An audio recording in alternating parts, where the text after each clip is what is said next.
good evening, everybody, once again. Before we begin, the following items have been postponed. It's items 4, 5, 6, 7, 8, which is the core of our agenda. La France Development for a final site plan and special permit at 60 La France Road.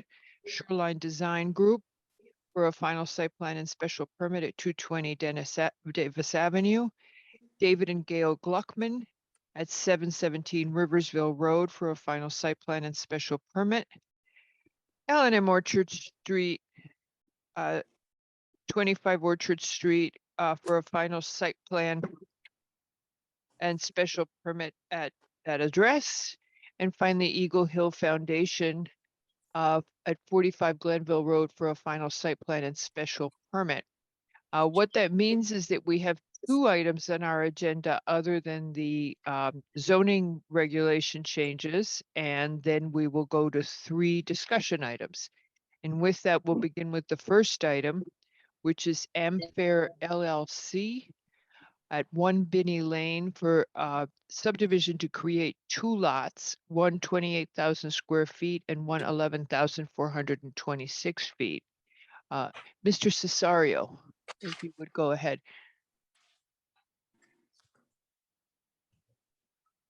You're muted, sir.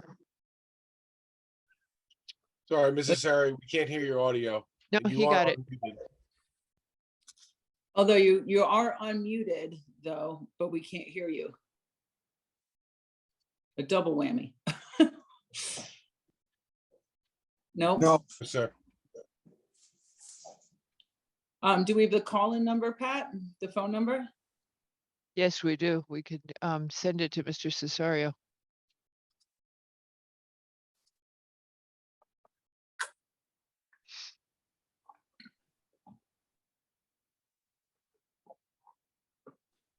Now you're muted. Now you're unmuted. Try again. No. No. Has this happened before? You have that frustrated look like, no. Oh, okay. Your computer just doesn't like us. what There about might be a volume? menu option next to the microphone, and then just make sure that your microphone is your computer device. If you can. Yeah. open it up. So if you click, there's a little arrow next to the microphone icon on your screen, and it gives you options. And you can choose between the built-in microphone or if you have an external. Or, yeah. About volume? Yeah, it's not usually the volume. The volume is for listening. But Patrick, can you send Mr. Cesario that? He's Yes. gonna call. Yeah, he's gonna call, right. Okay. And then, of course, as soon as you start talking, then it'll come on and it'll echo and all of that, but it's fine. This is like charades. This is great. I love this. You remember that there was one night, what was the night when we had the 3 cell phones? Oh gosh. Tony DeAndrea we couldn't get his volume, and then he called somebody who also didn't have volume. Oh gosh. All right. Is his phone number gonna pop up on the attendees? Is that how that Yes. works? Okay. Yep. And we're looking for it. There he is. You got him? Yep. Okay, we got him. All right, There's- try that. And it's *6. On your phone device. Excuse me. To unmute and just stay unmuted. You're in. Mr. Cesario, you're in. Now just do *6 and see how it goes. No, Uh-oh. No, he's muted on the screen.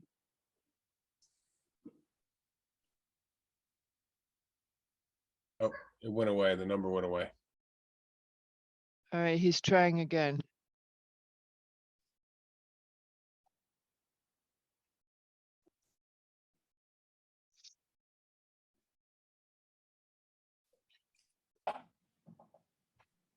Yep, we see you.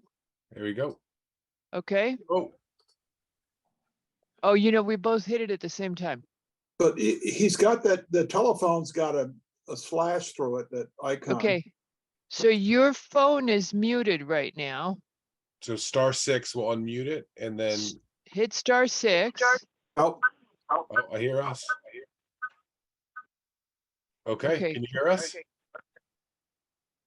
Can you guys hear me? I can. All right. So here's the weird thing, Mr. Cesario, you're gonna need to turn the volume down on your computer because we're getting feedback. So you're gonna have to listen through your phone. Can you guys hear me without feedback? Keep going, keep turning it down. You're almost there. I have it all the way down. Okay. May have to go without audio, without video. No, that won't change it. Okay. No, If he there's did. another device nearby, I would just recommend muting it or turning it off and then going ahead. Can I just call in? Do you need to see Yes, me on just video? call in. Just call in and we won't see you. Unless you can use, unless you have Zoom on your phone, in which case you could connect there.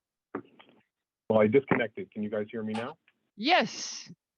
And we can Okay, also see fantastic. your frozen face. So you're good. Okay. So we can pretend that the Sorry. face is talking. Okay.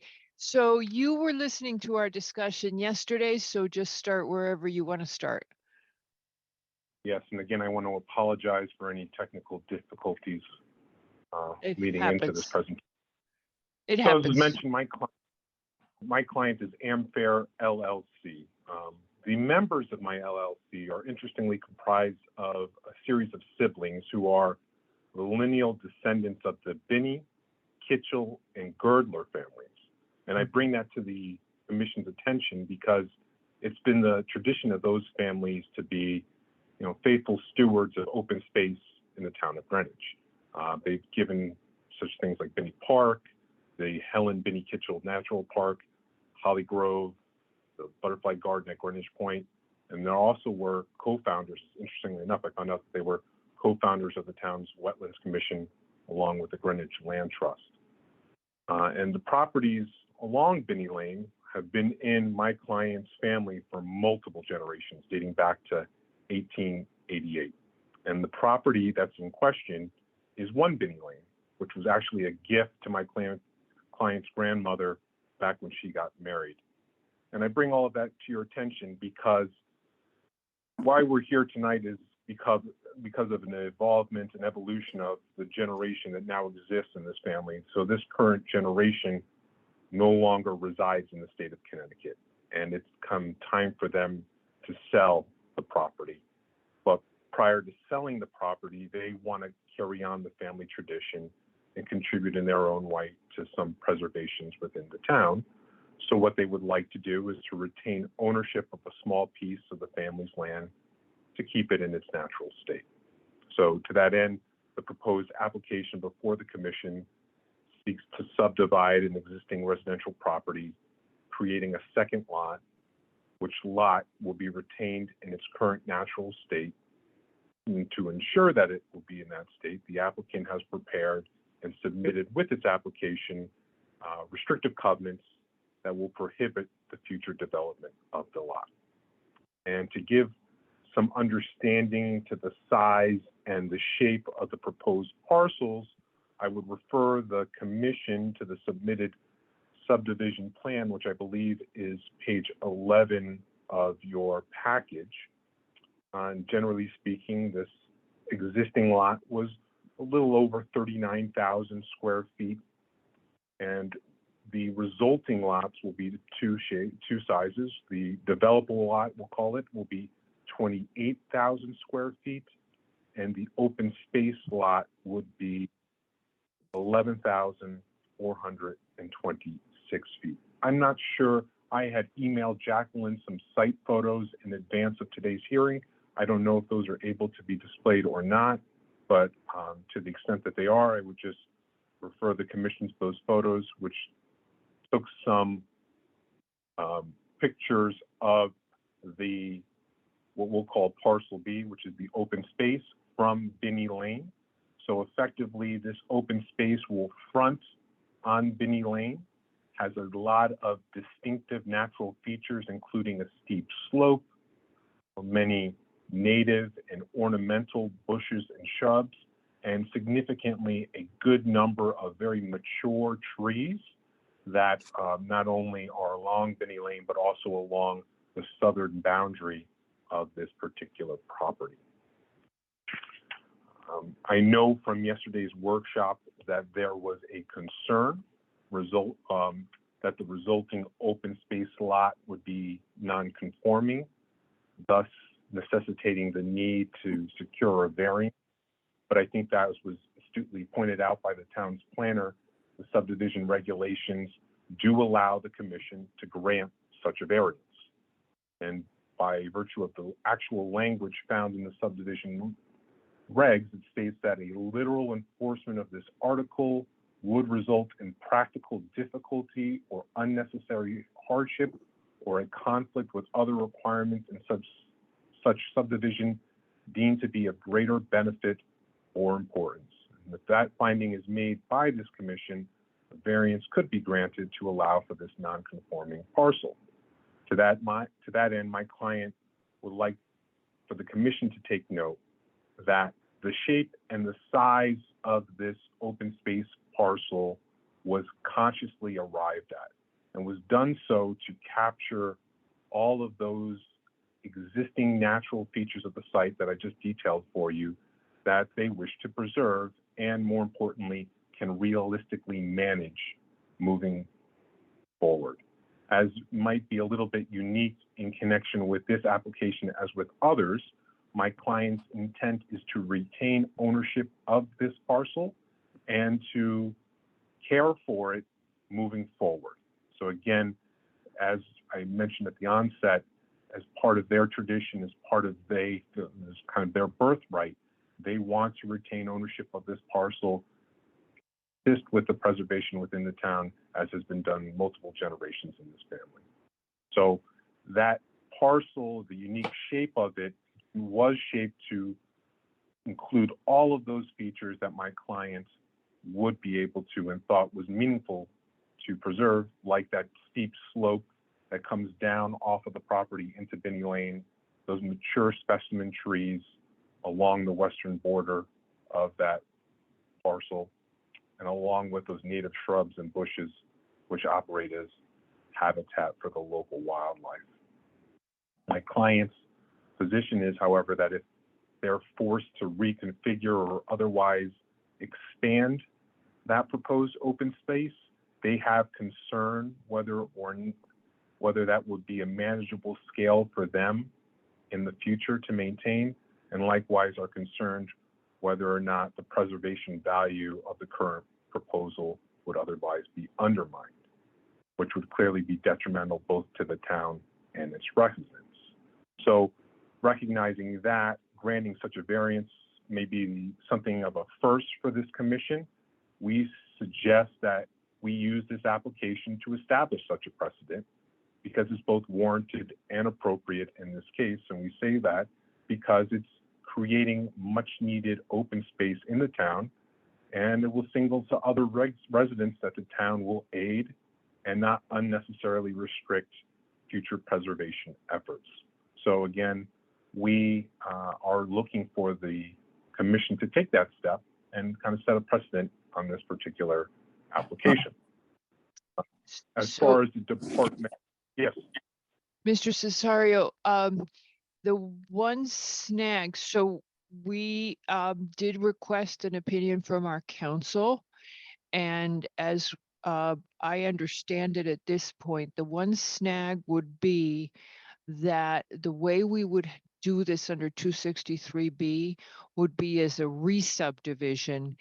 And if you were amenable to us taking this approach, we would have to ask you to resubmit as a re-subdivision rather than a subdivision. Okay. I And figured then- that was the least problematic, and then we would do that. Now, if you want to wait for some point of time, we've also requested that council assist us with correcting our regulations in this regard, but maybe you'd rather come and speak before our representative town meeting after you're done with this and say why it's a good idea. But that would be our request of you at this point, would be that you file it as a resub. And I don't see that being too high a hurdle to overcome here, and certainly Okay. it's something that we could facilitate, and I'm presuming we could get expeditedly put onto the next agenda for that to be heard, because again, my client's intent is to sell the property and would like to get all of this wrapped up in advance of entering into any agreements regarding the property sale.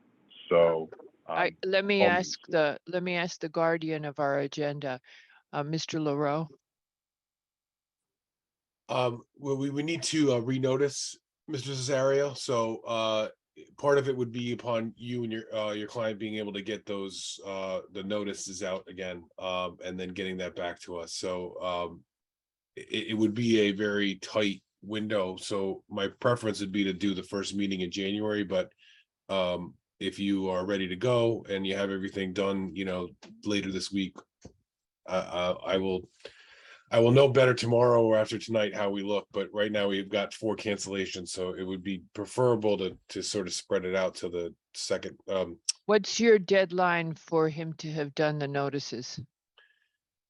We typically would need it to have been done today, but you know, so we'd have 14 days between meetings, and that would have been at least people would know that it's coming up and not be caught, you know, flat-footed. Okay. Mr. Cesario? Yeah, I don't see that being an issue. If it were to carry out into the first week of January, I don't Okay. perceive that to be an issue. I will confer with my client, but I don't believe Okay. that to be a problem. And it would be my effort to make sure that that stays there. So as long as we get the notifications done and we can repost correctly, then we're good. Okay. Any Just for my comments? Go ahead, sir.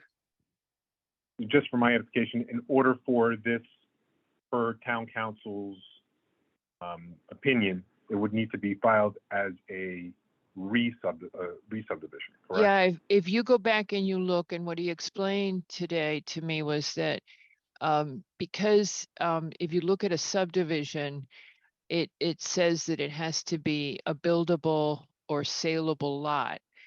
And that is not what you all are seeking.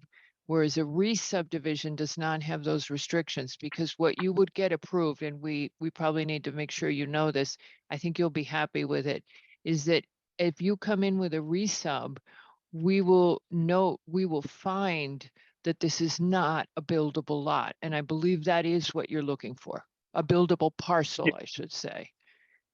Yeah, correct. Yeah. Okay. So again, this may be a little thing from other applications that you've had in the past, but yes, that is. Yeah, what we're trying to accommodate the objective. We see the objective as being strategically important. And you heard us talking about it yesterday, so we're trying to accommodate that, and it's a little different, but it's still legally correct for us. So we would find that this isn't a buildable parcel, but we cannot do that under the subdivision regulations. So we would do it as a resub. And that's because, you can do it as a resub. I had it explained to me today because you have the 1936-37 filing. Understood. Okay, then not a Okay. problem. We'll be happy to. All righty. I Okay. did Yes, sir. comments on the department.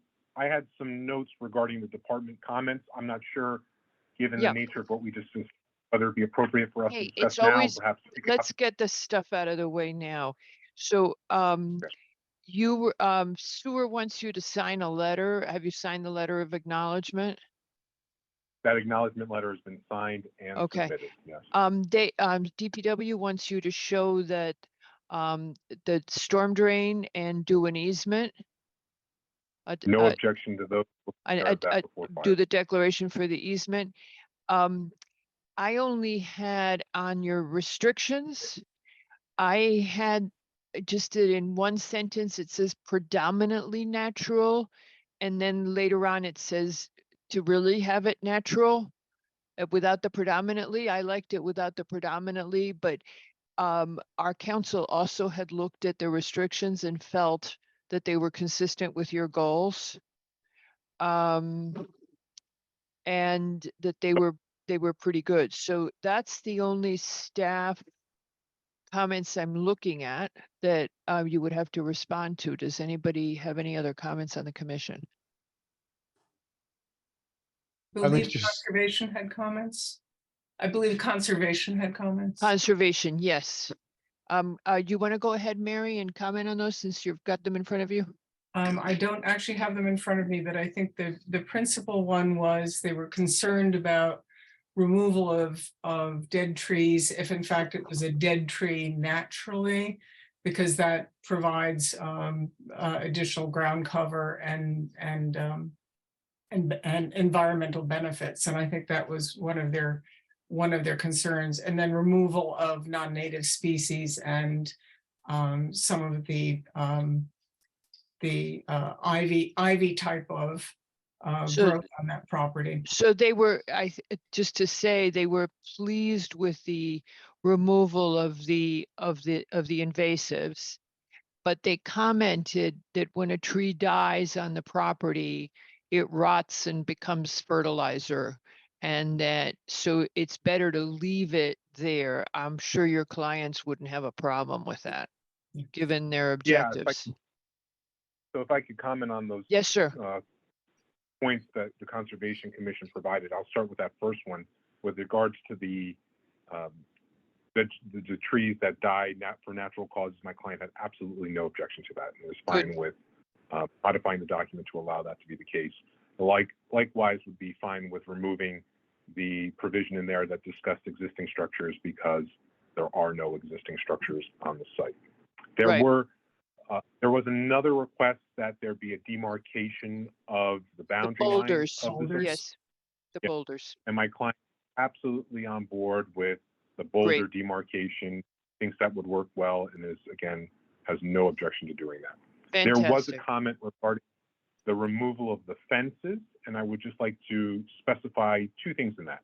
So there are 3 fences in the open space, 2 of which are wire fences that were installed by my client. My client has no objection to and will remove those fences. There is, however, a stockade fence that is on the southern border of the open space that was installed by the neighbor. The stockade fence encroaches into the open space. My client has no objection with approaching the neighbor and asking the neighbor to relocate the fence, Great. but would not necessarily like the relocation of that fence to be a condition of the approval of this application Okay. for obvious reasons. Again, we don't want to cause any waves if we don't have to. And there's also a good deal of verbiage in the Conservation Commission's report related to the western boundary. So apparently the western boundary of our proposed open space lot abuts a flagstone patio of the existing home. And there was some thought that because of the proximity of the patio to the western boundary, it would make sense to shift the western boundary closer to Binney Lane. We regrettably would say that we would not like to do that because, as was mentioned earlier, that western boundary was specifically put there to encapsulate all of those mature trees. If we are forced to move that western boundary, we will not have access around all of those trees, or for that matter, capture all of those trees. We would suggest to the Conservation Commission that the home as it currently exists, it does have a patio that abuts the western boundary, but this home will most likely be torn down and that property will likely be redeveloped such that we don't believe that that patio will continue to be there. So we ask for we ask that some consideration be paid with regards to maintaining that western boundary as opposed to moving it. And then finally, in the declaration of restrictions, there was a comment about planting plans and invasive species removal plans. And I Yes. just want to be clear, yeah, we're happy to and will take care of those. But when they ask for plans, sometimes it's been my understanding that these plans could be rather verbose, multiple pages. what my client is trying to do is simplify this, right? So basically, when it comes to invasive species, University of Connecticut on their website provides a tremendous list of invasive species that my client would most likely reference and would include in this restriction document, so that any invasive species found on that list would be ones that my client would take steps to remove. And as far as planting plans, again, just some consideration to be paid for the fact that my client does not have running water on the site, but would agree to replant any dead bushes or items with similar, or not similar, but the same vegetation or native species. So we are fine with modifying that. But again, Conservation Commission had talked about planting plans and invasive species removal plans, and I just don't know how detailed they were looking for us to get with that. I think you've got, if I look at their comments, it says, specify who or what criteria will be used to determine which plants are harmful and need to be removed. So that's pretty straightforward. You're gonna reference that state document. And then plant replacement, what you might also do is supply, again, a list of native species that would be considered to replace. And that's also available from lots of state websites. If not, our staff can guide you to something. Isn't that a conflict though with the idea of just letting this take its course, let the dead wood lie, be there and that kind of Well, thing?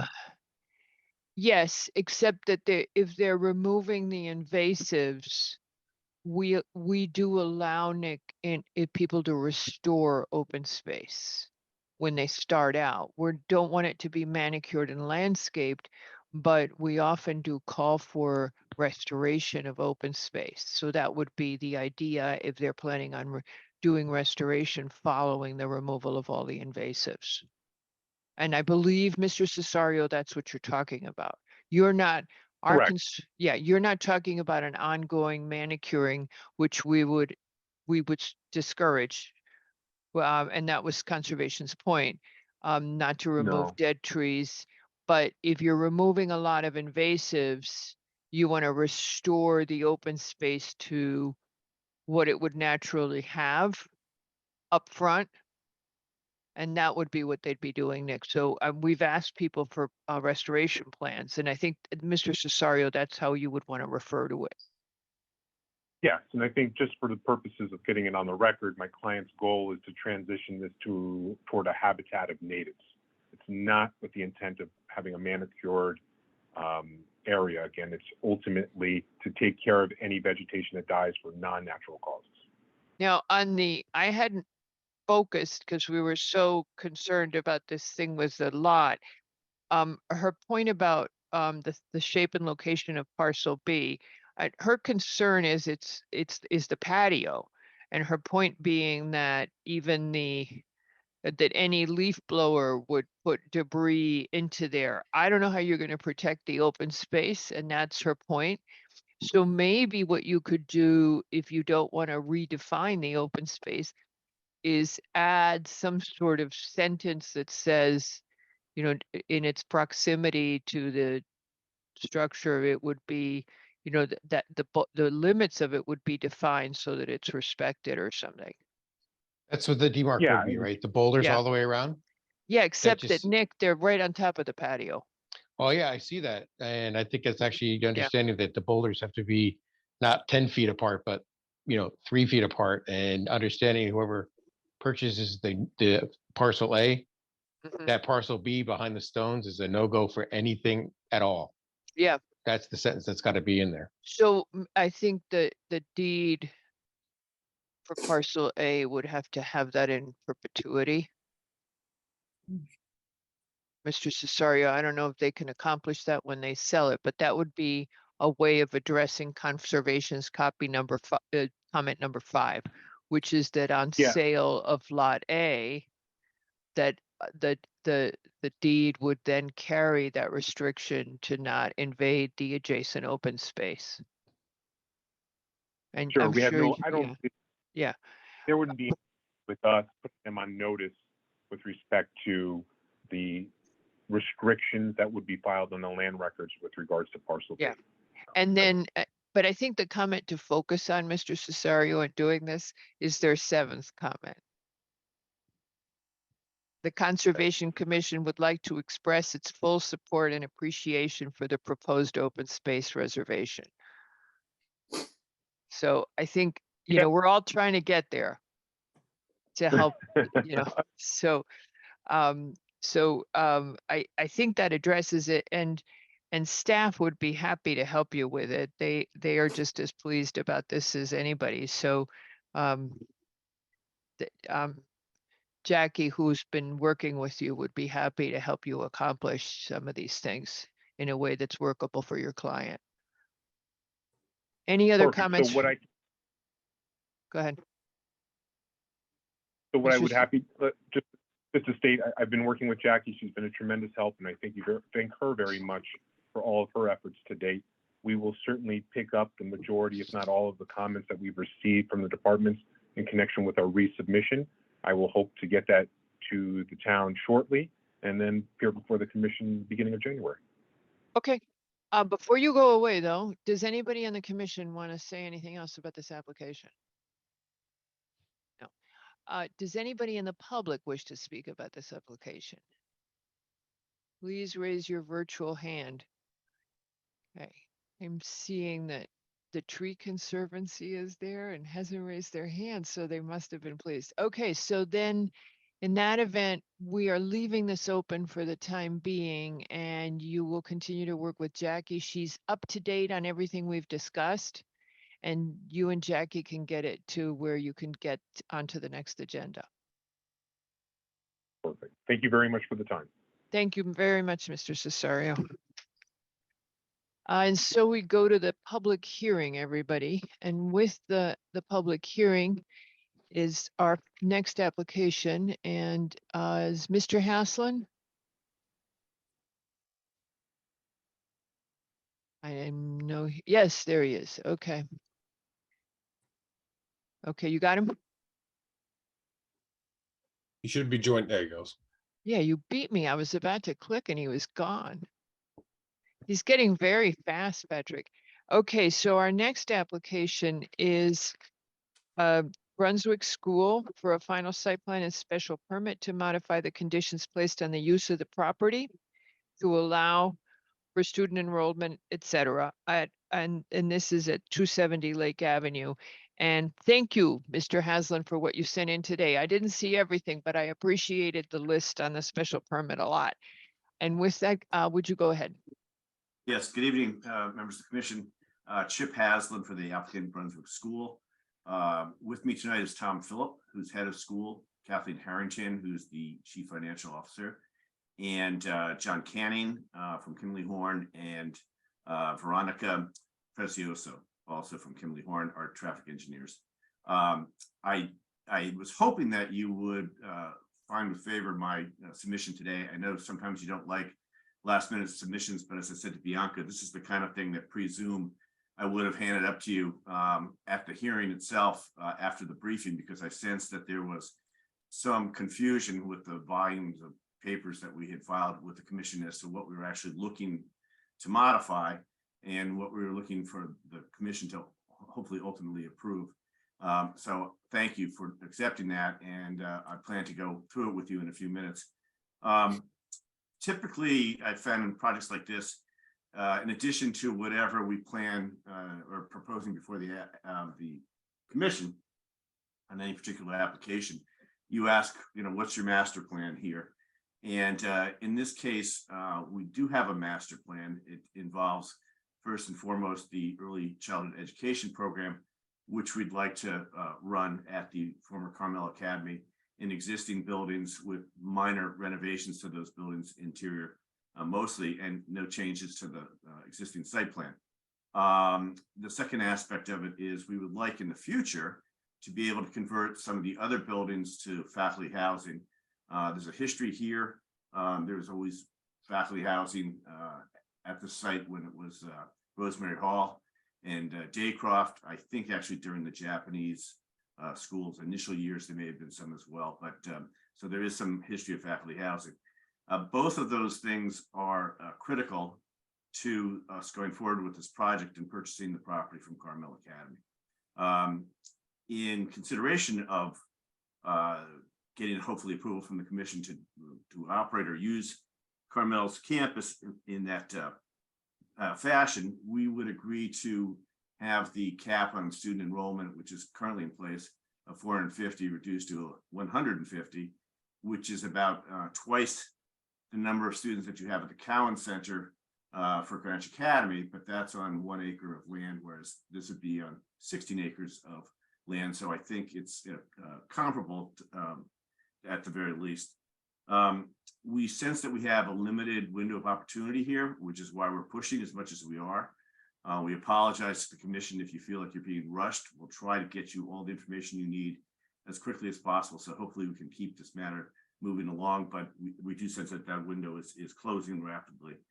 I should say we sense from the commission and the community in general, particularly the Lower Lake Avenue Association, as well as Rockwood, that everyone generally views the proposed use favorably, but everyone wants to achieve a certain comfort level and make sure that the facts are well known, what you're agreeing to or approving is clear, and that the community has an understanding of that as well. And also any other purchases, which we don't anticipate being the case. We intend to purchase the property if approved and move forward with the project, and we do sense that Carmel does as well. But this came up in the briefing. We want to make sure that anyone that uses this property would have the same constraints that Brunswick would have based on the commission's approvals. So those are the two most important things that we need to establish that in the short term, we can do the early childhood education program, and the long term, we can provide for faculty housing on site. There were some questions yesterday about what exactly the conditions were and what the modifications were that we were requesting. That's why I created a summary sheet for you. I sympathize with Bianca. Going through the history of all the various approvals and denials of this property, it's incredible. And there are some conflicting documents, but for the most part, I think she did a good job of narrowing down what conditions are actually existing right now. And what I did was I juxtaposed those conditions with what we're proposing to have modified and put them in the sheet. I think you'll find that for the most part, they're very reasonable requests, but necessary to the project as proposed. So just take a look at the first one. Does everyone have a copy of the summary sheet? I do. Sent out today? Okay. Let's just, as we walk through it, I think people will be okay if they haven't printed it. Okay, so you already said student enrollment existing 450 with grades 1 through 9, and you're going to go to 150 nursery, pre-K, and K only. Correct. So Okay. I think that there was some confusion Oh, yesterday. Thank you. perfect. Oh, Pat, beautiful. Thank you. I think on Mr. Macri's part about what the age groups are we're talking about here in the classes, it would be just nursery, pre-K, and K. Okay, And the hours of operation would change slightly, as you can see. We would agree to no classes during summer recess still, no evening or weekend classes. School term mid-August to end of June, probably won't go that long, but we would agree to that. Special events accepted with notice to the CEO. The hours are now staggered. We slightly modified what we'd previously submitted so that there is a half hour between drop off and pickup for each of the 3 stanchions of students, the nursery, the pre-K, and the K. As you can see below currently, and this is the really tricky issue, 90% of the student body was meant to be transported by bus. This dates back to the 1989 approval for the Japanese. Institute. before you go on to the transportation and parking, Yes. you're going to have nothing on Saturday, correct? Correct. Okay, all right. No It's, evening or weekend classes. That's correct. okay, so that there's no activities on Saturday. I get down further on to get to the fact that we'll have no camps or outside uses.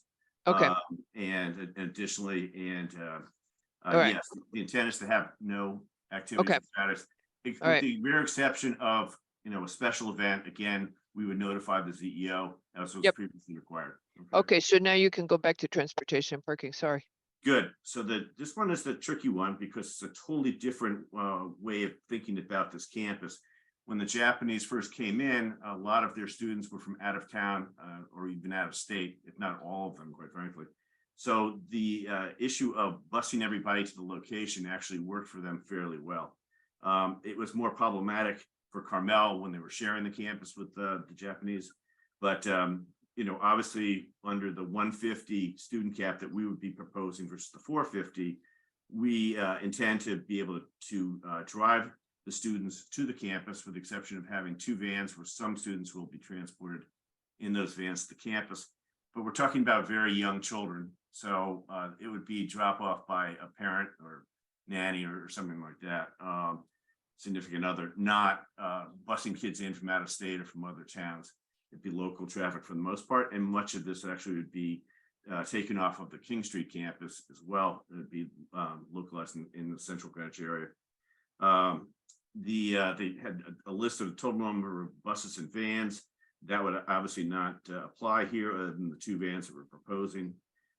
There was a limit on the number of cars transporting faculty, which is not to exceed 30.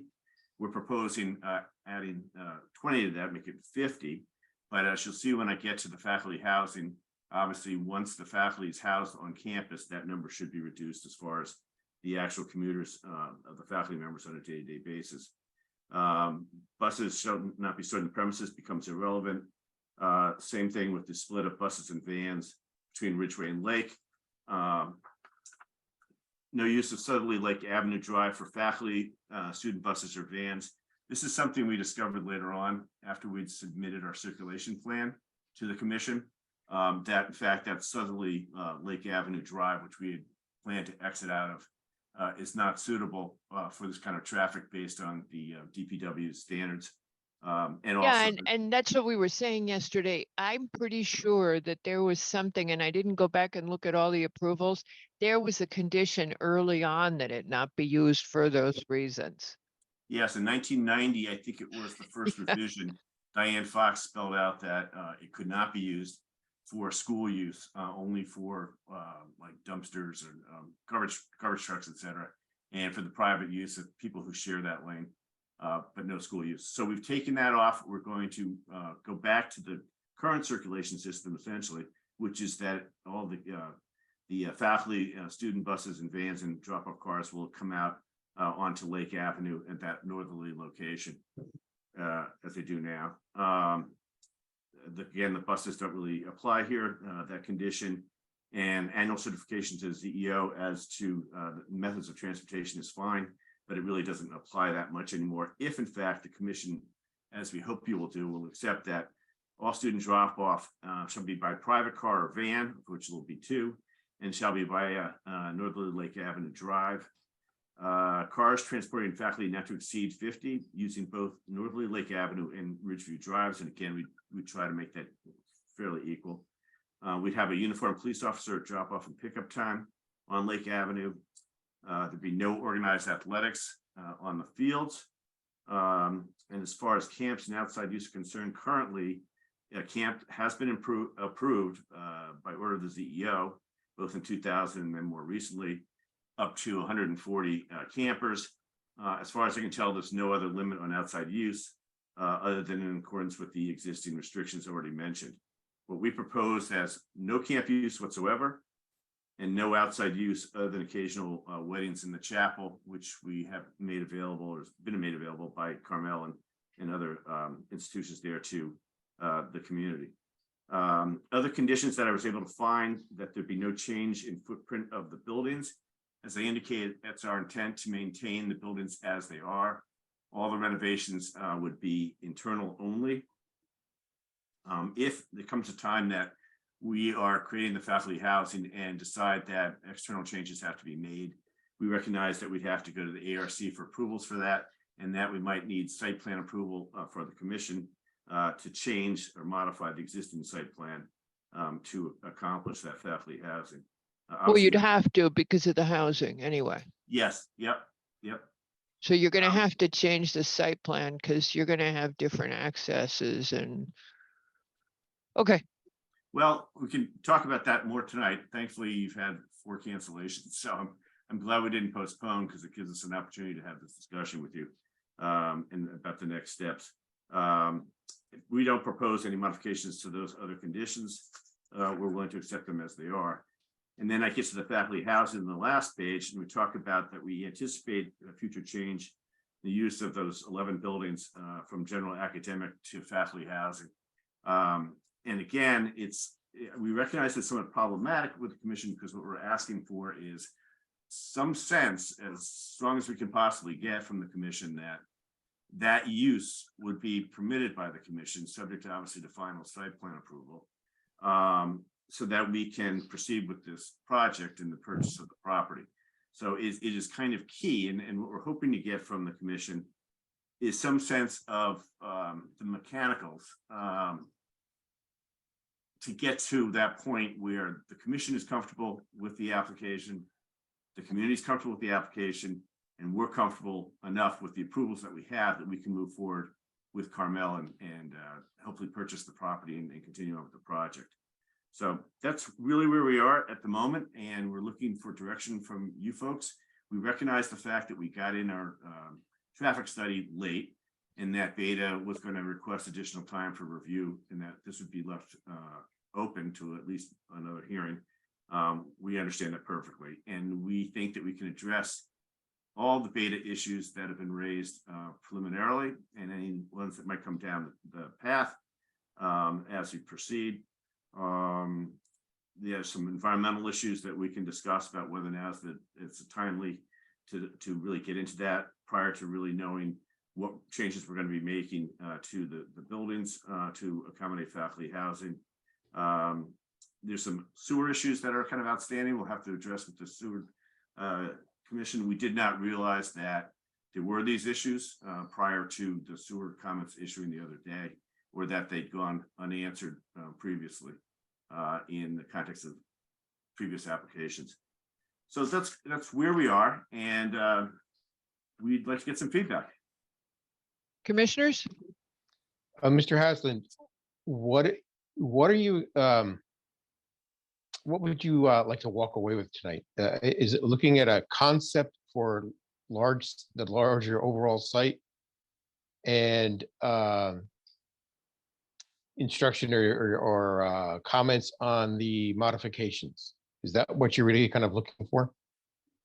What I'm ideally looking for is basically input from the commission tonight about what additional information you'd like, an opportunity to be able to respond to Beta and to sewer and to energy to the extent necessary. There's a few other housekeeping matters that need to take care of, and then come back to the commission for a final site plan special permit on both the early education program as well as the faculty housing, with the caveat that we know we're going to have to come back in for additional site plan approval to make changes to the site in the context of the faculty housing down the road. That would be ideal for us. And to okay. get that on December 20th. But I recognize The that actual that's ideal.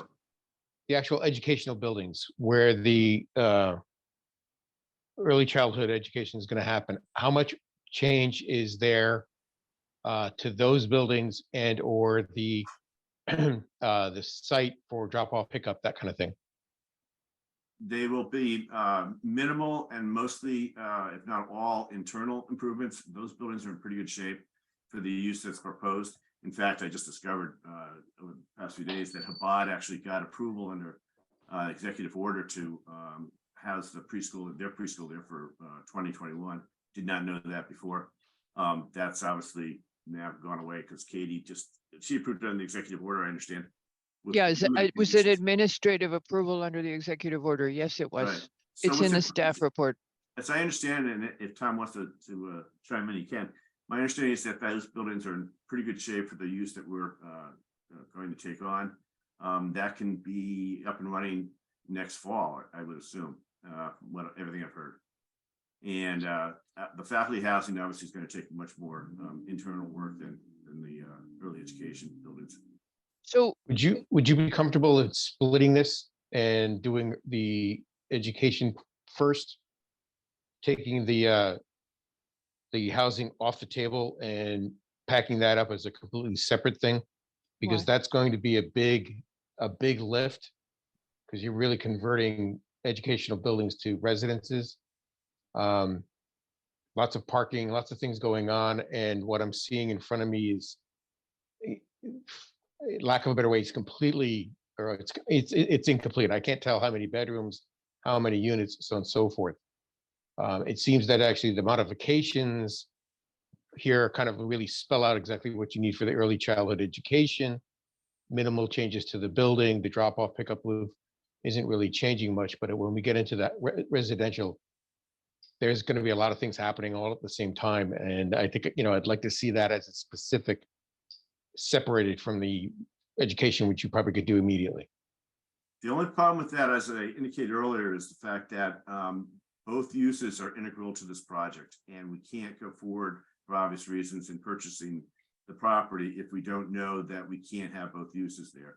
So if I can get some comfort with the fact that the commission is okay with the use of those buildings for faculty housing, and you're comfortable with the fact that we will come back when we are ready to actually do the faculty housing for final site plan on the housing, then I think that would work for us. But we all, both you and we, need to have that comfort zone. So you're looking for some kind of a endorsement of the overall concept of the housing. Yes. strange Well- question for you. In the past, the schools haven't been willing to do you any kind of deed restriction on having housing that's below market because you wanted the flexibility to sell that housing down the road because it's standalone. Would your client be willing at all to consider any kind of below market and restricted? I don't know if Katie, I know because of the Fair Housing Act, it's a problem anyway, but I mean, I can answer that on behalf of the school. I think hello, that's a- Mr. Phillip. How are you? Thank you all for your time and service. I think that would be fine. I mean, we see the campus as both ideally housing and educational use. Yeah. It wouldn't be divisible. It wouldn't, I mean, so that kind of restriction would make tons of sense to us. That's not a problem. And I think to your question, Mr. Macri, I think Chip answered it perfectly. I mean, we're just, we aren't under contract for the property yet. We're eager to make it work if it can.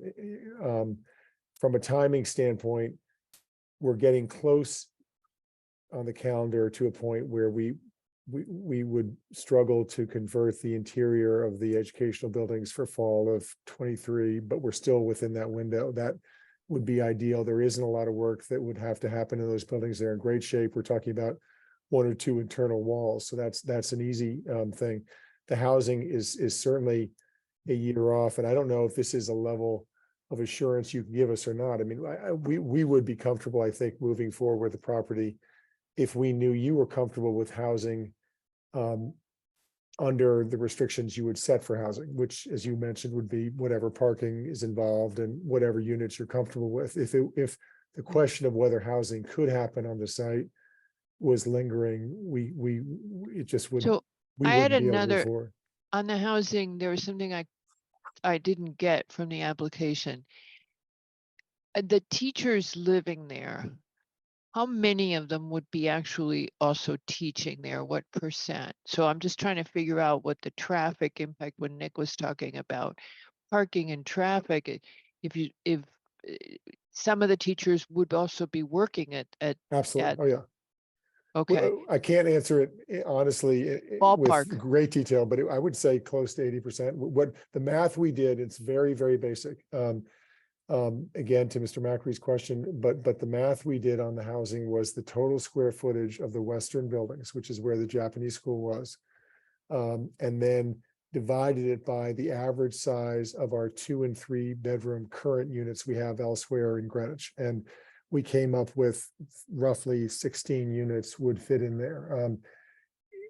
whether it turns out to be 12 or turns out to be 17, doesn't matter to us. What would matter is just that we knew that we could house a certain number of faculty, families, or houses there.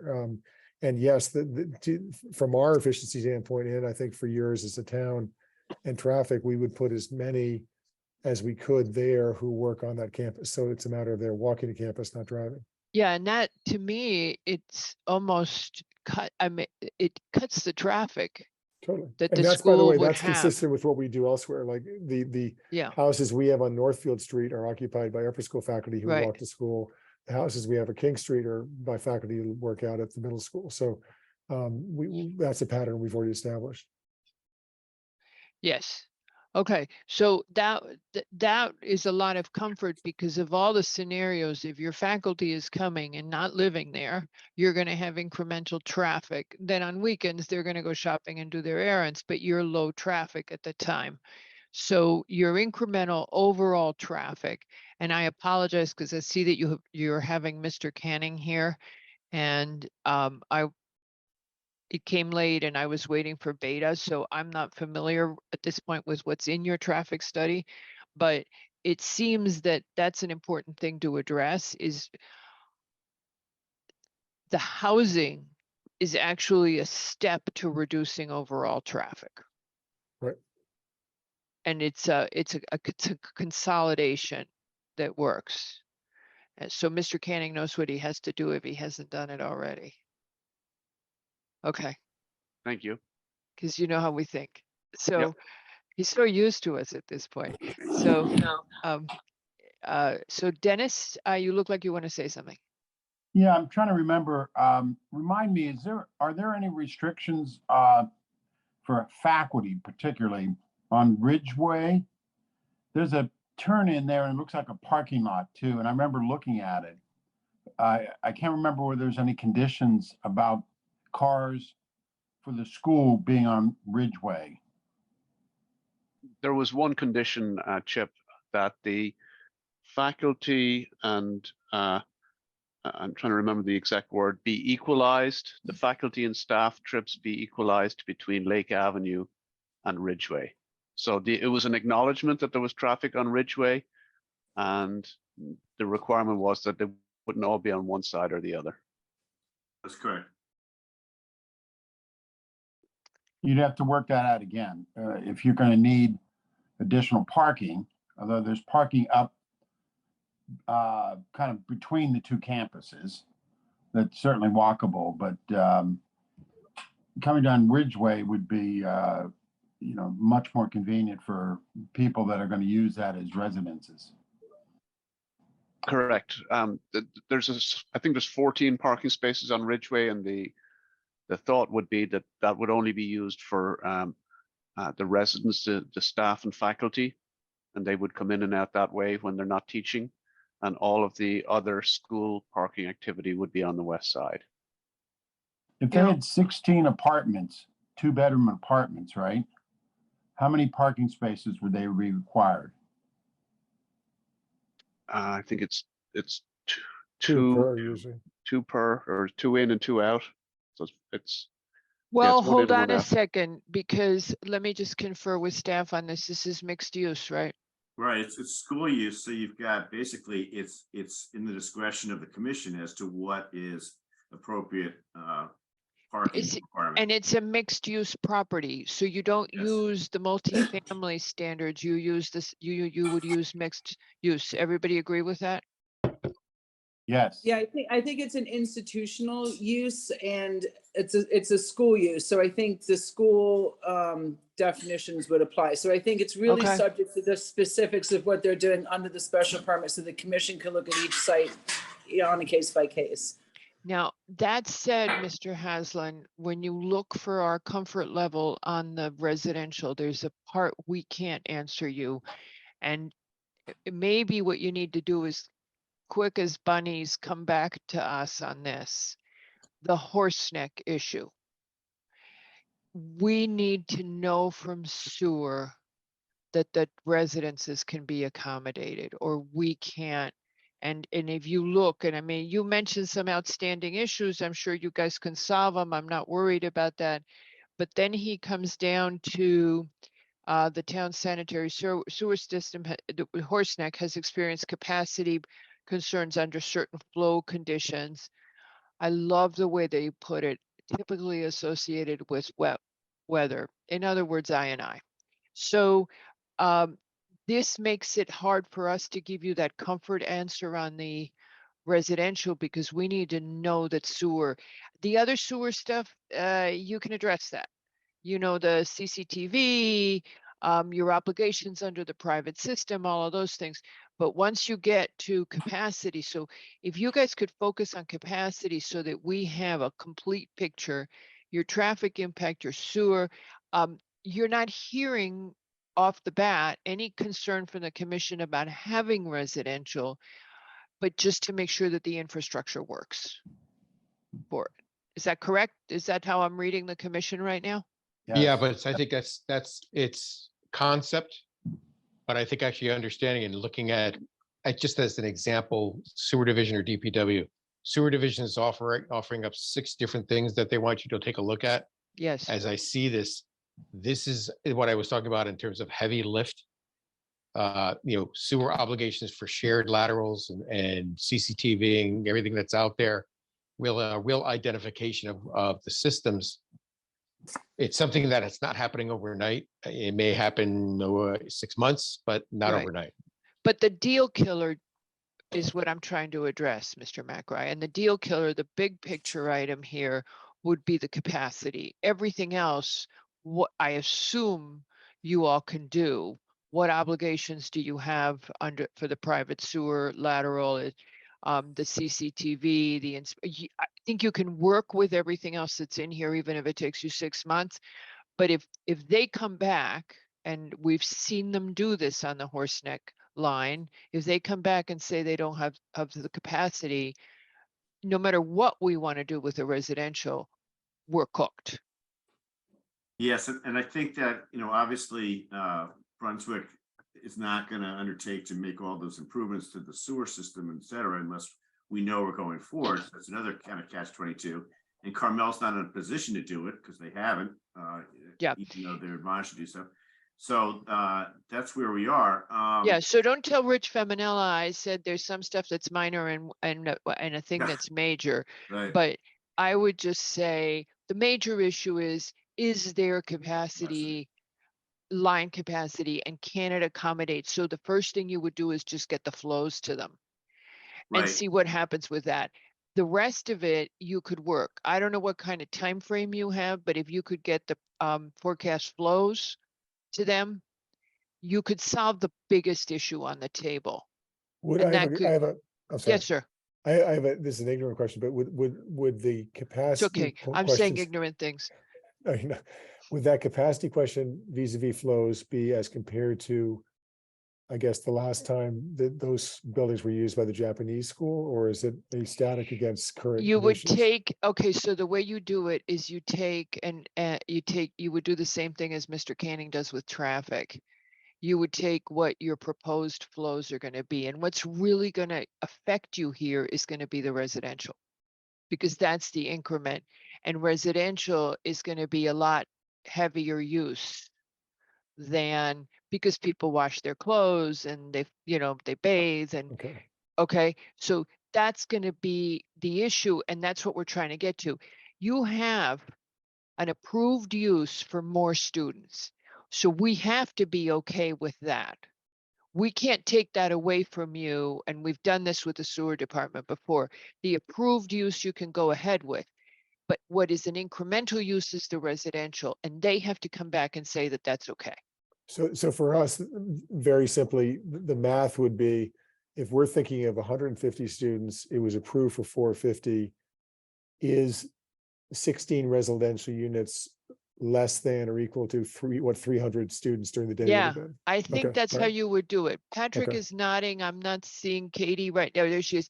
Patrick's nodding. I think that's how you would do it.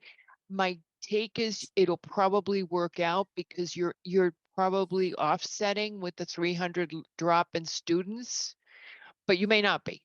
It seems like you would be, but that's the big question. That's the Got big it. That issue makes on the sense. Totally table. makes sense. Yeah, But you're makes sense. spreading, you're also spreading it over a different time frame. Exactly. Concentrated all during the Yeah. day. It's spread over Yeah. 24 hours. Now, to Mr. McRae's point, well taken, he says, you know, there is a lot of stuff in there that you'd have to resolve, but I don't think there's another one in there that's a deal killer. Do you see a deal killer in there, Nick, other than the residential edition?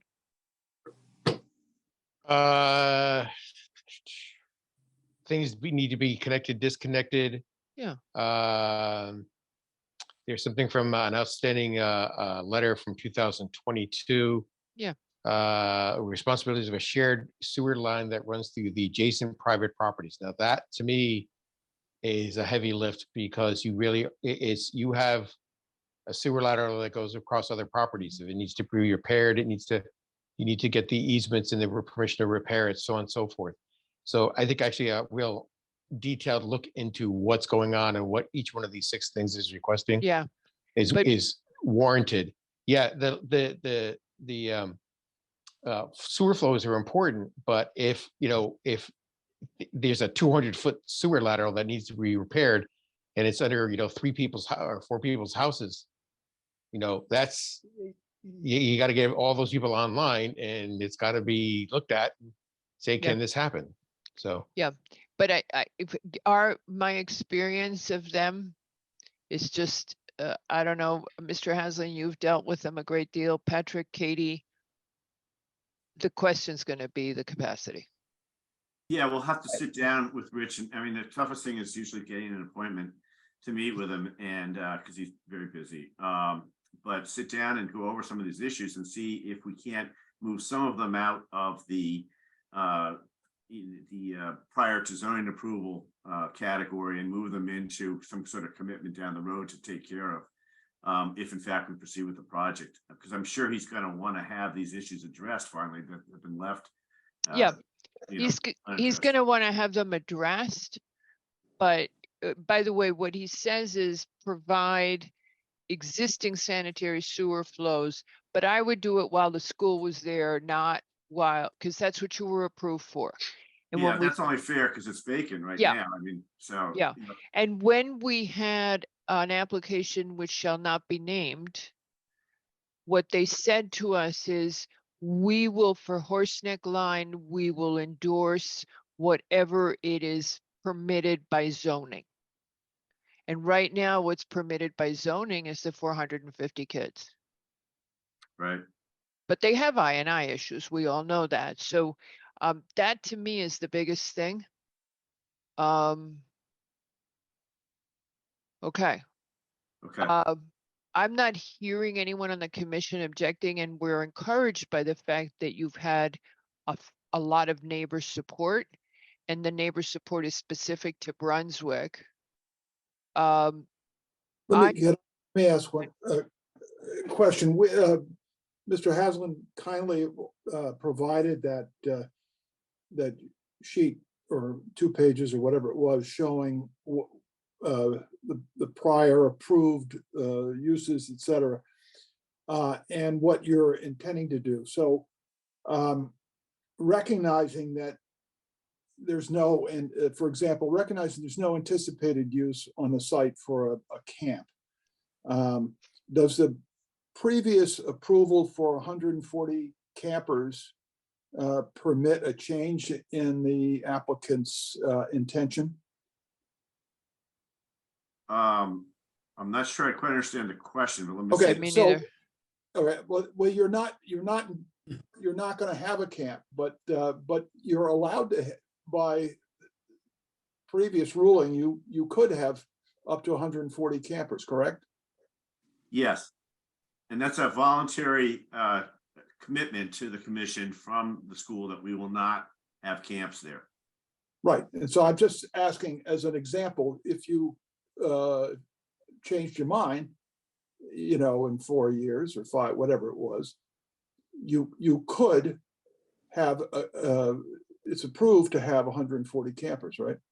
Well, I think we'd have to, if we agree as a voluntary condition of this, and I should say too that this is in part in response to the neighbors' concerns over the years with the camp. They've not been happy with it. I will tell you that I was aware of what was happening back in 2000 when the camp was put in there, because I think Jim Maloney at that time, the CEO, thought that camps fell under the prescribed school uses that were permitted under a broad special exception used by the ZBA. So that's why he allowed the camp to take place.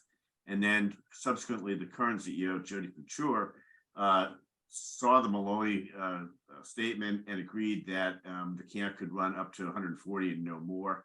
Chabad tried to raise the number to 220, ended up withdrawing it after considerable, I'd say, opposition by the neighbors, and understandable. So I think Brunswick's very sensitive to that this has been impactful to the neighborhood in the past.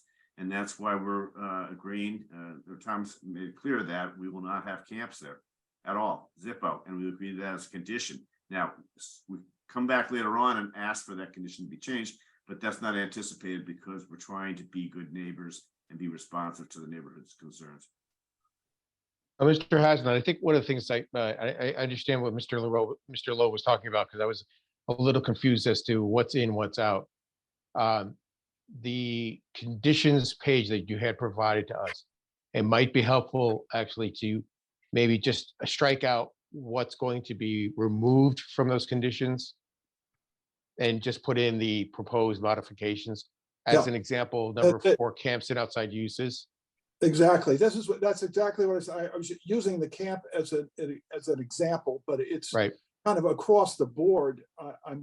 It occasioned me to wonder, well, wait a minute, can they, what is in and what is out? Thank you, Nick, for clarifying. Right. So yeah, so those first two, camp enrollment limit to 140, no limit to outside use, would be crossed off, because actually now we're not gonna do that. We're not gonna indicate that. We have actually modifications, no camp, no outside use. So then it's very clear when we're looking at this is what gets tossed out and this is the new modification. That makes sense. Totally makes sense. Okay. So that's the hesitation. I don't think you're hearing any concern, and we're kind of seeing some upside, it sounds like, if Mr. Canning can reveal that upside. There's some pluses. What other questions from the commissioner? Mr. Haslam, do you want to keep narrating?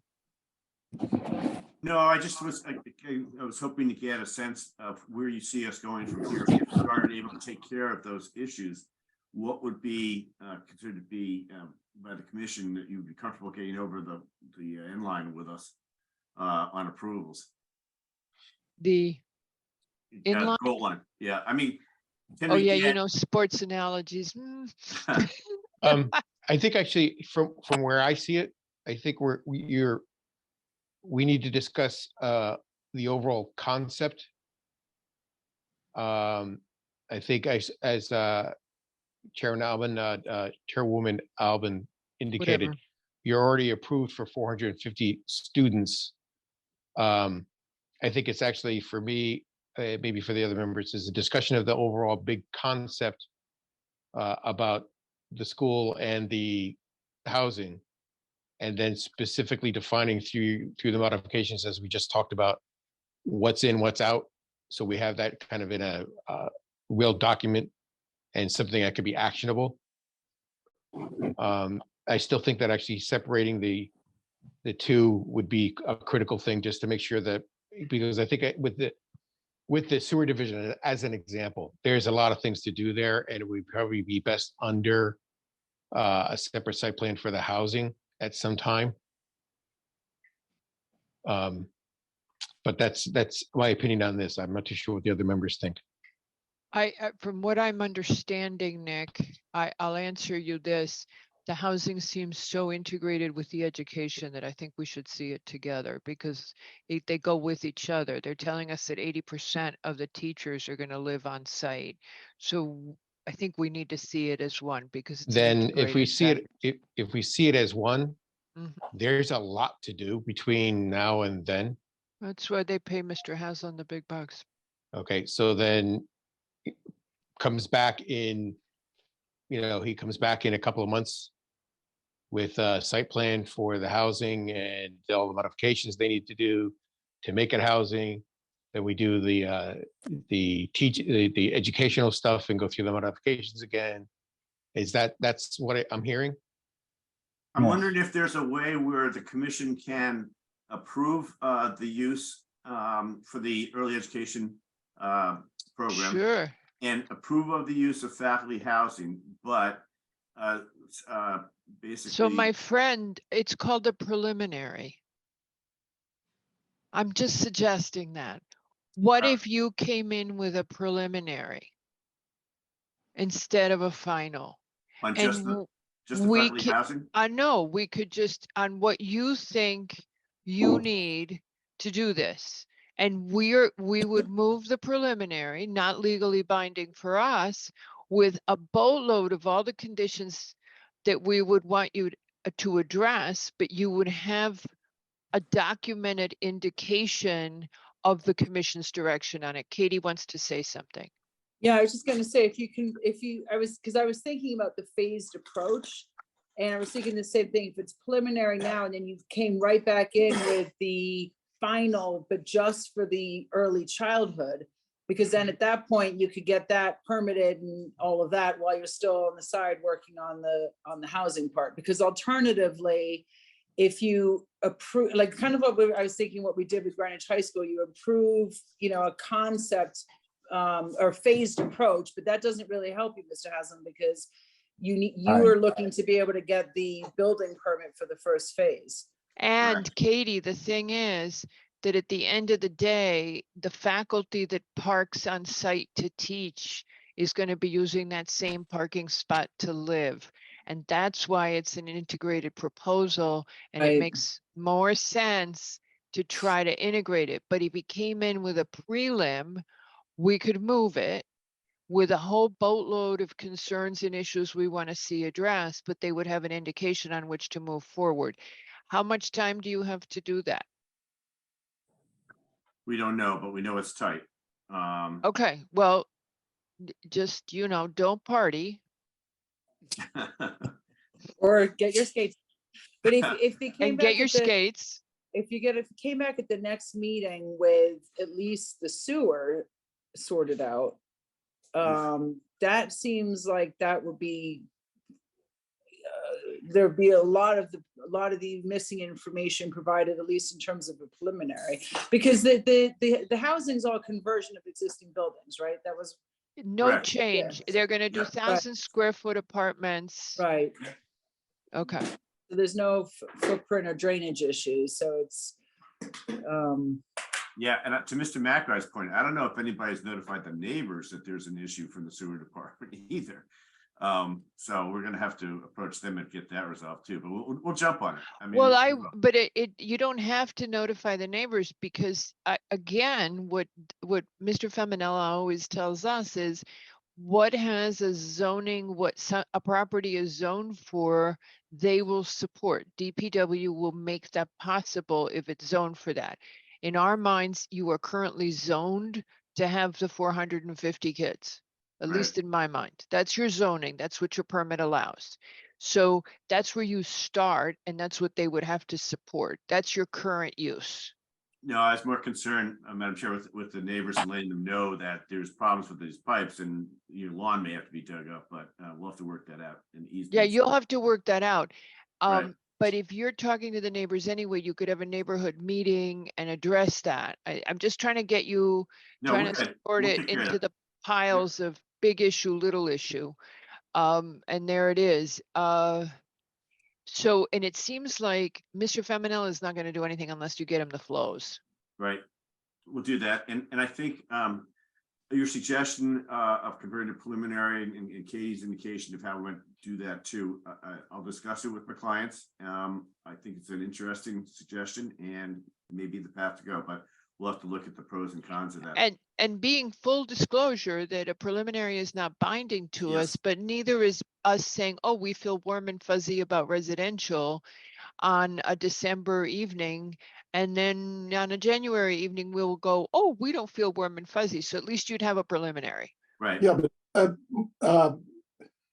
Yes, sir. if we say, oh, we feel warm and fuzzy, or we don't feel warm and fuzzy, That's not, just take the other side for a moment, they're looking for an assurance that they can have, this housing is absolutely integral to what they're going to do. They're Yeah. not doing this entirely just to put kids. yeah, and we can't give them that assurance fully, but we could do something that gives them comfort that they're headed in Yeah. the right direction. Mr. Phillip, I had on mute.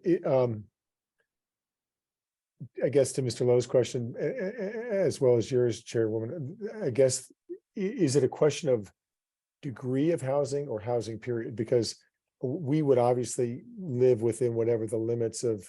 see which what may Sewer limit- says. I don't think Yeah. we have does anybody, I mean, do you guys see any issue with having housing at all? Does anybody No. have a? No. No, Yeah, So well, it's the a- it's a devil's function in of how the much. details. Yeah, but I think as a concept, big concept idea, probably not a big lift. But I think it's getting into the details of it to say, okay, so I've got parking, but how much parking do I actually need? I'm changing over benign educational classrooms to actual living space. When does that kick in? Does health department have to take a look at that? There's a lot of little things that have to be kind of really looked at, but big idea. But that's really helpful. I mean, because we're going to live within whatever the limits are of what amount of housing is feasible from the town, from you guys, from the sewer. And so it may mean we have to adjust our numbers. As I said, it was really on the back of an envelope square footage wise, and it might mean that we end up having to put in 10 units, not whatever. But but the fact that housing itself is not a problem is helpful. That's very helpful. Well, Well, it would be unfortunate if you had to cut down the units, because you look Oh, back sure. for 50 years, Rosemary Hall was there. They had 350, well, maybe 200 girls living there, plus the faculty all there. And if our sewer capacity handled it back for 50 years, and we can't handle it now, we have to cut down your faculty housing. That would be very unfortunate. that may be.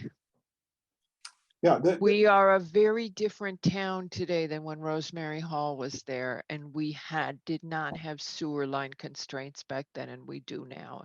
And I mean, Mr. Haslam is as aware as every single person on the commission that Horseneck is our tightest line, or so that's what DPW tells us. Yes, Mr. Phillip, go ahead.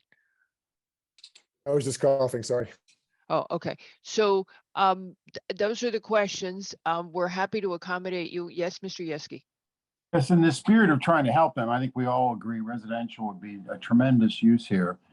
I know another school in town, bigger, that had to bring in water and its own wastewater treatment plant. So hopefully there's no issue.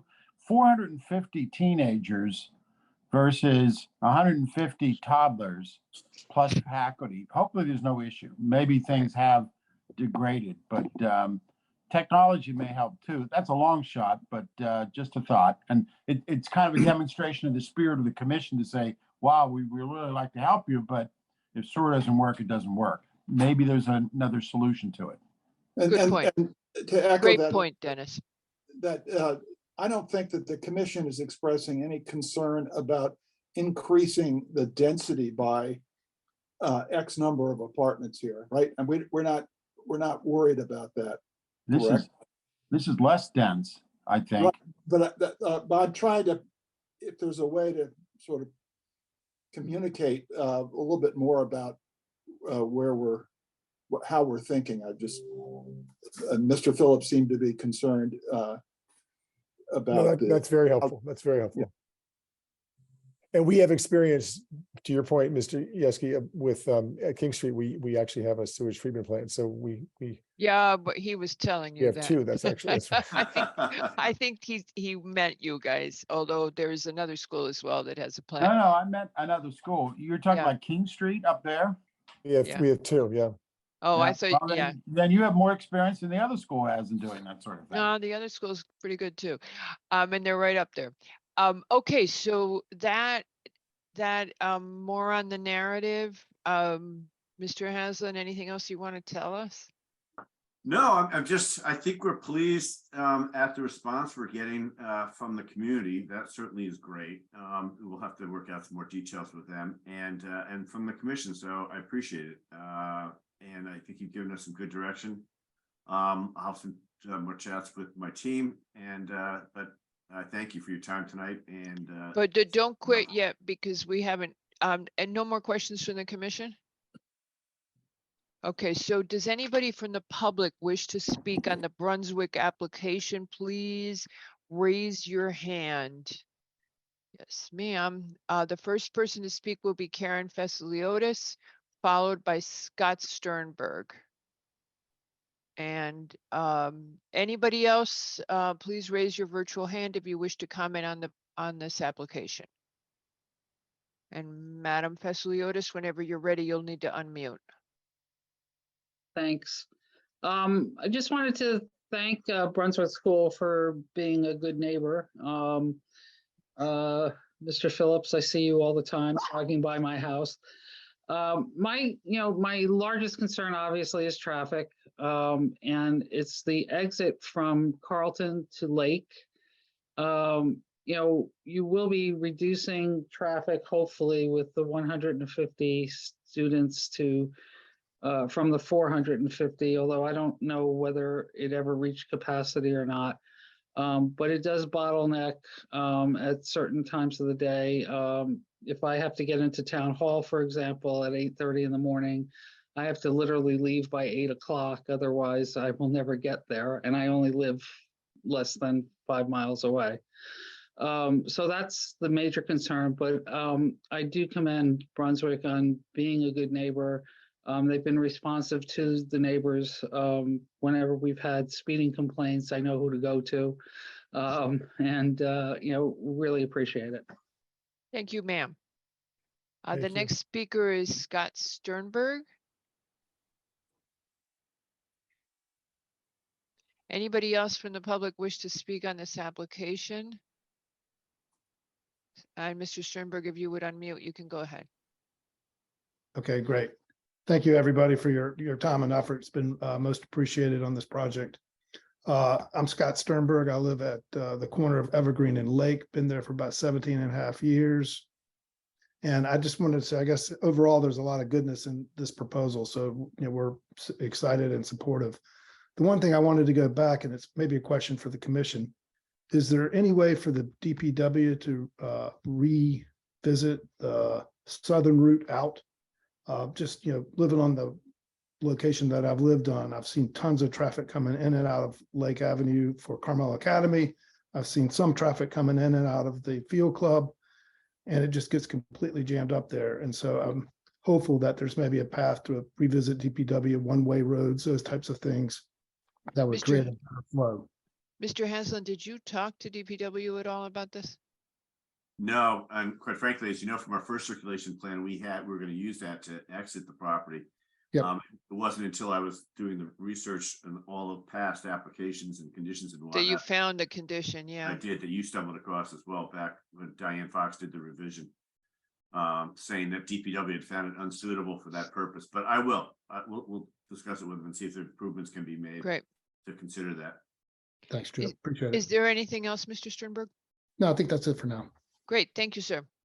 All right, we don't have any other comments from the public, so the commission may punish me for making this offer, but if your timeline gets tight, I for one would be willing to hear you on a separate basis, given the support you've gotten from the community. So if you're running out of time and you've got answers on the sewer and you need to have a meeting with us, is there anybody going to assassinate me for offering it? The No. gun's loaded, but that's Yeah. me. Okay, so I think if you guys can get it done and you're running out of time because you said you had a tight time frame, and given the fact that you have built community support for this, and that it does seem a use that may reduce traffic, Mr. Canning. So please reach out and we would try to accommodate you with another meeting. Thank you very much. Appreciate that. Thank you all very much. Thank you. All righty, we'll see you when we see you then. Thank you for your Thank you. time. Thanks, everybody. Always makes me nervous when we're supportive of something, because then I think, oh, there's Bruce Cohen. Can you let him in, Pat? I'm just moving the other folks out.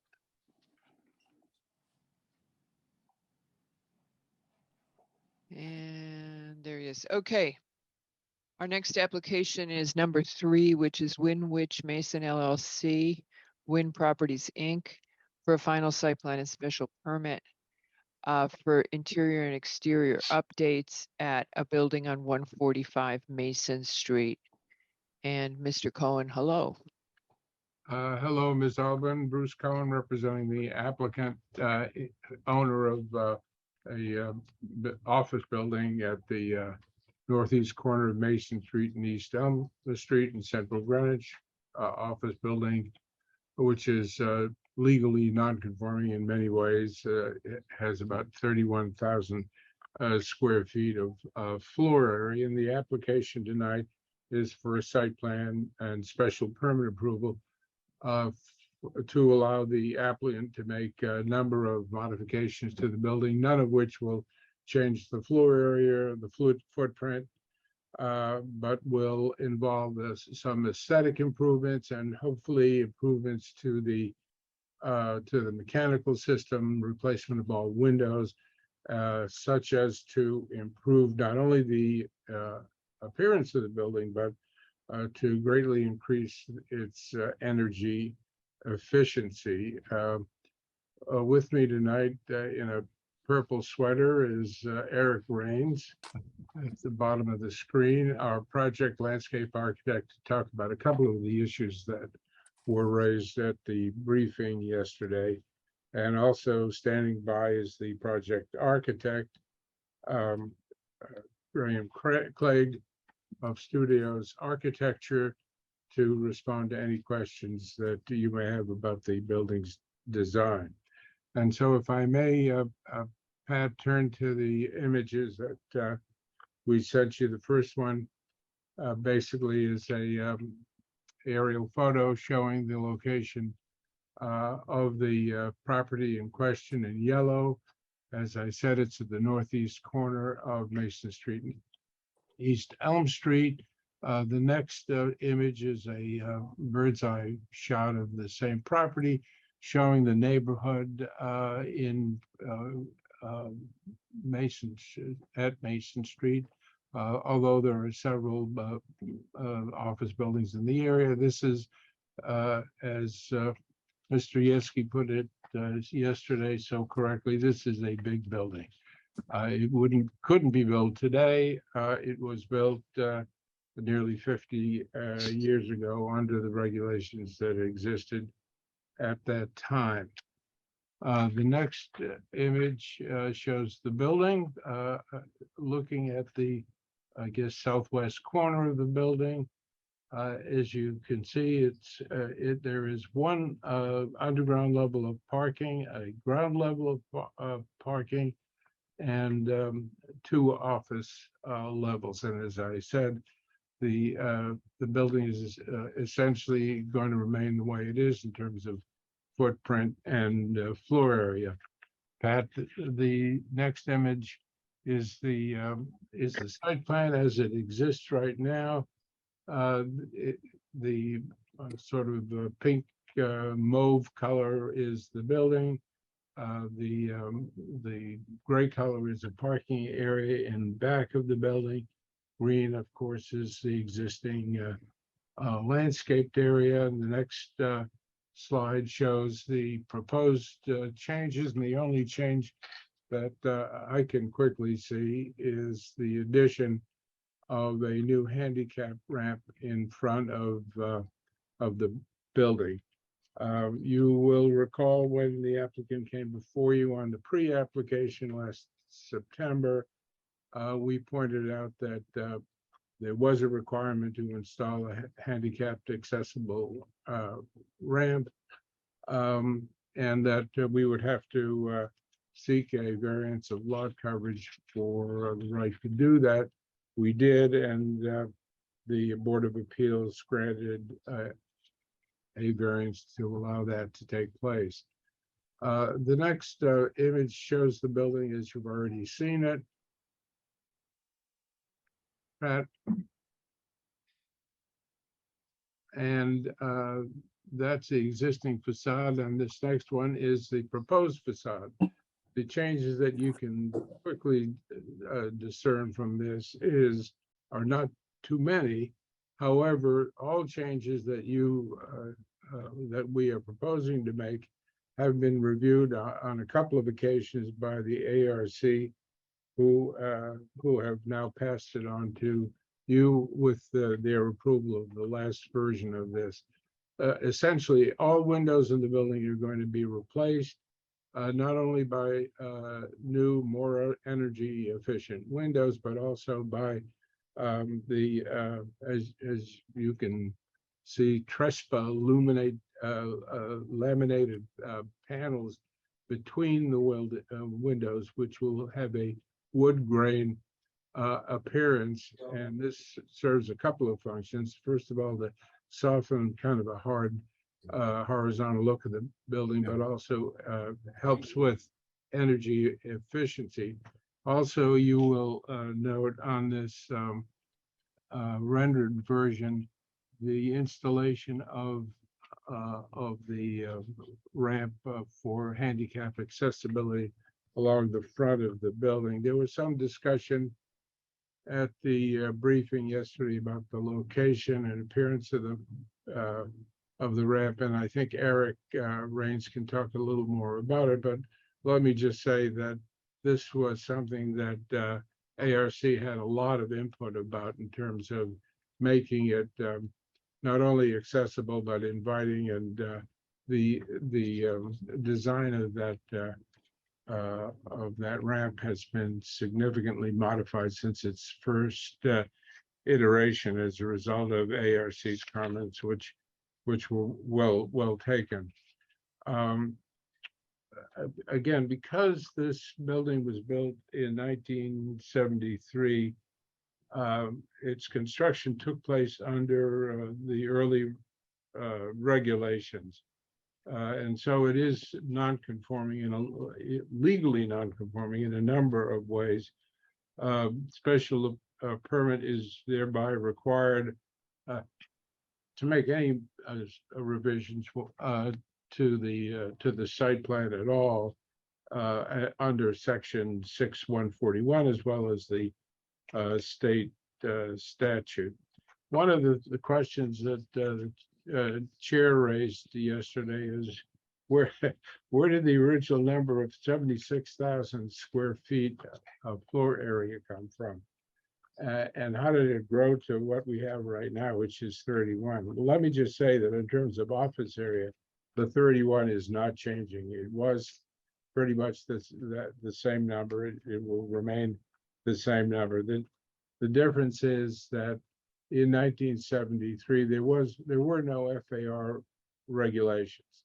There was no limit on FAR. No one paid attention to FAR, and the building department files discloses that the whole building was considered floor area of 76,000 square feet, and that's where it comes from. But if you were to looking at today's regulations, it really it's the same in terms of floor area, no difference.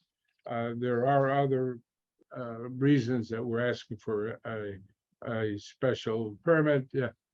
As you know, today this property is located in what we know as the Central Greenwich Impact Overlay Zone, which requires a special permit for anything you do to a site plan over 40,000 feet. That didn't exist in 1973. And also the various use groups did not exist in 1973. This would qualify as use group 2C, office uses in excess of 20,000 feet. So that's the reason that we come to the commission for a special permit.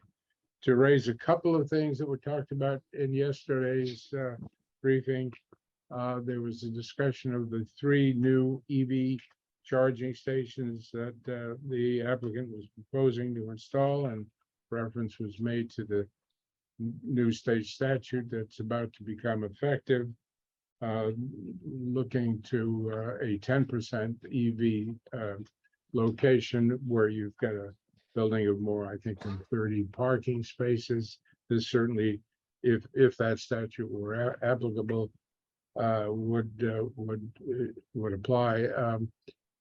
Based on our client's operation of the building over the last few years, we believe that the 3 new EV stations for the present will adequately serve, but we are providing sufficient electric capacity and availability in terms of location, so that should the need or the demand for charging stations should be increased, we'd be able to add to that.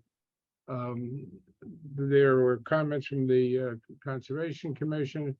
Eric Rains will talk about 2 of them. I'll talk just about one of them, which is the idea of installing a green roof, partly because of the age of the building and the standards under which it was constructed. Structurally speaking, there is no way that the roof that it exists now could support the necessary bearing capacity that a green roof would require. We've looked into it. We've communicated with the project structural engineer, and we're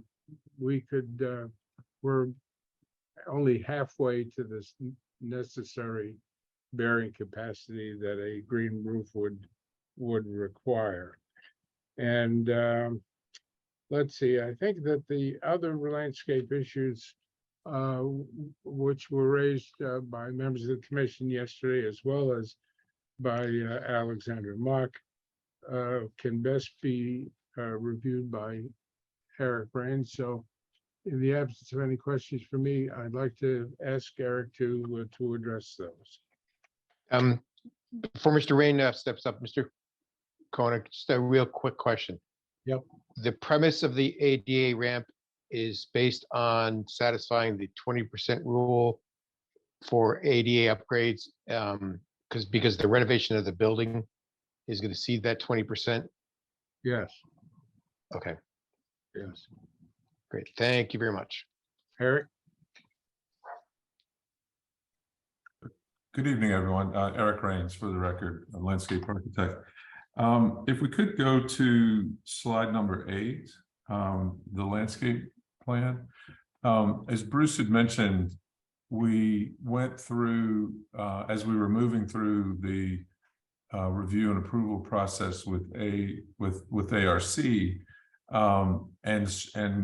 and discussing with them the reconfiguration of the front steps, as well as the addition of the ramp, we collectively landed on this layout because it did a few things. And one was it prevented the ramp and step combination from sort of taking over the front of the building.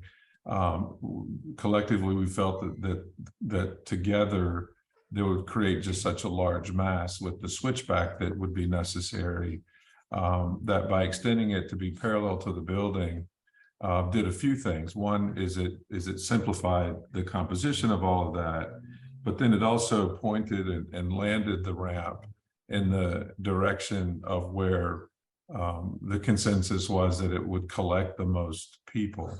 It also gave the opportunity for, at the very corner there, for there to be on more of an enlarged area. It's labeled there as concrete pavement there in the corner, so that it doesn't occupy additional space on the sidewalk itself. And then there's a space there also for what we've labeled there as a concrete bench. So we felt that by configuring it this way, it would blend in best with the site, and because between the face of the existing building and the curb, the other existing significant element are the existing street trees. particularly the three in the bottom there along Mason Street. Two of those are have grown, are at a height close to the height of the building. So the scale of them is significant as it contributes to the presence of the building to the street. And fortunately, we have those trees because it does exactly that. Bruce had mentioned that it's a big building. Elements like the trees on Mason Street and the trees on East Elm Street go a very long way in helping scale down that mass of the building significantly. So it's a good thing that we have those, and those are obviously on town property. At the top of the drawing there on the left, the town has planted another street tree, so that one is on its way to perform the same way as the larger, more mature trees do farther down Mason Street and on East Elm. Mr. Rain, just to quickly interrupt. East Elm Street, my plan has 4 trees. Your plan has 3. Am I missing one? There's actually one, for some reason, there's one close to the intersection that's very faint. And then the other 3 are darker. Oh, What are okay. those? Those are cherries. Those are all Okay. cherries, right? Yes, they're cherries, and those are, and then the first tree on Mason Street is also a cherry. Yeah, the existing has 4, Mr. McRae. And there's 2 baby cherries further to the east. And then there's 2 mature cherries as you go towards the corner. Now, I for just some- want to just to make sure that I'm seeing 4 and not 3 All right. on his plan, but I'm looking at it on an iPad, so it is what it is. Thank you. for So some Mr. reason- Rains, what the question that conservation had raised is the one about no native. Right, and so what we've done, I'm sorry. Surprised me from you.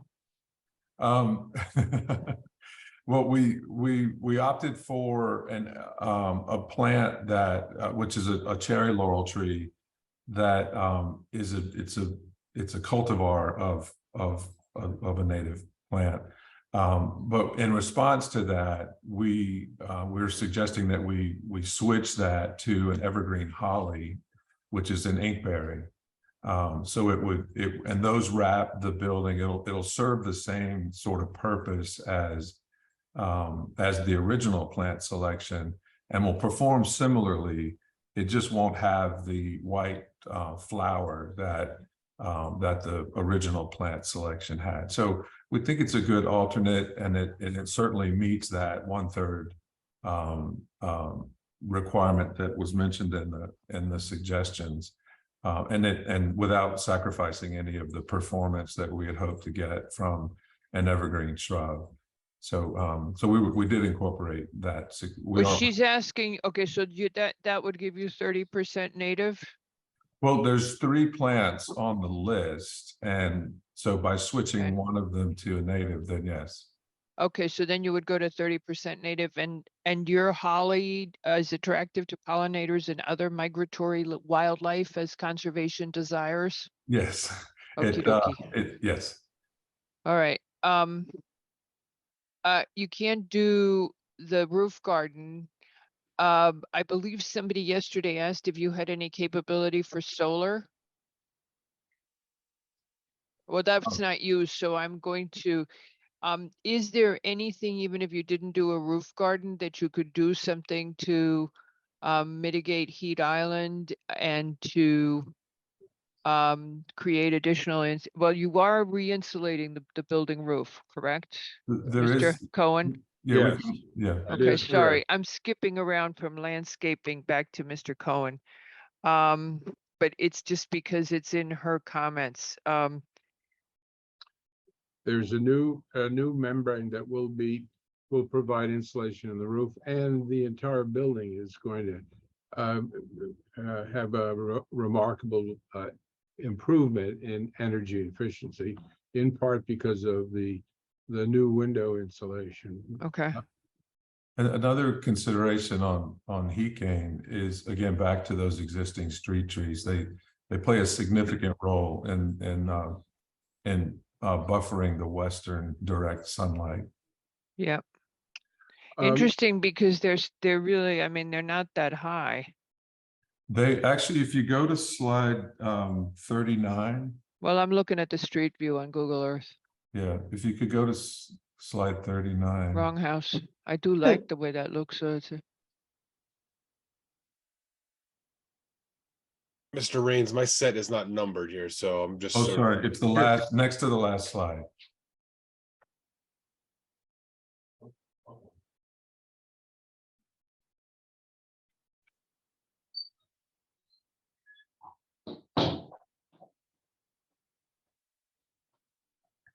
Almost. One more, there, yeah. So if you, Back one? back one perhaps, yeah. So you see the size of those, the two trees compared to the height of the building, they're, they're substantial in scale, which is very important related to the topic of heat, solar heat gain, but they also contribute significantly to the experience of walking along the sidewalk. So they're very valuable, as in all instances, street trees are very valuable. So during construction, you're gonna have an armed guard at each one, so nothing happens to them whatsoever, correct? The only construction in this activity is to reconfigure the steps and the addition of the ramp, which happened, along, well east of the existing sidewalk. So there should not be any. Okay, one of them gets damaged. We know where you live, so. Yeah, we should right. Remember that. You can bring that loaded gun you mentioned. Is this where the hollies Eric, go? there was also some discussion, Eric, about lighting. I wonder if you could review that. Certainly. Before we get to that, I just want to, because I can't see from the plan where the hollies go. Are they? They, if you go back 2 slides, Mr. Leroy, to the left, yeah, down. So there. So if you're facing that entry drive there, to the left is where they began. They pick up on the right, and then you have the new step configuration. And then they pick up and run the entire length of East Elm Street.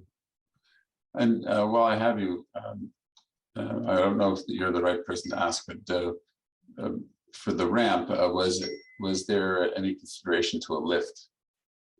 It was discussed, and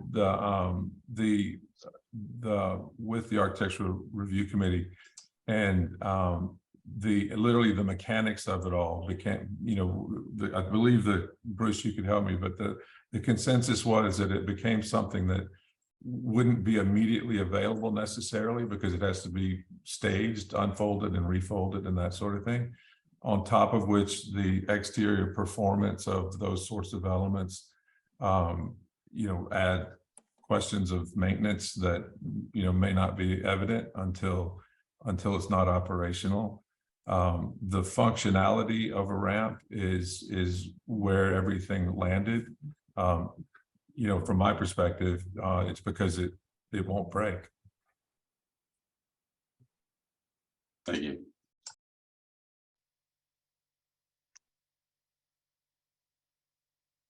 So I think, and on the Bruce's point about the lighting, if you go back to slide, the landscape plan, yeah, well, this one will do it. So right there, the plan view of the ramp is on the left there.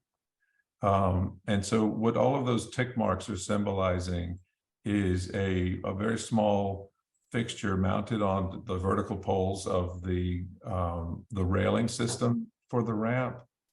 And they shine down and illuminate the surface area of the ramp without shining, without creating large pools of light. So that's the ramp and steps will be illuminated that way. Then on to the right there, it shows the light replacement that's happening underneath the existing building, and it's an upgrade to the existing fixtures that are there, and it meets all of the lighting requirements that within the regulations. So unless there are other questions, that's our presentation, Madam Chair. Okie dokie. I do have one question for the architect, just a quick question about on the front of the building, and I can't identify it on the side. There seems to be something called a material that's called out as GD2. It looks Hold like on, some kind hold of on. Mr. McRae, just hold on 2 seconds. Okay, go ahead, Mr. McRae. Start over again with your question. right. There was something on the elevations that's labeled as GD2. I guess GD1 is the railing for the ramp, etc. What is the GD2? Is that just a fence or a rail to prevent people falling into the garage? Yes, And that's similar to the railing going up to the ramp? same material, yes. Okay, and that actually goes all the way around the building on both sides? There's a guardrail, yeah, so, I'm just pulling it up too, so. 1 second. You don't need me to share, do you, or you have it there? Yeah, I have it in front of me. I couldn't find the detail. I just wanted to make sure it's not a trellis, if you would. It's actually a material that's going to blend in with the rest of the other details you have. Yes. Okay. And Eric was saying, the ramp is, there to also help to close up the gap as the parking is enclosed there, or is open. I mean, to the street. So we're trying to use it a little bit to close that up. Very good. Thank you very much. Anybody else have questions? Mr. Wells? Yeah, I guess for Mr. Cohen or the architect, although you're right, you weren't required to provide a energy narrative, but I don't think that prevents us from asking questions about energy. Now you mentioned the building's going to be much more energy efficient. Can you quantify that in terms of improvement in energy use intensity, like where it is now and what your goal is? That'd be helpful. Number two, we talked about a heat island. Obviously, green roof isn't going to work because the roof isn't structurally strong enough, but what about dropping solar in there? And that certainly absorbs the sun's energy and reduces the heat island effect, and also could help reduce your energy costs. And then number three, regarding the EV chargers, thank you for, in your proposal, you're going to have 3 EV chargers and you have the electric capacity to add more, but it'd be wonderful if you could have, 10% of the parking spaces, the remaining 10% of the parking spaces wired for EV chargers. So then when Greenwich has more EVs than any other town in the state, and it's growing rapidly. So I'm pretty sure you'll be adding, up to 10% in the future, and it'd just be a lot more efficient to wire it now and then drop in the chargers later. Anyone want to respond to that? Why don't, Graham, why don't you handle the first two? Yeah, so I don't recall the exact EUI. We're meeting code, and to the points on energy use, the windows, like Bruce said, energy performing windows, the opaque portions of the windows help us comply too with our energy requirements to get in below 40% and do a com check calculation of the energy, as well as replacing or completing all of behind this. The brick face wall is actually a precast concrete wall that in our probes has that insulation behind it. We are replacing that and improving that in our proposed details for the interiors to bring up the insulation. On the green roof, as you noted, we did, after listening to the conversation yesterday, just double check our calculations on green roof, and we would exceed the structural capacity of the existing roof, which would require a requirement by a fair amount, just based on looking at the roof, at the green roof itself, not even maintenance or being able to be up there to enjoy it. And likewise on the solar panels, we looked at that. It would have some structural implications, and we would need to look at that, as well as holding up the application, this application longer. So it's things that are considered and could be considered in the future too. As well as the EV parking, there is room at the panel and capacity. It's just a matter of when ready, like Bruce said, we could add those as needed. Yeah, final question, your fuel source, assume you're staying with gas? So everything is electric except the DOAS on the roof. The DOAS is gas fired with a heat recovery on the toilet exhaust, energy recovery on the toilet exhaust. Sorry, what's a DOAS? Dedicated outside air system. So it's the rooftop unit there is gas fired, but everything else is. What does it converted. do? What's the dedicated outside air system? It provides tempered air to the inside of the office commercial. So it's like a big, so in other words, it's like a king size Heating heat or pump. cooling. So Yeah, it's a heating heat or cooling. pump. It's a giant heat pump. Yep, A commercially scaled heat pump. correct. Okay. DOAS is like the more technical term, sorry. And on the issue of the additional EVs, the building is owned by a family who I've represented for years, who live in Greenwich and for years, who've owned this property for quite some time and are very experienced in terms of property management. And they feel right now that the 3 EV stations will be a good addition. Their goal was to modernize this building and make it more energy efficient. That was a leading issue for them in doing this work, and they're fully prepared to consider, rewiring or wiring for additional EVs, either now or as time goes on. But that's foremost in their thinking. Thank you. Mr. Clegg, just a real quick question. Actually, 2 quick questions. It's a Trespa panel, not a metal panel on the drawings that I have in front of me now, right? It's a Trespa panel. And the brick is not to be stained according to ARC. Yes. And is there rooftop screening around the mechanical systems?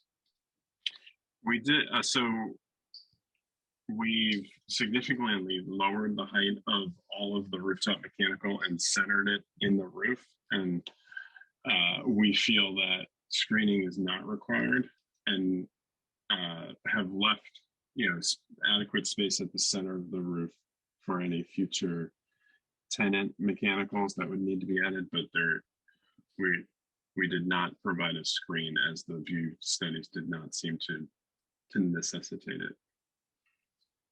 Okay. Mrs. DeLuca, don't we have a requirement for rooftop screening of mechanical systems? Not if you can't see it. No, it's in our regulation. It depends, not if it's set back and you Yeah, can't see it. 6127. Woohoo. In other words, it has a setback so that you wouldn't be able to see it.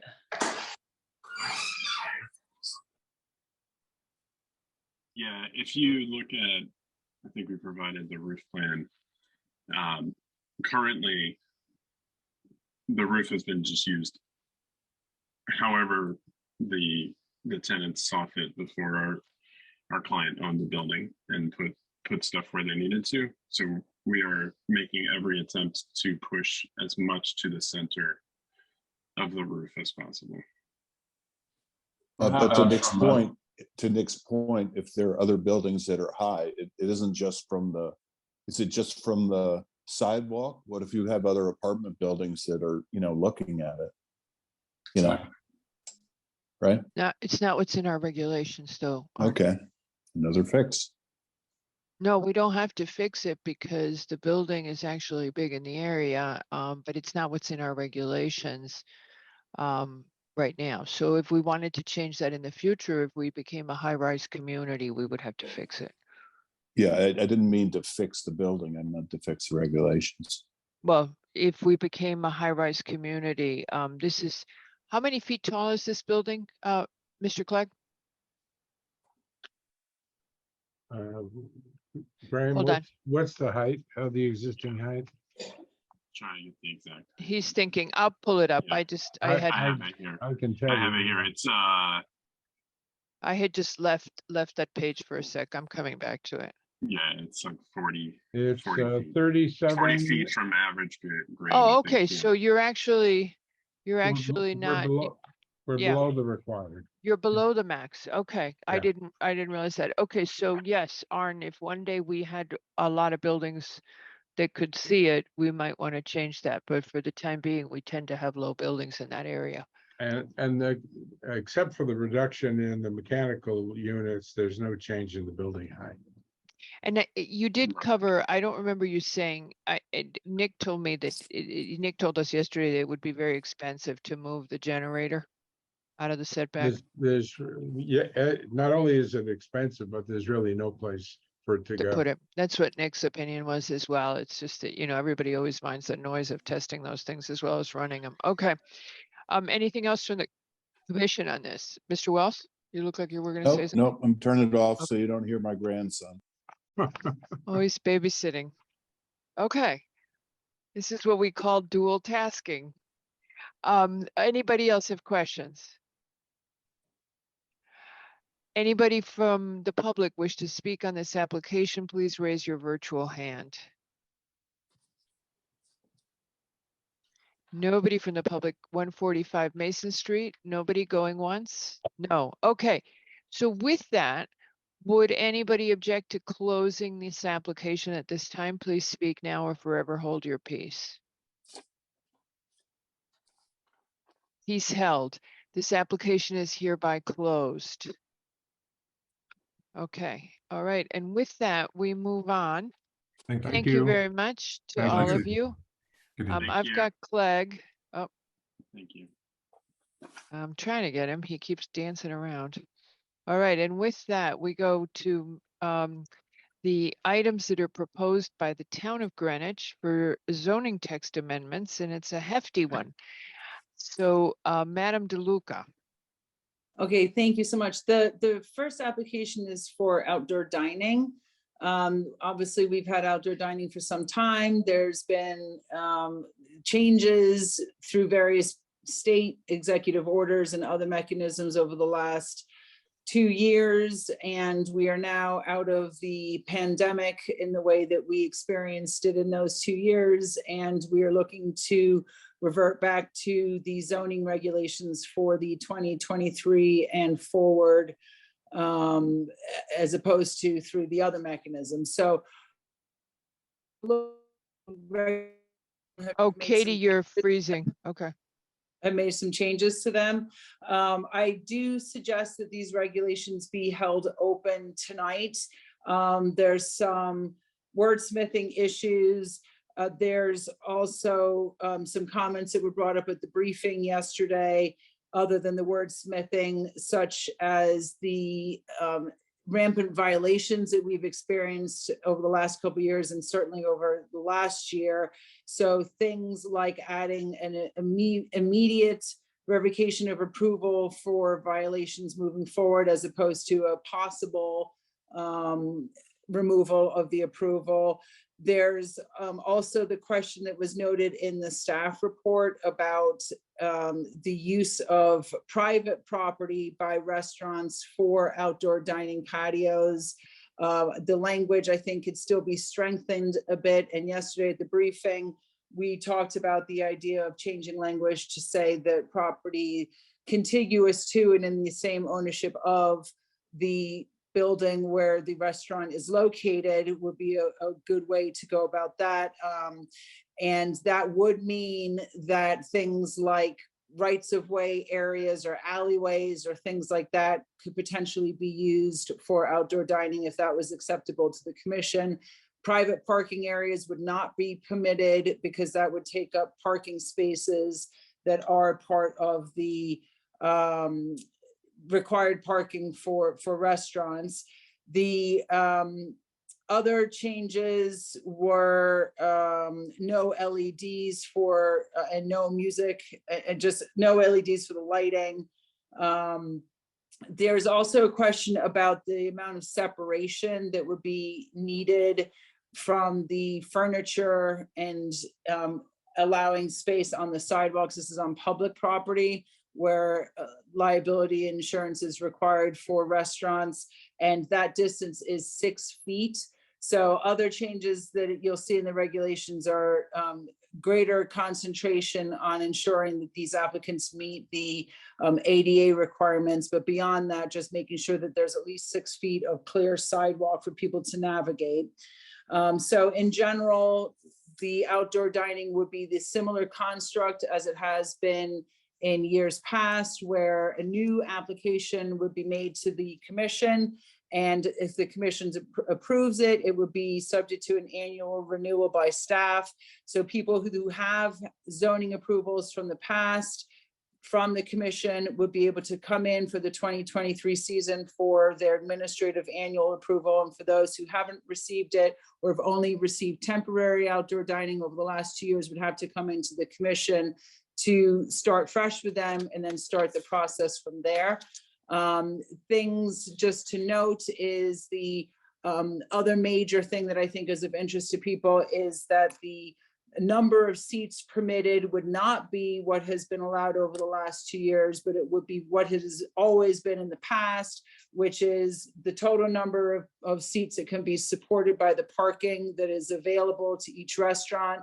It's a little different on Greenwich Avenue. I'll explain that in a second, but the total amount of seats is what you would be permitted. So when you come in with your plan, you would have to show that, let's just say for the sake of example, you had 100 seats and you wanted to keep 80 indoors and put 20 outdoors.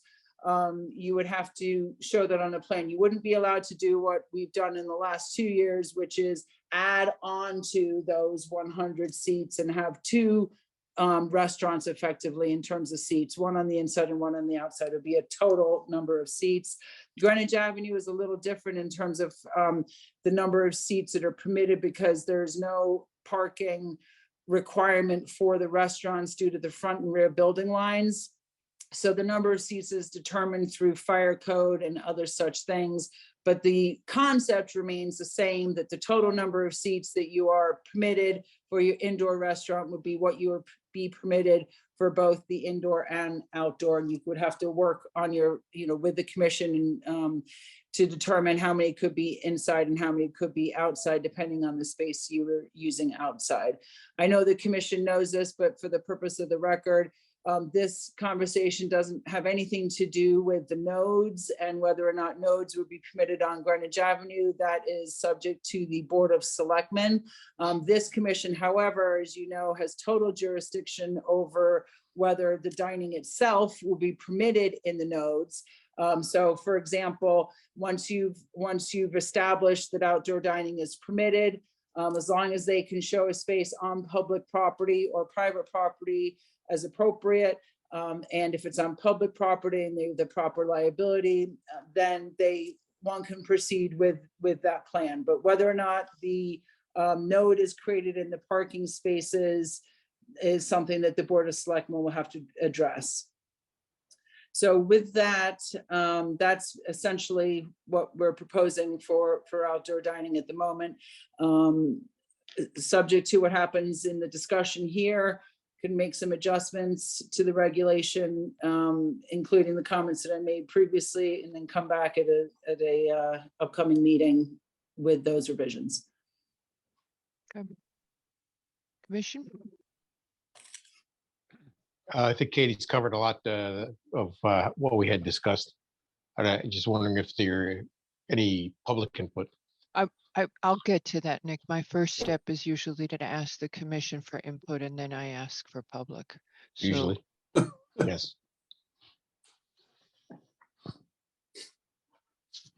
okay, does anybody on the commission have any comments? Right, now we will turn to public comment. Then anybody from the public wishing to comment on the outdoor dining proposed regulations, please raise your virtual hand. Okay, now I see you guys are there. Do you guys not know how to raise your hand? I see dining people. Adam Zaka, I see you. Okay, so nobody wants to comment and there's a bunch of restaurant people here. One thing I would say is while they're thinking about raising their hands and whatnot is, as I said, if you had a previous zoning approval for your restaurant, you would simply come back in the beginning to staff in the beginning of the outdoor dining season. It's likely we will have a new application form simply just as part of this update that we'll put out there in January. But if you've already had a previous zoning approval, then you come in to staff with that. But if you've had a temporary outdoor dining permit, so something that was approved over the last 2 years, that would not be permitted. That's not your approval moving forward. So those are null and void as stated on those approvals. That was just for the year that they were approved for. So those don't count. Just to clarify. Okay, once again, does anybody from the public wish to speak on the proposed outdoor dining regulations? Please raise your virtual hand. Not getting anybody, Katie. All right, so we're going to go to the commission now. I see Jim Michaels here. I see Adam Zaka. I know there's people here for the discussion items. If you keep outing them, they're never going to come back. I know, but I've known Adam for a long time, so I hope he doesn't mind being outed. There we go. There's Karen. Karen, you're not a restaurant, but you are allowed to talk, Madam Vasiliotis. As we're bringing her in, yesterday we had a very full-bodied discussion on violations. And one of the things we discussed was being more proactive about violations and having greater consequences for violations to make it clear. If we are not going to allow people to increase their overall seating for the outdoor, and they do, for example, we need to act on that because I know some of you regularly walk the avenue, but when I walk it, it is incredibly crowded right now. And as Dennis has pointed out, fabulous, great success, great commercial vitality, but at the same time, we got to keep people safe and not crowded. That's, for example, we've got to make sure they're respecting that they're keeping the path, the sidewalks clear. As it gets cold, I've talked to the building department a couple of times. There are code violations related to people putting heaters that they're constantly tracking down. We have violations in that. Well, you've all seen the list. The only change I would make, and we could add this as a completely separate item to the regulations, is I would like to add some kind of consequences to violations. And I add to you that I can't remember. It's either Connecticut State Statute 8-3 or 8-8 that allows the commission to create the process that it will apply to violations of its regulations. So I would like to add that at some point. Okay, with all that big comment, Madam Vasiliotis, please go ahead. Hi, I haven't really reviewed this in But you were here. detail. I'm sorry. But you were here, so tell us. Yeah, I was here, so I figured I'd give my 2 cents. I do walk down, I'm in the downtown area, so I do walk downtown a lot. What I've been noticing is that lunchtime, the outside areas aren't necessarily that fully at full capacity. It seems as though it's mostly at night And Saturdays. Saturday's brutal. Yeah, Saturdays are also. Obviously the concerns I always have are pedestrian safety. Sometimes it's really difficult to maneuver around. And I think that needs to be taken into account. You'll always hear people complaining about the loss of parking. And that's a big concern, especially downtown. I guess from what I'm seeing, you want to put a cap on when it would be available. I think that's a good idea. Limiting it in the winter months.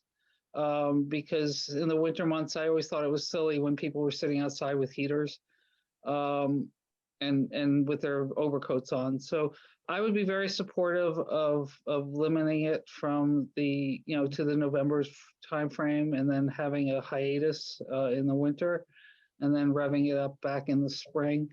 If I have more comments, I'll let you guys know. Oh, I'm sorry, quick question for you, Ms. Facilita. So right now, the time period is April 1 to November 1. It was proposed to make it to November 20. Are you saying you'd like it to stay April 1 to November 1? Or you would, or? The way that global warming is going, I think November 20th is fine. Okay. Again, I haven't really studied this in detail, and I haven't really gotten a lot of comments from neighbors, but I don't have a problem with the 20th, but as long as there's some sort of respite in the winter months, so that people can kind of get their bearings back. Thank you. Oh, you're muted, Madam Chair. We talked a little bit about that. So I think the commission should discuss it. That's it, right? Ms. Vasiliotis? I'm gonna just sorry, demote her. my dog was Yeah, barking. I'm demoting you because I think you were done, right? Yeah, thank you so much, Rep. Thank you. Bye-bye.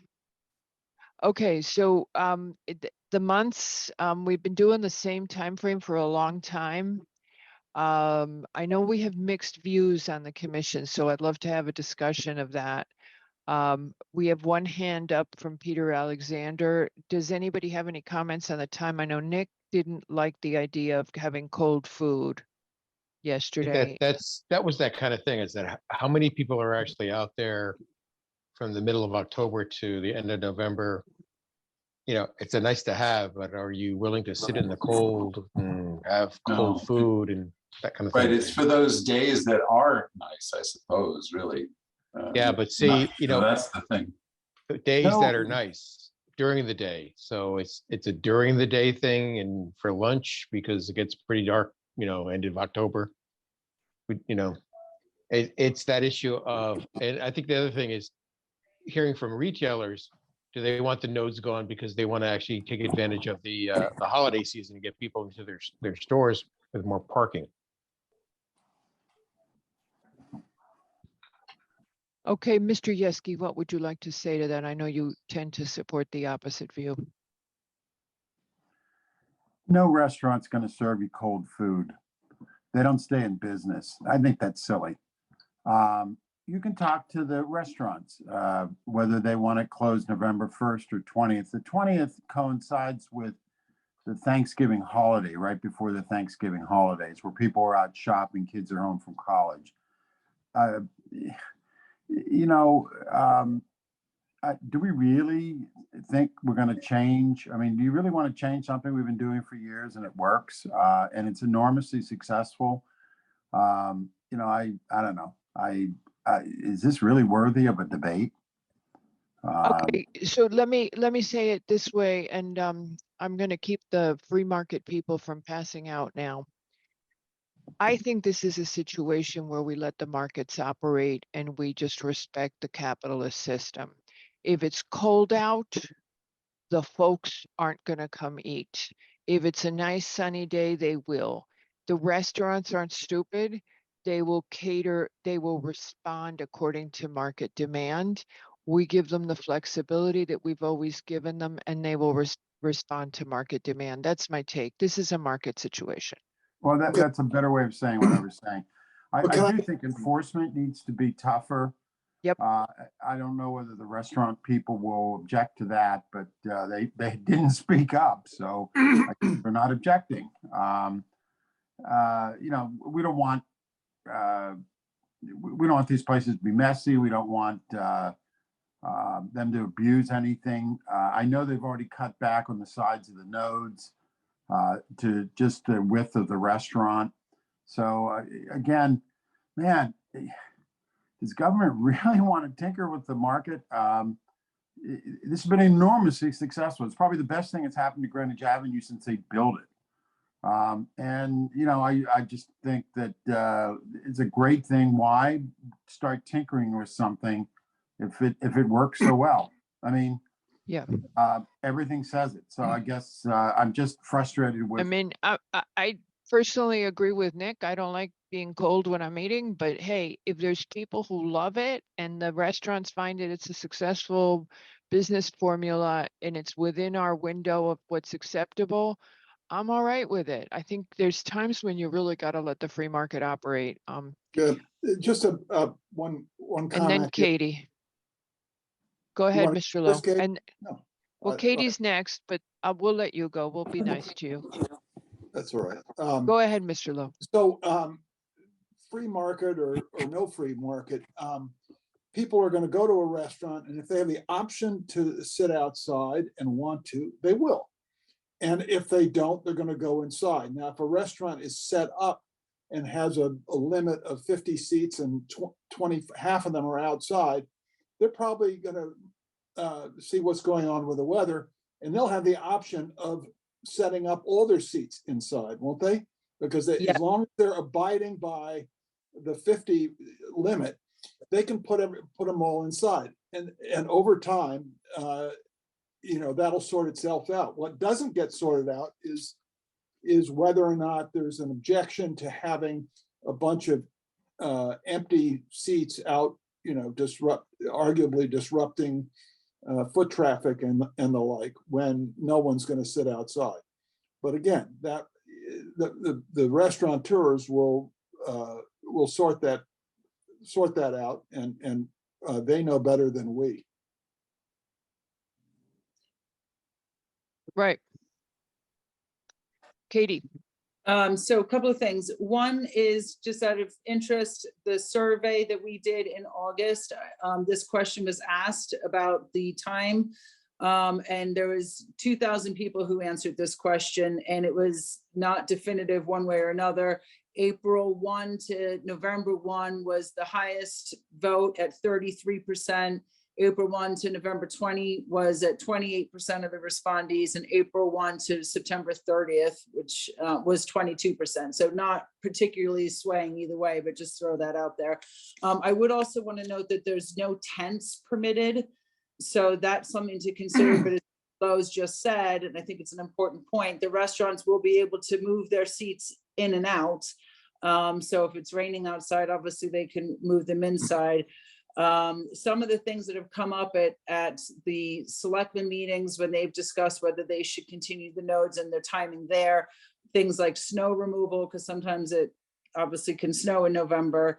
And one thing that I think will be interesting in this upcoming year, considering if the commission approves the regulation generally as proposed with this seat limit, it'll be curious to see how this plays out with the pricing for the nodes and whether or not it'll be worth it to the restaurants to pay that extra price for this outdoor dining area if they're limited to the total number of seats. So that may also impact this timing. Okay. Mr. Levy? So, yes. So the nodes are different. It's a different application, right? So It's a We little have no, weird. that's not in our, Yeah. It's the nodes belong to the first selectman. right. So they can. And what is the timing of the nodes? So also November 20th.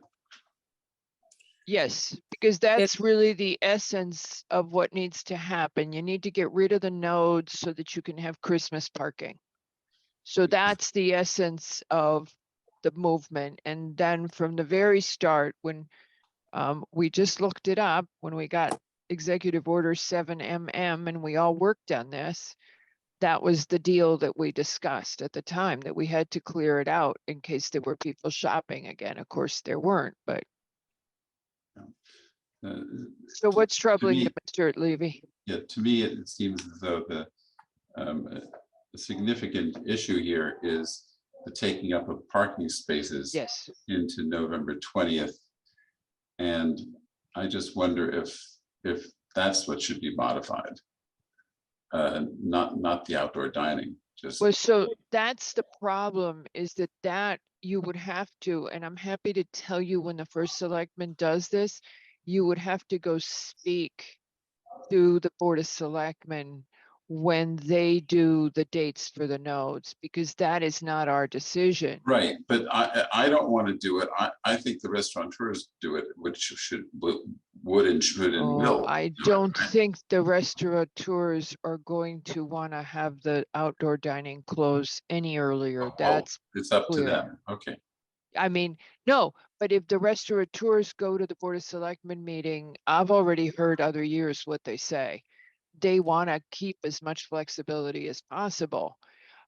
So if you have a concern about the nodes and parking, as a member of the Planning and Zoning Commission, feel free, or as a citizen, feel free. I can tell you when the Board of Selectmen meets to discuss it and express your concerns.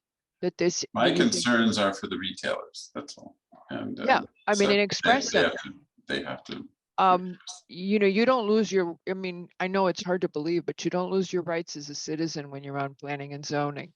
So seriously, if you have that concern, I think it's worth going to the Board of Selectmen. I'll tell you when it is and say, I continue to be concerned, and, the commission doesn't have a problem with my speaking out as an individual about this, and say it, because we have no control over the decision. That is up to Fred with DPW and Greenwich Police.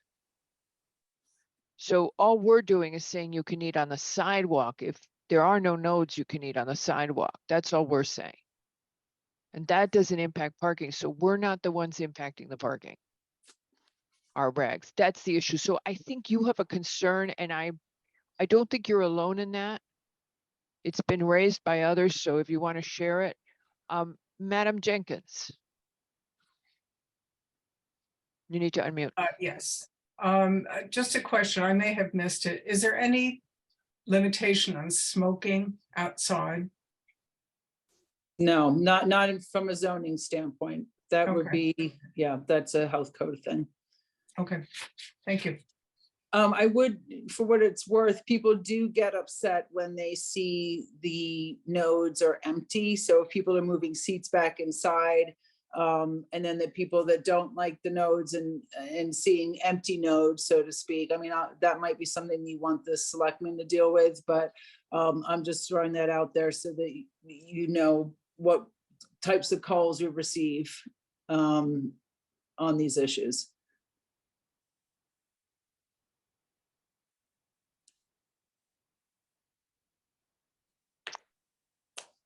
Okay, any other comments from the commission? I've got one member from the public who wishes to speak still, so I'm just gonna go. Oh, Mr. LaRoe, you raised your hand but went away? Sorry, I was having a coughing fit. I just want to reemphasize that this is again about outdoor dining, not exclusive of nodes. So I think Mr. McRae started off with this conversation. The seats being on outside or whatever, that's going to be a function of the restaurateur wanting to put them out on the sidewalk or not, et cetera, et cetera. The node thing is a separate issue. So a lot of these things about space and parking spaces, whatever, it may be moot if the first selectman decides to do something other than what has been done over the past year. And that's my 2 cents. Okay. Alrighty, I'm gonna turn to Mr. Alexander. Mr. Alexander, if you would go ahead.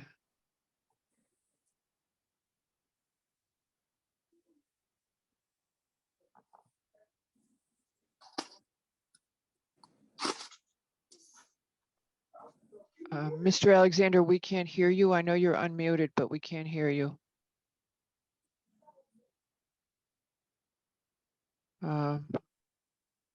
Mr. Alexander, we still can't hear you. Now you're muted again. What is, that's the second time that's happened tonight. You're unmuted, but we can't hear you.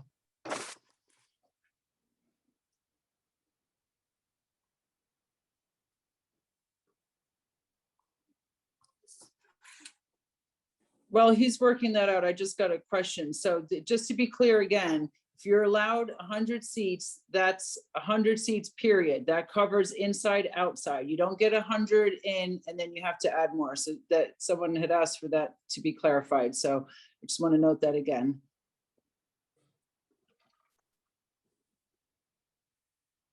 Okay. And again, we're waiting for Mr. Alexander. Again, what I would suggest, since we're not getting any major public comment on this application, is that we do the enforcement of violations separately so we can get this done.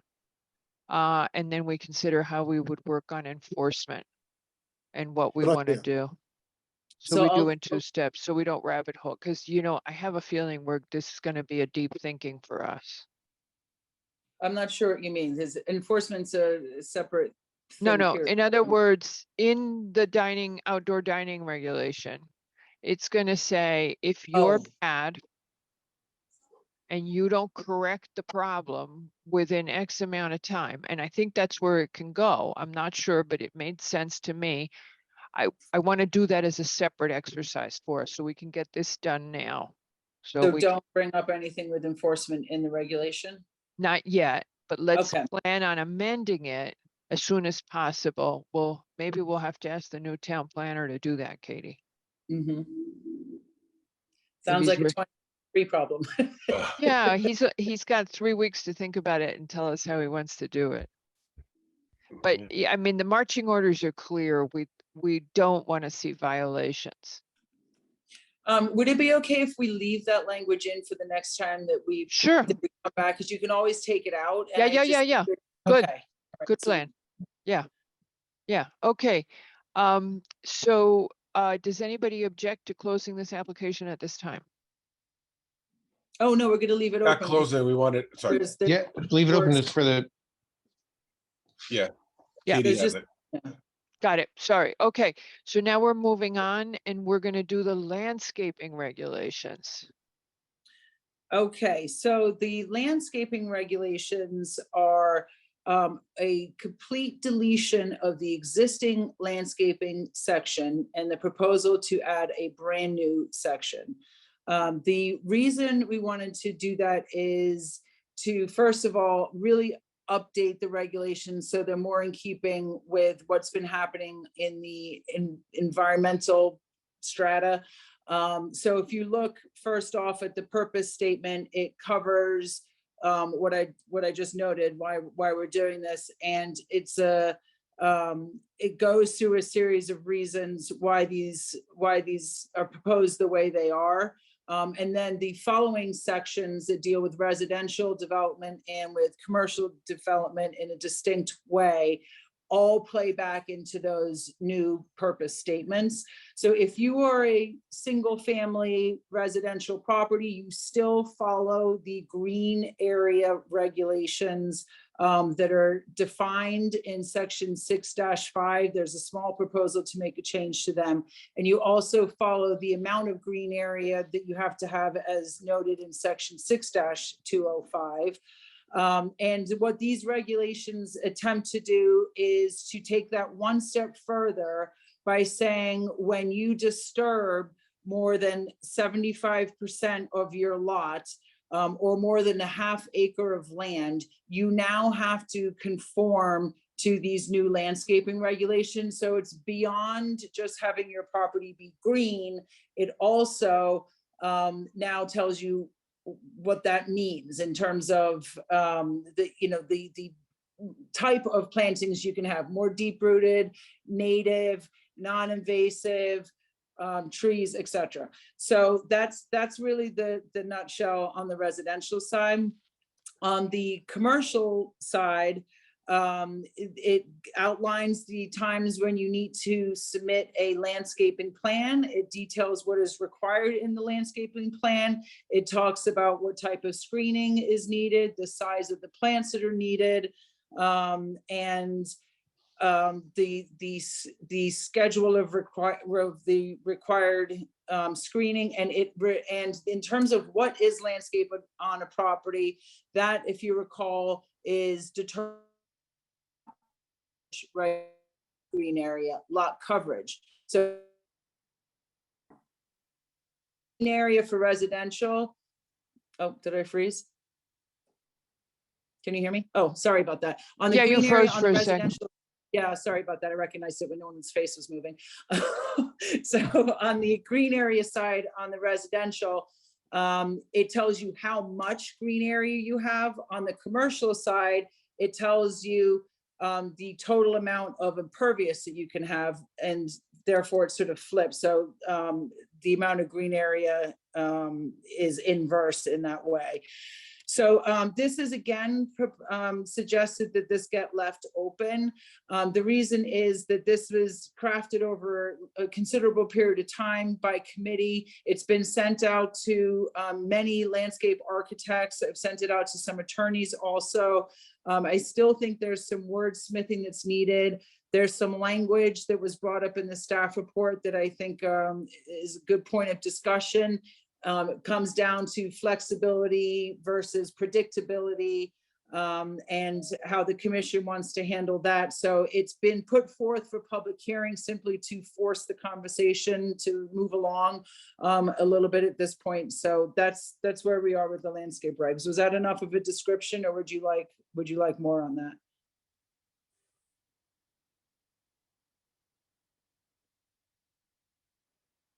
Margarita, you're muted.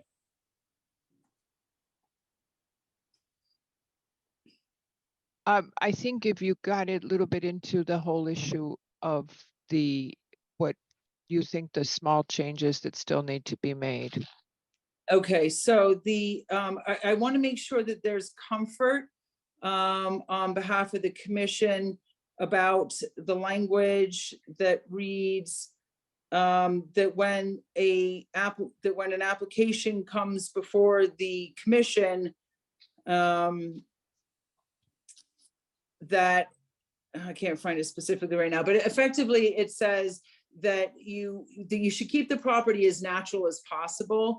And I'm just a little concerned, since this is regulatory language. This is not suggesting language. This is regulatory language. And it says, keep the property as natural as possible.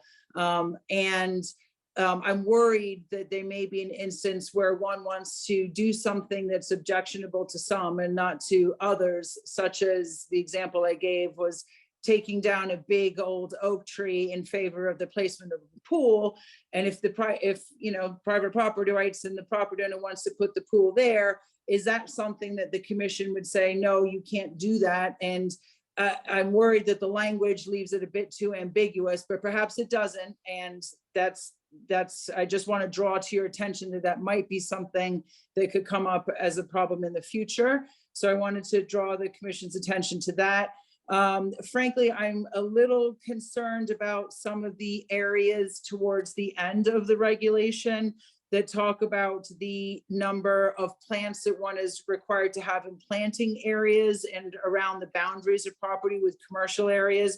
We do have experts that were on the committee, landscape architects, etc., that were on the committee that have gone through this, but just having another set of eyes, make sure that there's no contradiction in the regulation, I think would be very helpful. And that's my concern about it, is just making sure that the regulation actually makes sense from a regulatory standpoint, particularly as it relates to screening and plantings within parking lots, and making sure that there's an appropriate screen between commercial and residential property, that those numbers make sense, so to speak.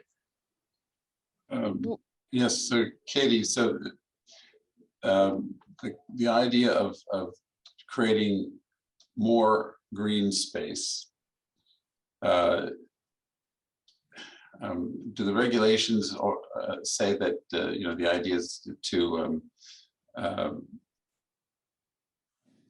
not do anything that it decreases green space. So the idea is to have some kind of plan that shows that you're increasing it. So how to quantify that is a little difficult, except to say that a plan will be prepared showing an increase in greenscape and then a conservation of what's there or something like that. So can you define it that way? No, not exactly, because the total amount of green space, so to speak, of landscaped area on a property, whether it be on residential or commercial, is defined, and that's not proposed to change as part of these landscape regulations. What is proposed to change is the quality of that landscape green area. Right. So, but so you come up with, so in other words, there has to be some kind of landscape plan that discusses that. Yes, and that is a requirement. So thank you for bringing that up. So from what the regulation states, as I mentioned, it does go through the specifics of what's required in the landscape plan. But one of the things that is new is that a landscape architect will have to sign off on that plan. There was a debate on the committee about whether that was appropriate given the expense, and it was eventually determined that yes, it was. A property owner, when they develop their property, are spending money on engineers and architects, and the small percentage of the overall project is certainly worth what we would get in return, which is ensuring that these proposed landscape plans actually meet those higher environmental standards that are listed in the purpose statements of this regulation. There is a back part of this, and that is the maintenance of landscape. So often what happens is a tree is planted and then it dies. So I'm not sure if there's much we can do with that, but maybe it's worth to mention that there's an expectation of maintenance. Yes, and that point's well received, and that there is language to that end in the proposal that the maintenance should be handled. And part of that involves bonding if necessary, and tree replacement and planting replacement if the vegetation should not live, should not survive. Right. So in the case of delinquency and then a new ownership, so the new ownership would take over the responsibilities of this. It would go with the land, right? Yes, it goes with the land, correct.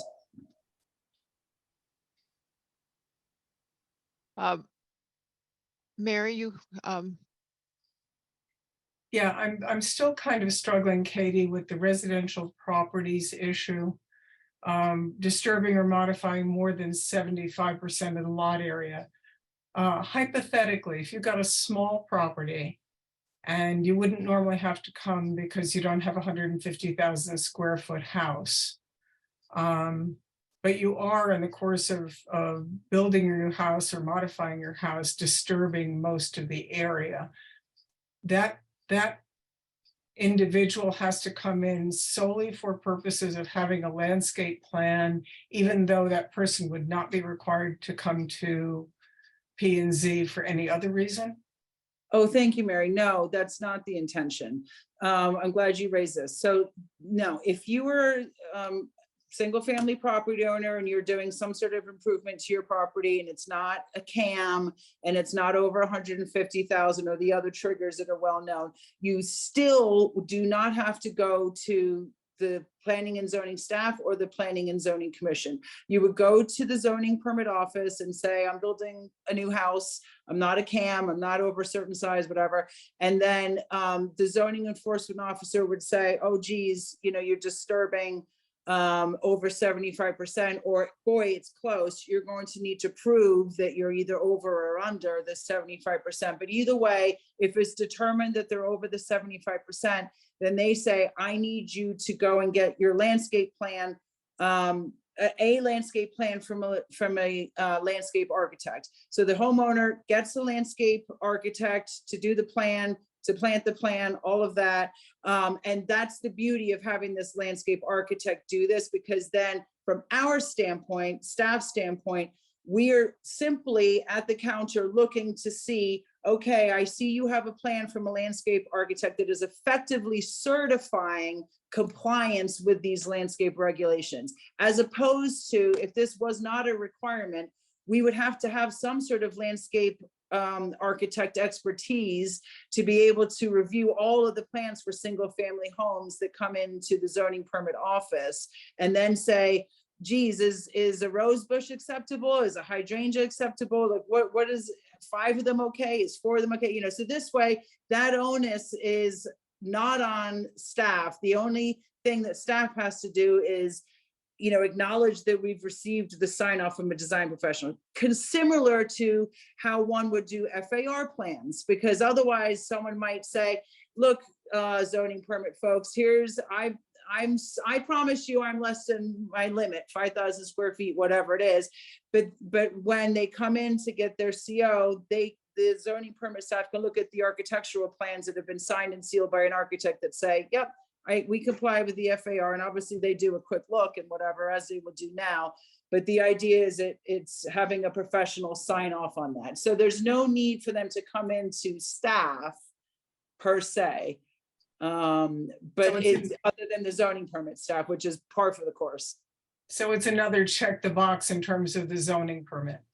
Correct. Okay, Right. Thank you, Katie. But it's another encumbrance on a property owner developing a lot, which could be onerous to the property owner who has a small lot. So if they've got an undersized lot, they're in an R7 and R6, they're automatically going to disturb more than 75%.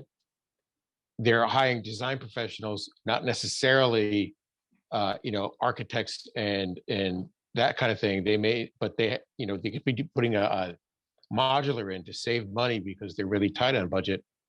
But they have to actually install the build the building. They got to do all of their drainage. And then they've done now 75%. So now they have to actually put in the landscape plan. It seems that actually, yes, the special permit uses are correct.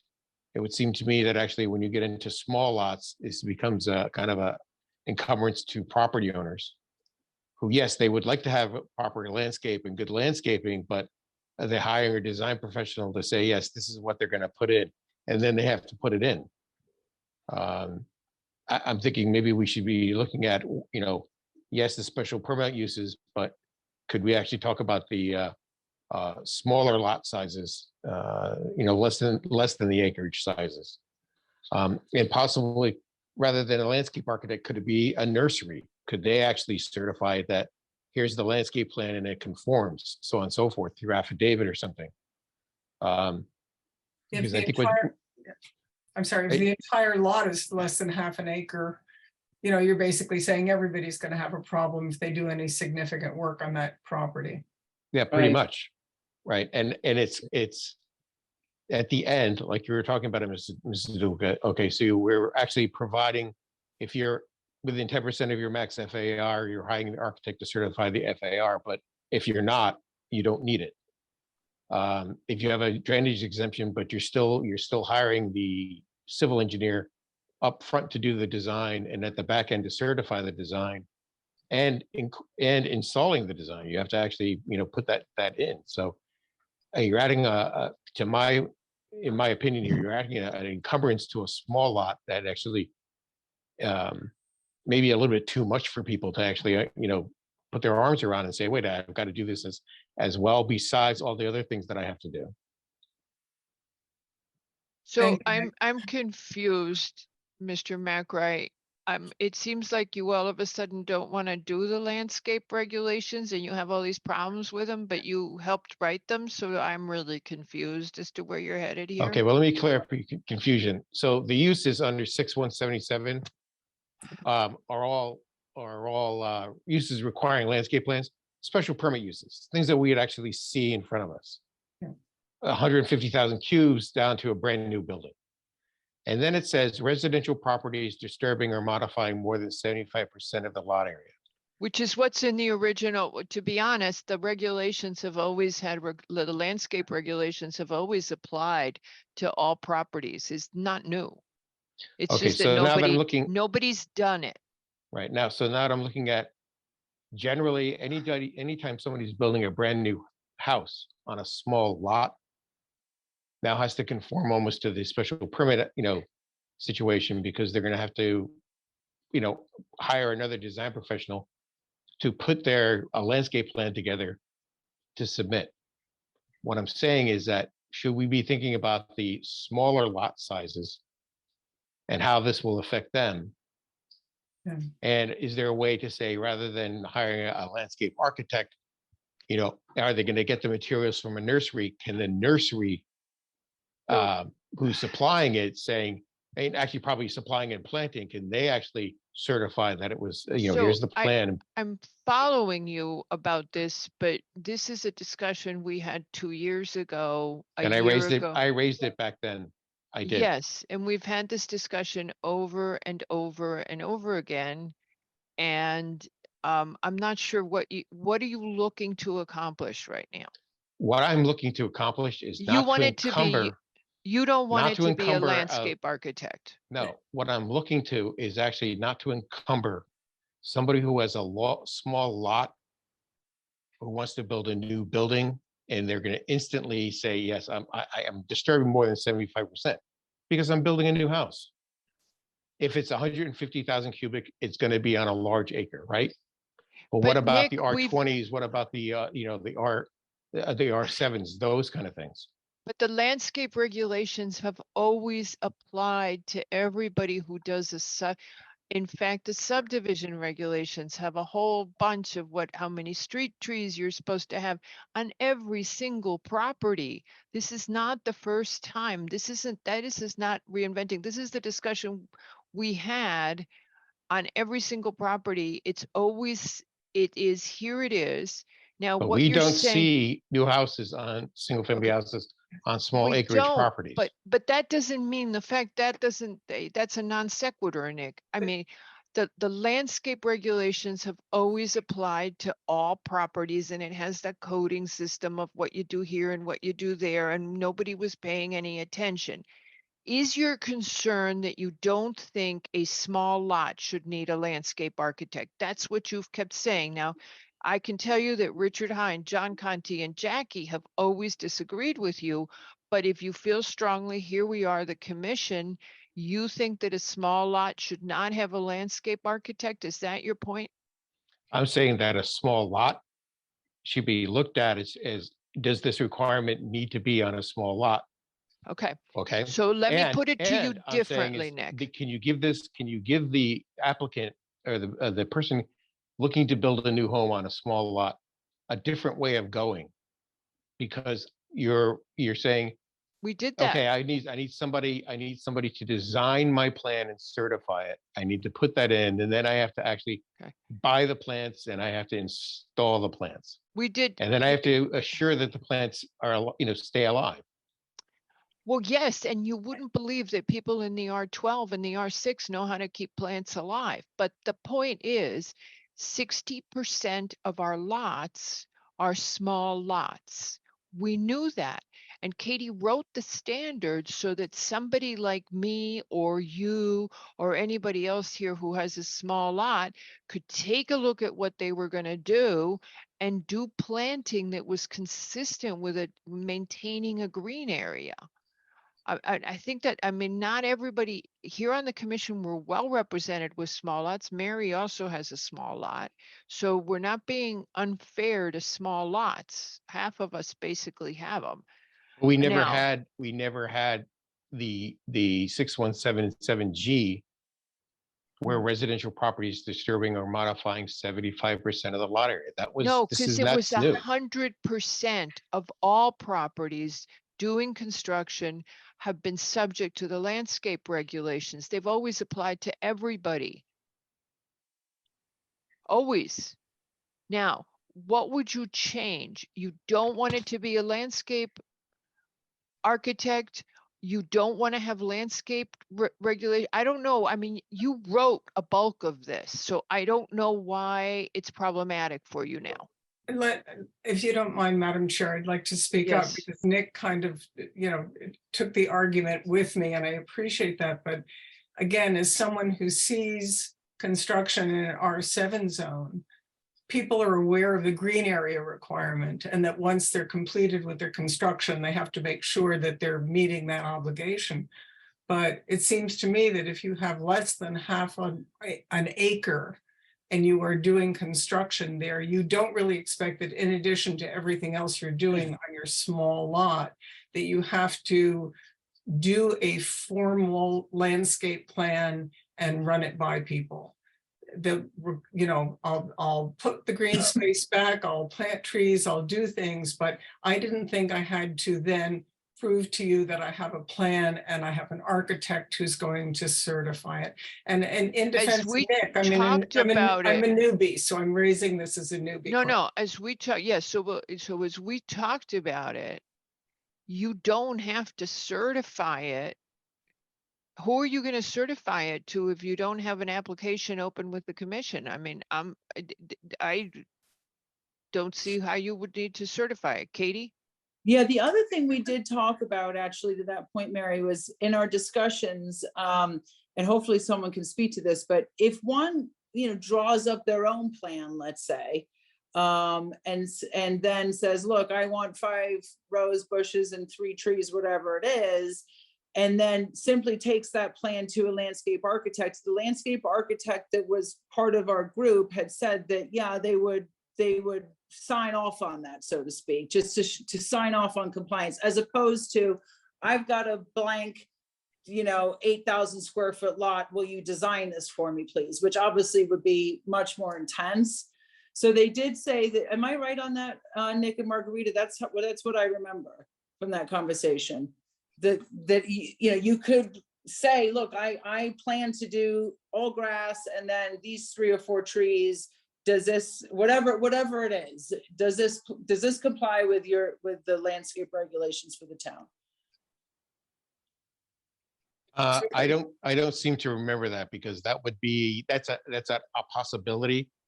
But it would seem to me that the landscape architect who is needs to certify the plan would need to actually provide the drawing, or just certifying their own design, or a design that they put together. Right. But again, it's up to my colleagues in the landscape business. It's the same thing. If you have a licensed horticulturalist certifying a landscape plan, what's the difference? So I'm just saying, we've got to give a little bit of latitude to those people with the small lots. Again, how would you word that, Nick? I'm just baffled because we've been It's here simple. I just said residential properties in the RA4, 2, and 1 zone, disturbing more than 75% of the lot, and leave out the small acreage zones. Okay, I don't think that is going to accomplish the preservation of green space that you were looking for greater sustainability and climate resilience, which was our first goal.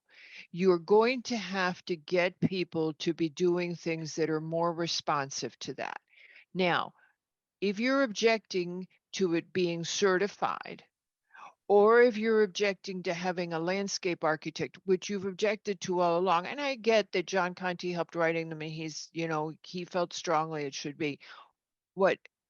Is that the issue? You don't think they should be certified, and you don't think it should be a landscape architect? Because if we let 60% of the lots in town pave, do whatever and do stuff that doesn't have good water absorption and doesn't have native species, we are basically losing a chunk of the town. That's not our objective here, and that's not consistent with the POCD. Now, I understand making it easier and cheaper for small lots, but we have to be cognizant, once again, of the broader strategic objective. So how do we do that? I think I've explained it. I really think that Well, you haven't, because you want to just eliminate all landscaping. You don't want them to be certified?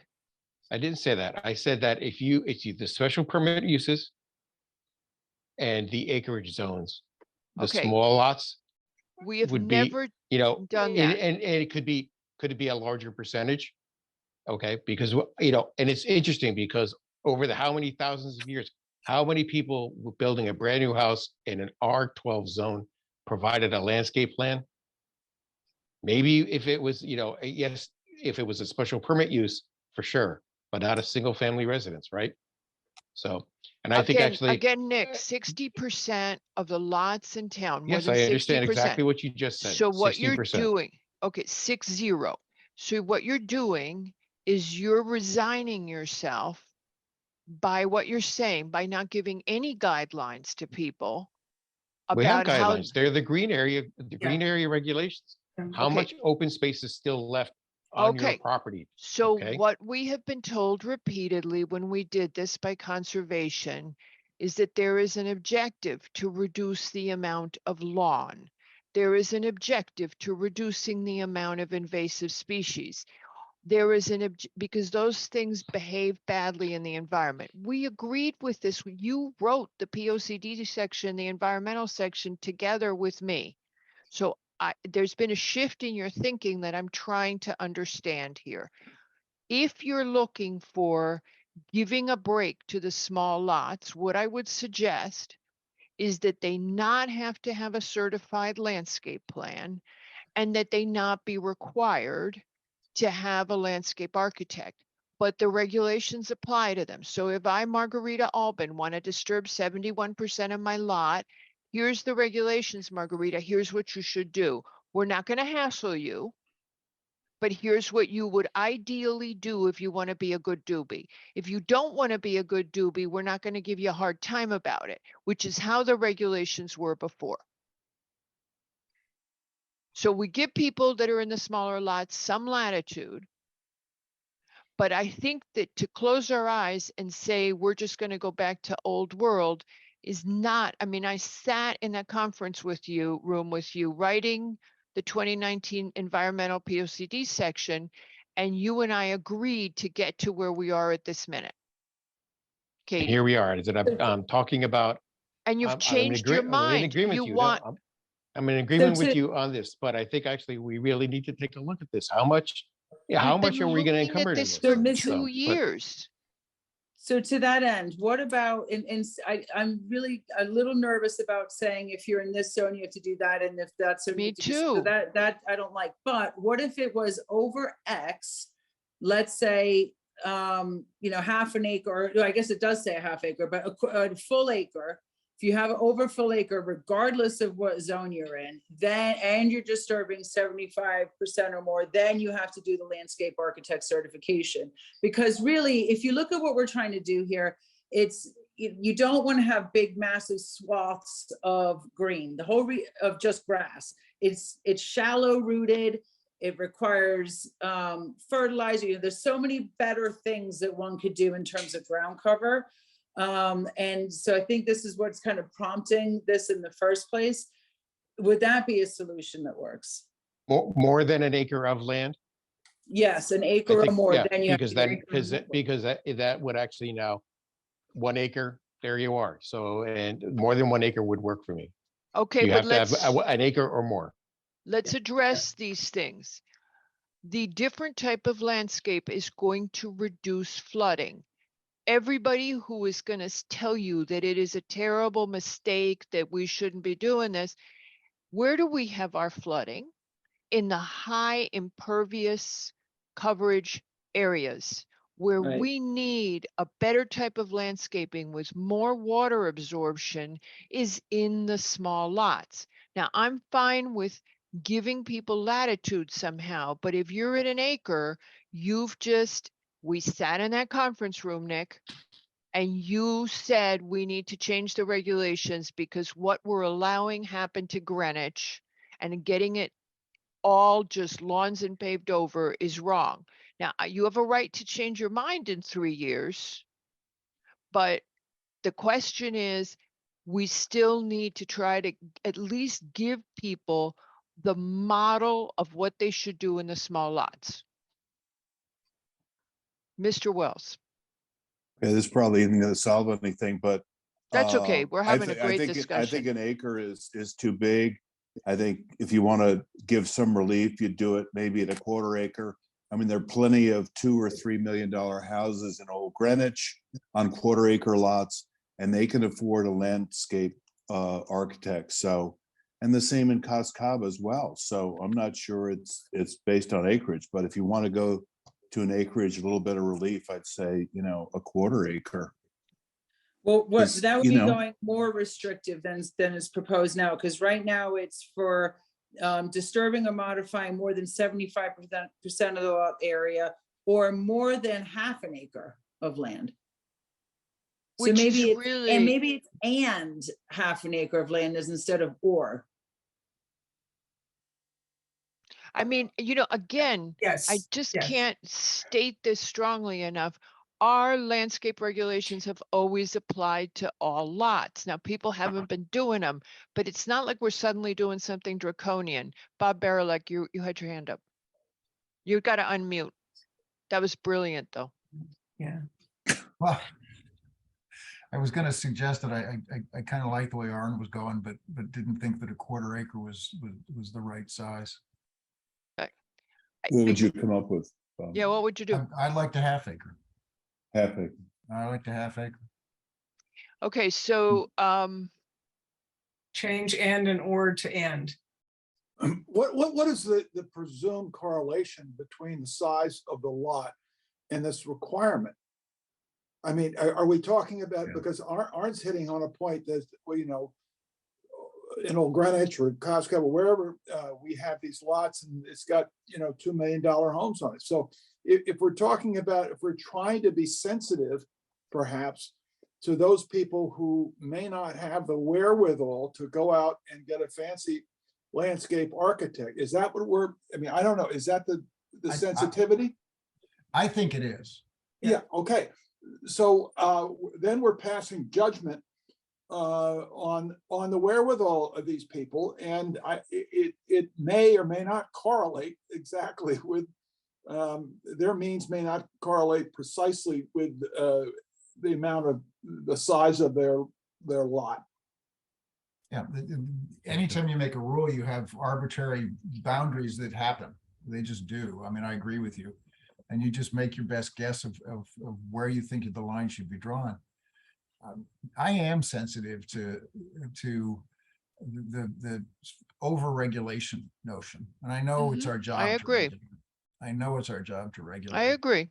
But and I'm okay with, and that's why I'm okay with, on a smaller property, people not getting a certification.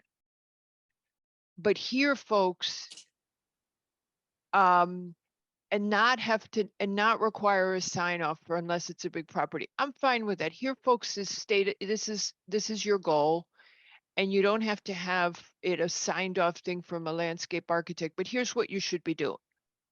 I'm fine with that. And then people, at least we've given people an idea of a direction to move in that is more sustainable, especially for the people who live in flood prone zones. I mean, that's one of the key things we're trying to do here. So I'm okay with that. Don't get it certified.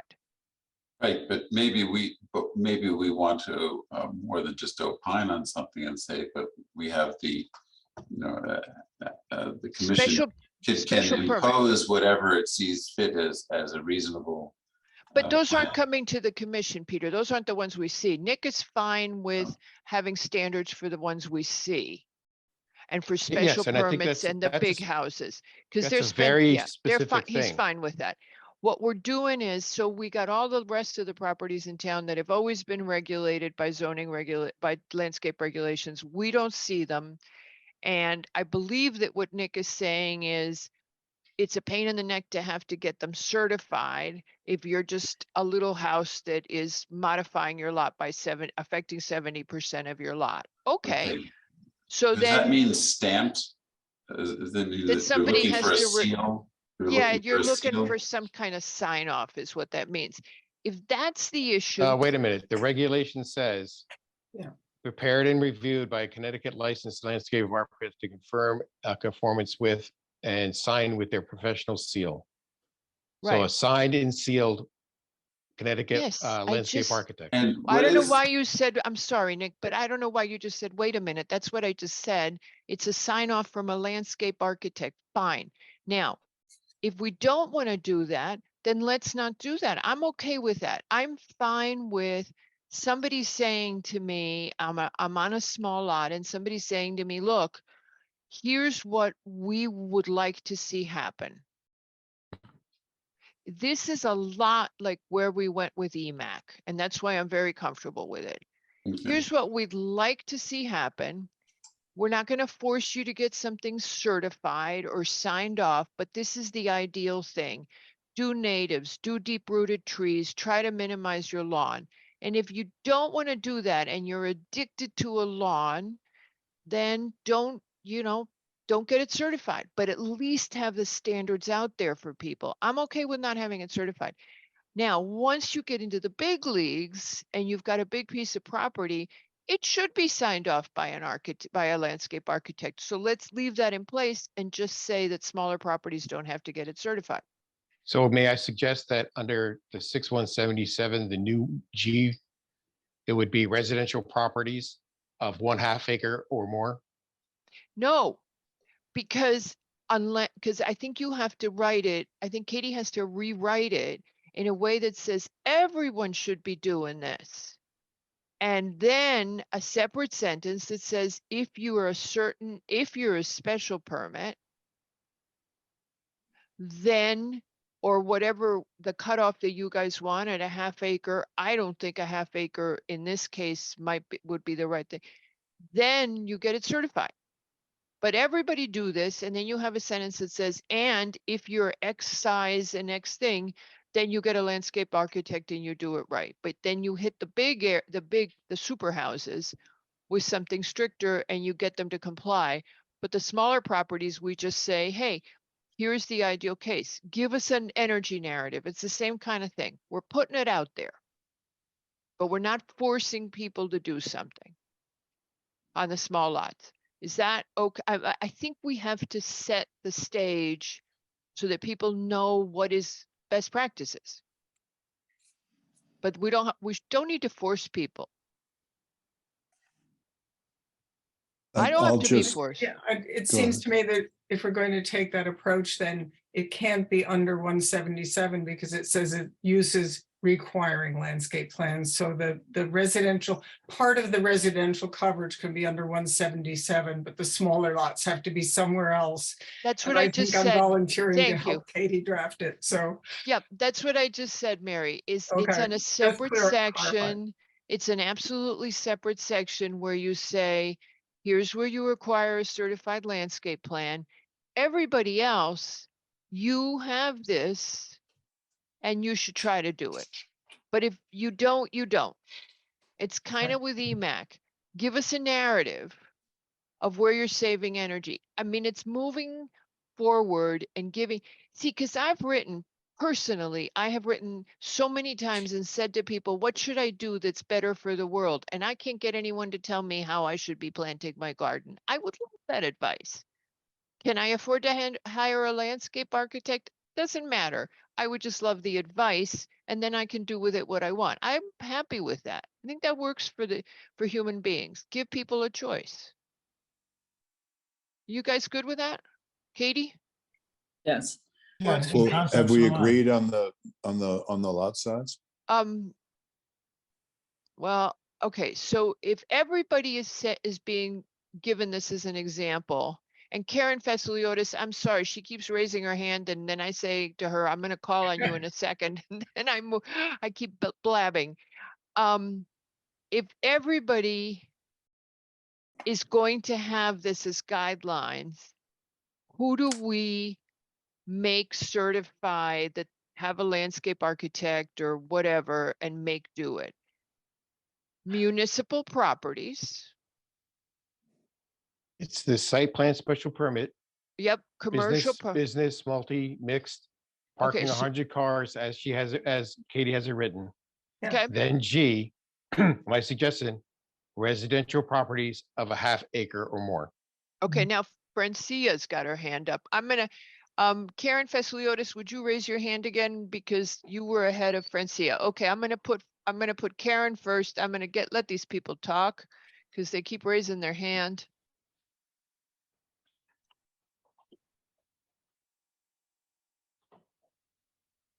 Okay, Karen, please go ahead. Ms. Vasiliotis.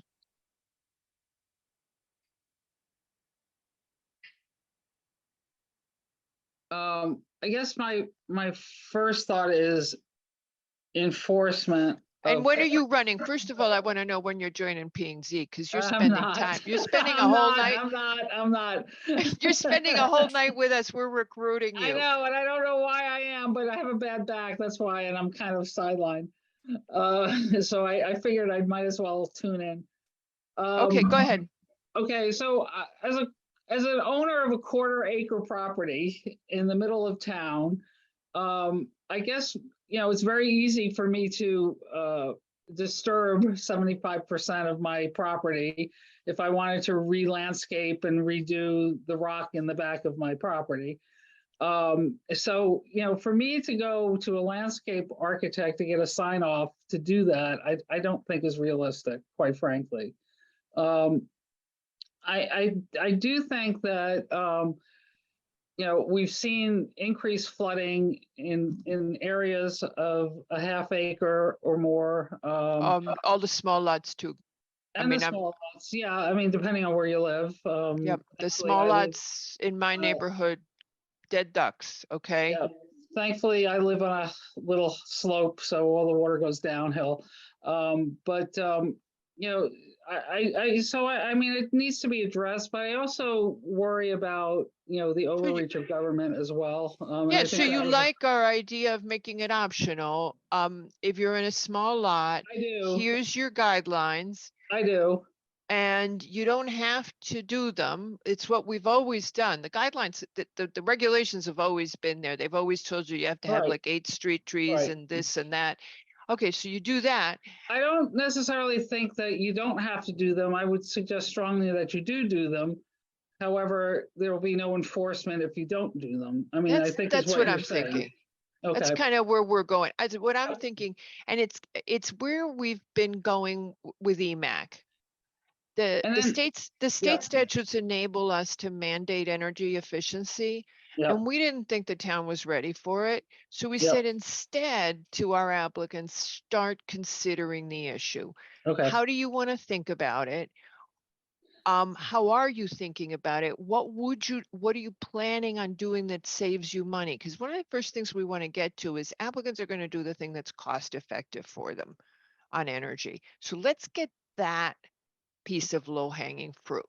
What do you want to do that's cost effective? And then we'll see where the world plays out. But for now, we got people thinking about it. Same thing with this.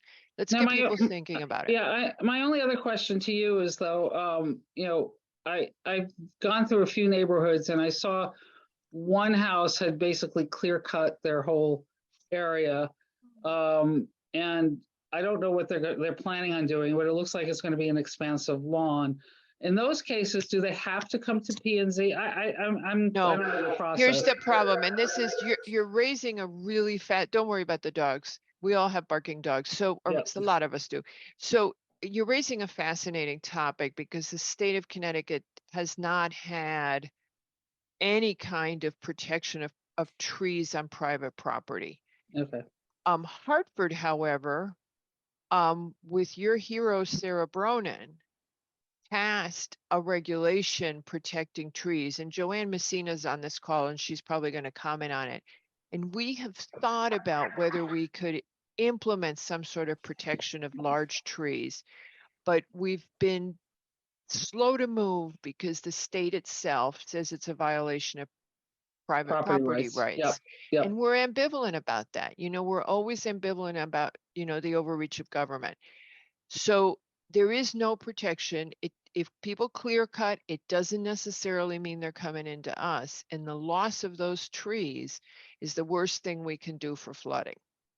Well, no, I understand that. I have a love-hate relationship with a giant. I oak know tree you in- do. in my- I've in argued my with front you yard. about trees for years, so I know exactly how you feel about trees. I remember I don't ever talk to you about trees in the fall, like right now. Are you done Right. with? Well, that's why my back is out, because I was doing a lot of raking. I remember Karen said to me one day, "I hate trees," and I'm like, "Oh, so it's late October and she's been out raking."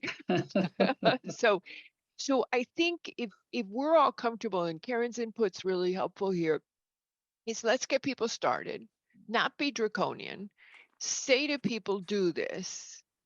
And if it's a big property, and I would go more than special permit, because there's houses that are pretty darn big and do Versailles and it's all lawn and they impact all their neighbors. So I would reduce it. Maybe it's an acre. I think somebody wanted to do that before. Anything else, Madam Fasiliotis? Nope, thank you Our so much. for newest listening. alternate. You know, we don't have an alternate slot right now or you'd be dead. Thank you for Some of us listening. can Oh, make wait, one. stay with us because we're doing roosters after the break. Okay. And that's on the request of the town attorney. Okay. All right, thank you.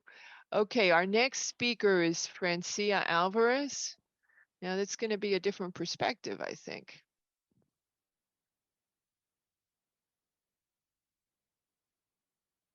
All right, Madam Alvarez, please unmute and proceed.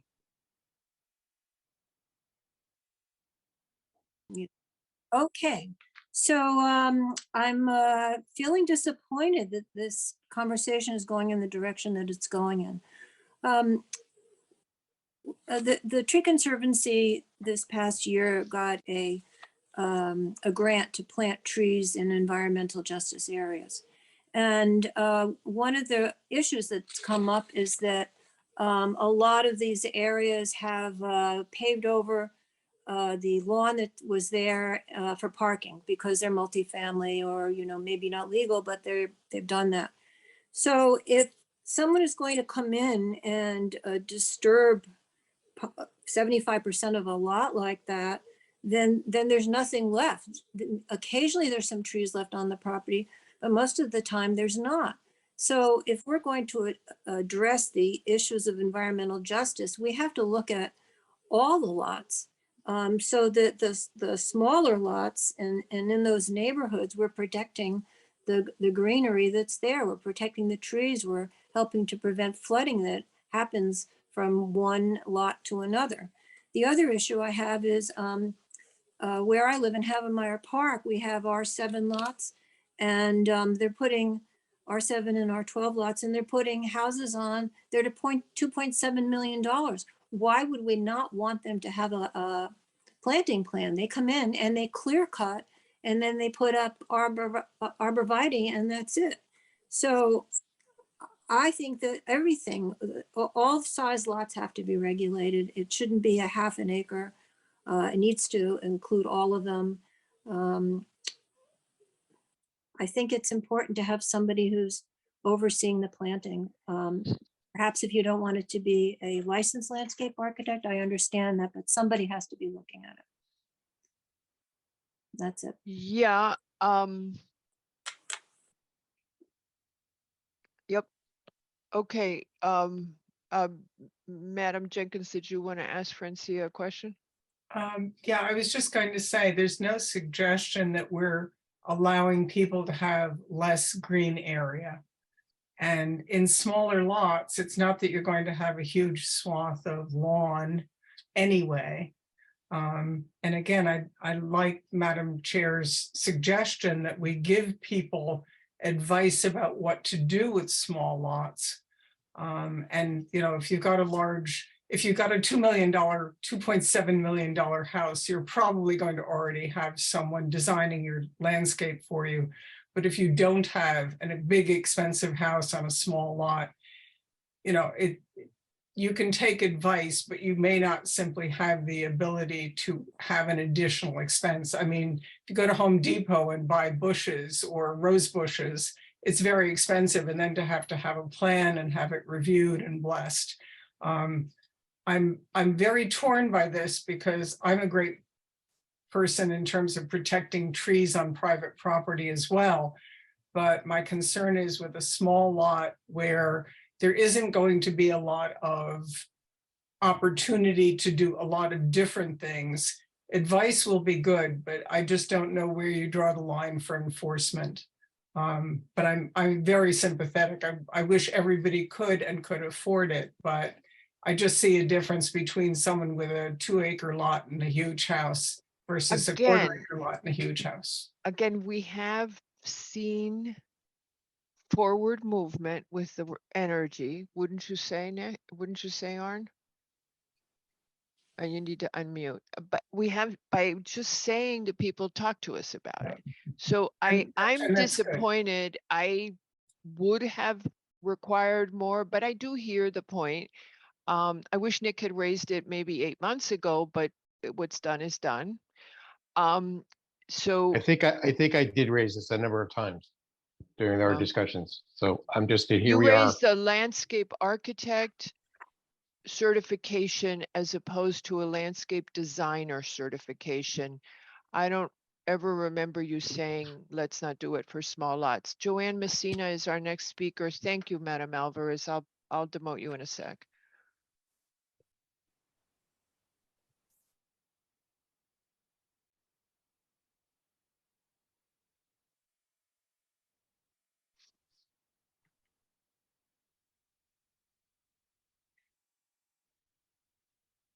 Good morning, good afternoon, good evening. Joanne Messina, I was just trying to figure out what my acreage was. I'm in town on Perry Ridge Road. It's under a 1/2 acre. I can't quite get exactly what it is. But I'm also concerned about the conversation. I was involved early on, at least listening to where this was going. I think the compromises that have been made to this point, I can't say I agree with them all.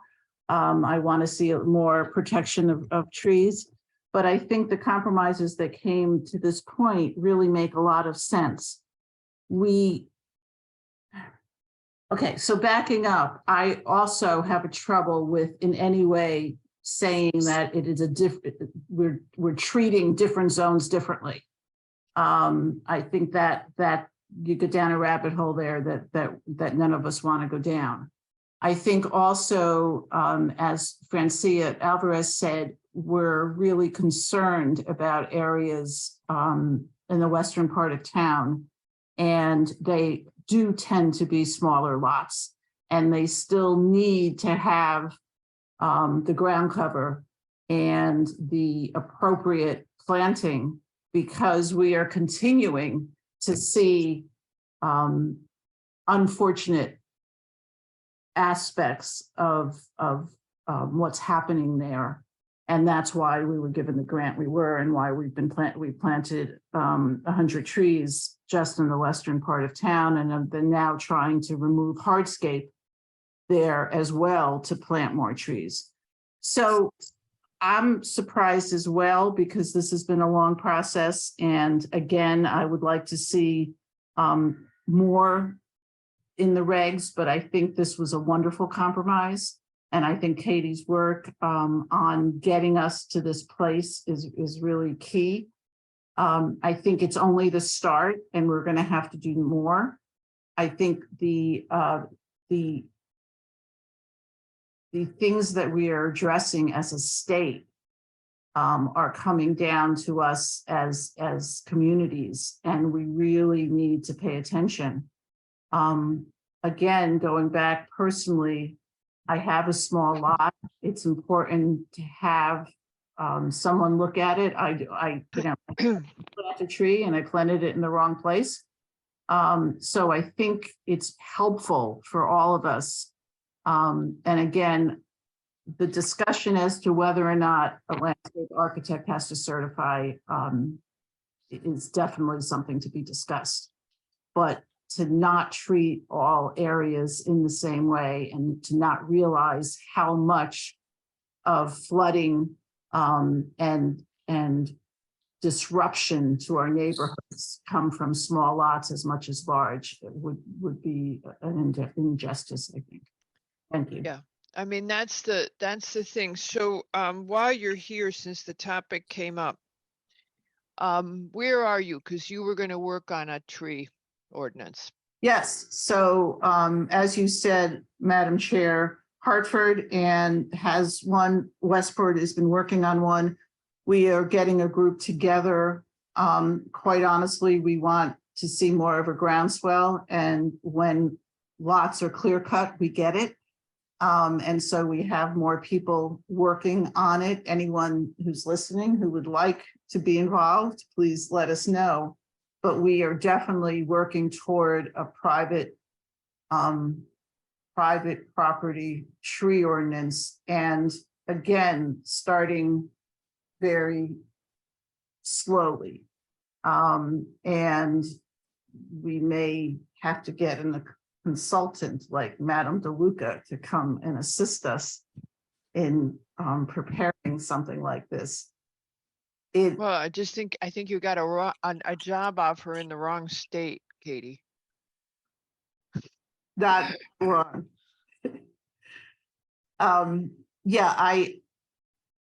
The reason I'm hesitating is that, people were like, oh my goodness, how could you do that? We're not talking about telling you what you can or can't do on your property. What we're talking about is having the benefits of a tree canopy, which are helpful to the entire community, and not moving into a town because you like that tree canopy and then clear cutting your own property because everybody around you has trees. It's those types of concerns. We're looking at the neighborhood. We're looking at, again, going back to specifically Byram, Chickahominy, and Pemberwick. The heat island effect is just horrific. The lack of tree canopy, the increased development, not to get into other issues that are coming up this week, but it really makes a significant difference. And that's what we're concerned about. Thank you. Thank you very much, ma'am. Anybody have any questions for Ms. Messina? No. Okay. Thank you very much. Peter Levy, you're up. I wanted to comment about speaking up and having a conversation, and this regulation is a very good conversation to have. It memorializes what we're thinking, and I think we should be very proud going in this direction, to the right direction. Which is the right direction in your mind? Having the conversation and bringing this up, because the power of putting this forward and saying this is a good idea and this is what we want to do has a aggrandizing effect on everyone. Everybody then realizes that, well, there's pressure out there to go in this direction, and sometimes that's all you need. But it's a very good idea to do this, and you don't necessarily need to hit people over the head with the landscaper's seal. It just might be a little bit too aggressive. I think we will be achieving our goal by putting this forth and memorializing it in a regulation, and not being so strict about how we administer it. And I think that it's very instructive. I don't know if any of you know Ian Rowe. He wrote a book called Agency, and it talks about how it's very important to speak up and have this conversation. And this is exactly what we're doing, and this is what's important to us, and this is what's going to make the difference. Otherwise, it just might be thought of as, oh no, it's I appreciate what they're doing, but look at what they're doing. And you want this to be a positive conversation, positive feelings, and people wanting to do this. So if your neighbors are doing it, then you're compelled to do it as well. Yeah, okay. Just so you guys know, there are lots of places that are just saying, here's our landscape regulations because we got problems with flooding and whatever, and you gotta comply. But as Peter, as we said, it's okay. So Katie, I do think it has to be a separate section. Here's who has to be certified. And we have to make a cutoff, and we start out with having it be voluntary, and we don't. I know that every time we've talked about landscaped architect versus not, we've gotten huge pushback from staff that they wanted to have a landscape architect on when it comes time to sign off. And if we're doing it for the big enough properties, I know Nick has not wanted it in the past. That was, I thought, Nick, your only concern. So I think we should try to keep that if everybody's it's- amenable. From the landscape professional on our staff, that's the person who's saying have a landscape architect, but staff in general just wants it, they're, including that person, wants there to be a check. So whether it's, some sort of sign off from somebody. Now, the person who has the most landscape experience is saying the landscape architect is the way to go. So just wanted to clarify that. Yeah, and I We're know, we're trying to establish a balance between overreach on the one hand and putting some teeth into some of our regulations that might go a long way toward preserving what's left of what we've got. well, my guess, honestly, is that in a few years, when we aren't around, all of us, someone is gonna say, why didn't they make that mandatory? And then they'll make it mandatory, and that'll be okay because they'll be everybody will be used to the idea by then. Right now, we're starting out, and we'll see. There are towns that just do it, and places that just do it. But okay, I mean, I'm perfectly fine with that. So are is the suggestion to take it out completely, or is the suggestion to take baby steps and put in like a nursery? No, and- you make it mandatory. Where we've decided at the cutoffs for making it mandatory, and the The site folks plan that have, special permit stuff, right? That's because that's what we do now anyway. We're looking for that plan, right? I'm thinking that we may want to do it for stuff that is not a special permit, but that is a big enough property that they're gonna have professionals on site. And that could be, to Barrelac and Arn Wells were saying, an acre. Because you then have a big enough property that they're gonna have a landscape architect anyway. And you might want to do that. I don't know. Peter Levy, you live on something like that? Barrelac, what do you guys think? You go to remodel your houses, are you okay with having a landscape architect sign off that you're doing sustainable, nice green stuff? Yeah. Well, that's curious. So what in fact? Do the is the- regulations, why don't you what- read I think you need to go through, I know it's been a while since maybe you didn't get a chance to go through them. You want to read them? But if I'm doing an addition to my house, You're not disturbing 71% of your lots, so you're not gonna have to do anything. right? So I don't. So if I'm disturbing, if I'm knocking down my house, then there's an issue Right. for me. Okay. Well, I don't think even with your new No, you footprint, don't have 75%. you don't have 70% of your lot.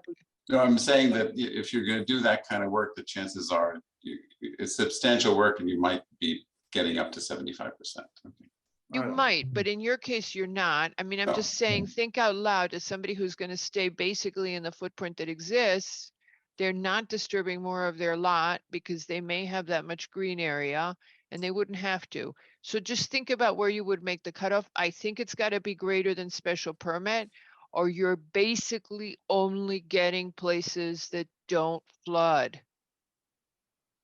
Okay, you gotta get more deep-rooted plants and less non-natives to the extent you can where you think this. I don't know, Katie, what are your thoughts?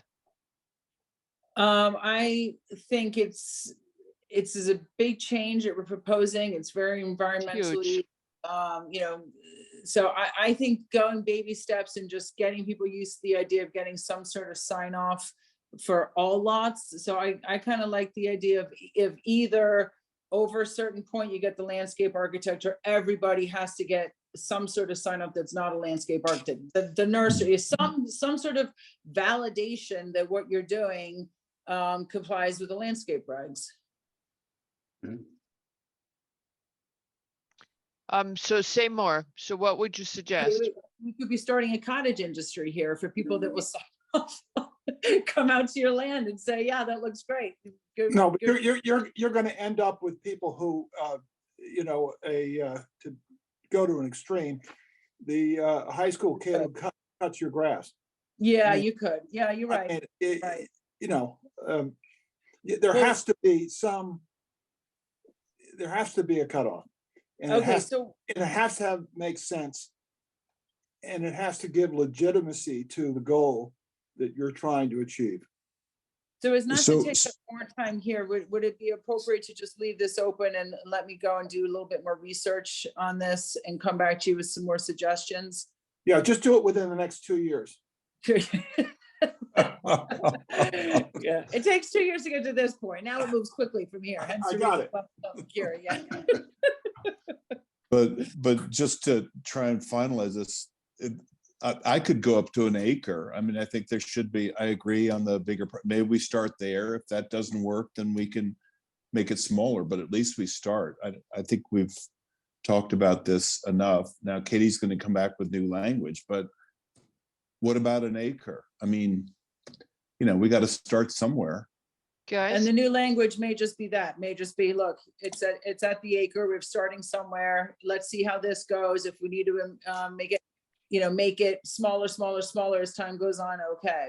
Well, you can come back with new language and leave that number blank, and everybody can go home or go into another room and contemplate this. And then when you come back, we'll plug that number that everybody agrees on. Yeah, it'll be like in the life of Brian. Telepathically, maybe we all think about an acre and see if that works.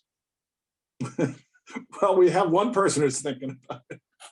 Well, we got to move this forward. I mean, you know, I'm ready for the 4 hours in a briefing session and now an hour and a half on this. We got to start making some decisions on some of these items and finding some consensus. Otherwise, we're taking a lot of time on this. Let's move this forward. Well, I think it's also this, I had no idea that Nick objected to the smaller lots. I knew he didn't want a landscape architect, but I didn't know he objected. So that merited Well, it discussion. is what it is. Yeah, but it merited discussion because he hasn't raised it before and it merited a good discussion. Okay, so guys, an acre seems good to me. Nick? Yeah, acre or more. That's great. Great. Oh, good. All right, so I'll come back with an acre. And we can think about it. Yeah. Yeah. No, I think to Arn's point, his great pep talk, let's try to move this forward.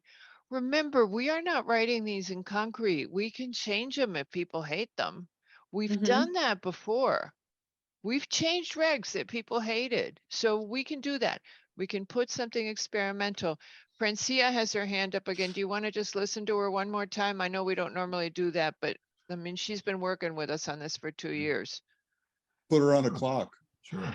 Okay, we're going to clock you. Francia, you're on the clock. All right, here we go. I've taken a lot of photos in Heavenmeyer Park. And I have a lot of examples of what happens to R20 and R12 lots. Would it be possible for me to share those with everybody? I can't have access to them right now, but would that be okay, or is that not allowed? No, of course. Yeah. Great. Thank you. Okay. So what you want to And then show submit. us what happens when people develop small properties and don't consider reducing their lawn and how they're landscaping and trying to landscape in a better way. Exactly. Okay.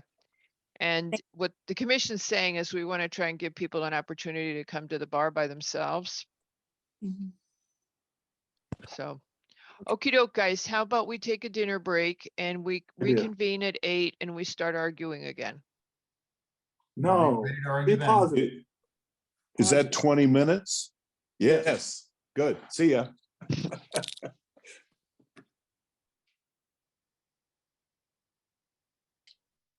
I'm gonna have some eggs.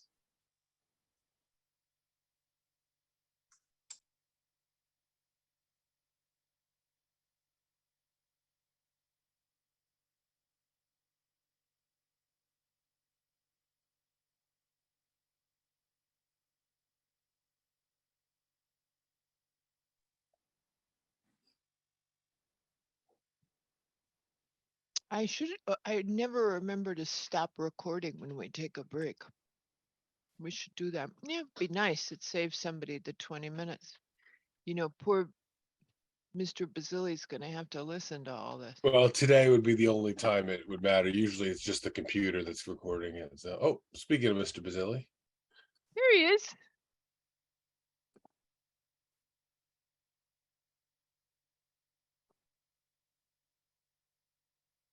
Oh, well, hello. How did you do? Fine, thank you. It Thank went you. well? Yes, yes, thank you.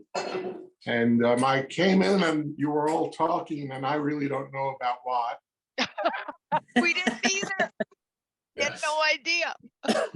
But we were yelling at each other grandly. So we just finished doing the landscape regulations and now we're gonna go to roosters. Roosters? Which that would be item 11. Oh, She's actually not kidding.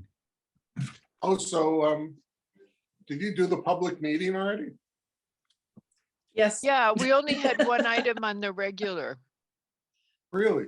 Yeah, Oh, so we started the public hearing at 4:45 and I said, we should really text him and let him know that he's got an hour before he's got to go to his speech.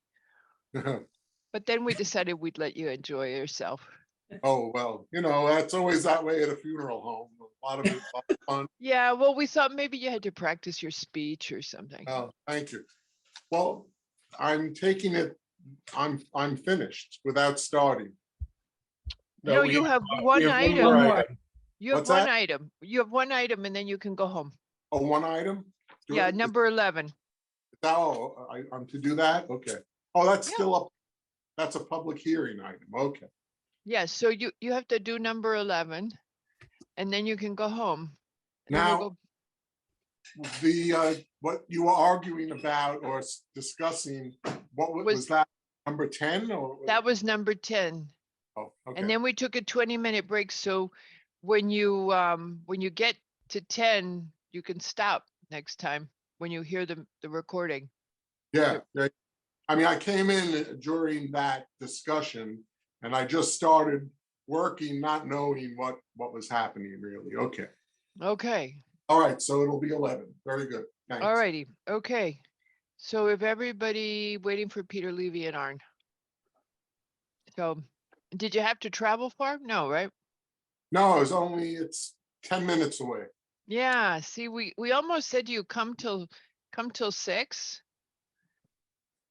But then, I always have to rehearse what I'm gonna say. Yeah, could be a little nerve wracking. So, yeah, it worked out the way it was. So, Yeah. And sometimes too, you really want to make sure you keep a straight face. well, That's not the right expression, but you know what I mean. Your composure. yeah, yeah, it worked out. Thank you. All righty. We're missing Peter Levy. And Peter Lowe. I'm here. The YMCA. Oh, you're here? Okay, you're chewing. provides Okay. A lot of services for the community. Okay.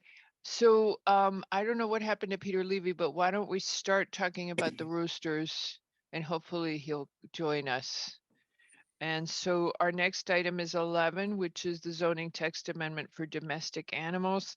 I am going to turn it over to Katie, but as you all know, this came about from complaints that the commission received from the public and that were made specifically to the Board of Selectmen. And the town attorney then met with Katie and me and requested that we work on this regulation on their behalf because of the number of complaints they were receiving. So on you go, Katie. So, and what we did post that conversation was we had examined what's in the town charter with respect to animal control. And if you read through that, you'll see that the regulations start at a certain number of animals as a criteria. So there seems to be a gap. For example, with poultry, their requirements for distance and whatnot start once you have 10 or more birds. So what happens when you have 9 birds or 8 birds, et cetera? So we created a definition for domestic animals and made reference to the town charter because there is great language in there about site conditions and distance from wells and things along those lines. So those have been incorporated into the zoning regulations. So as started of roosters, but when we were looking at the regulation in totality, we decided to broaden it a bit. We started with the horses. We've had those regulations for a long time. We've never changed there is to, again, refer back to the charter with rights are handled. We, in that section, also included mules and donkeys, as there are actually a few in town. Then we moved on to larger animals like sheep and llamas and goats, and set up restrictions from property lines for the enclosures for those animals. And again, made reference to the charter, and then moved on to poultry, which includes chicken, peacocks, ducks, and the like. And we just did discuss this at the briefing yesterday. We went over how we've long had standing policies about no sale of eggs or on-site slaughter. That's now in the regulation. As it started with roosters, we landed on roosters would only be permitted on properties with more than 4 acres. And then using the Department of Agriculture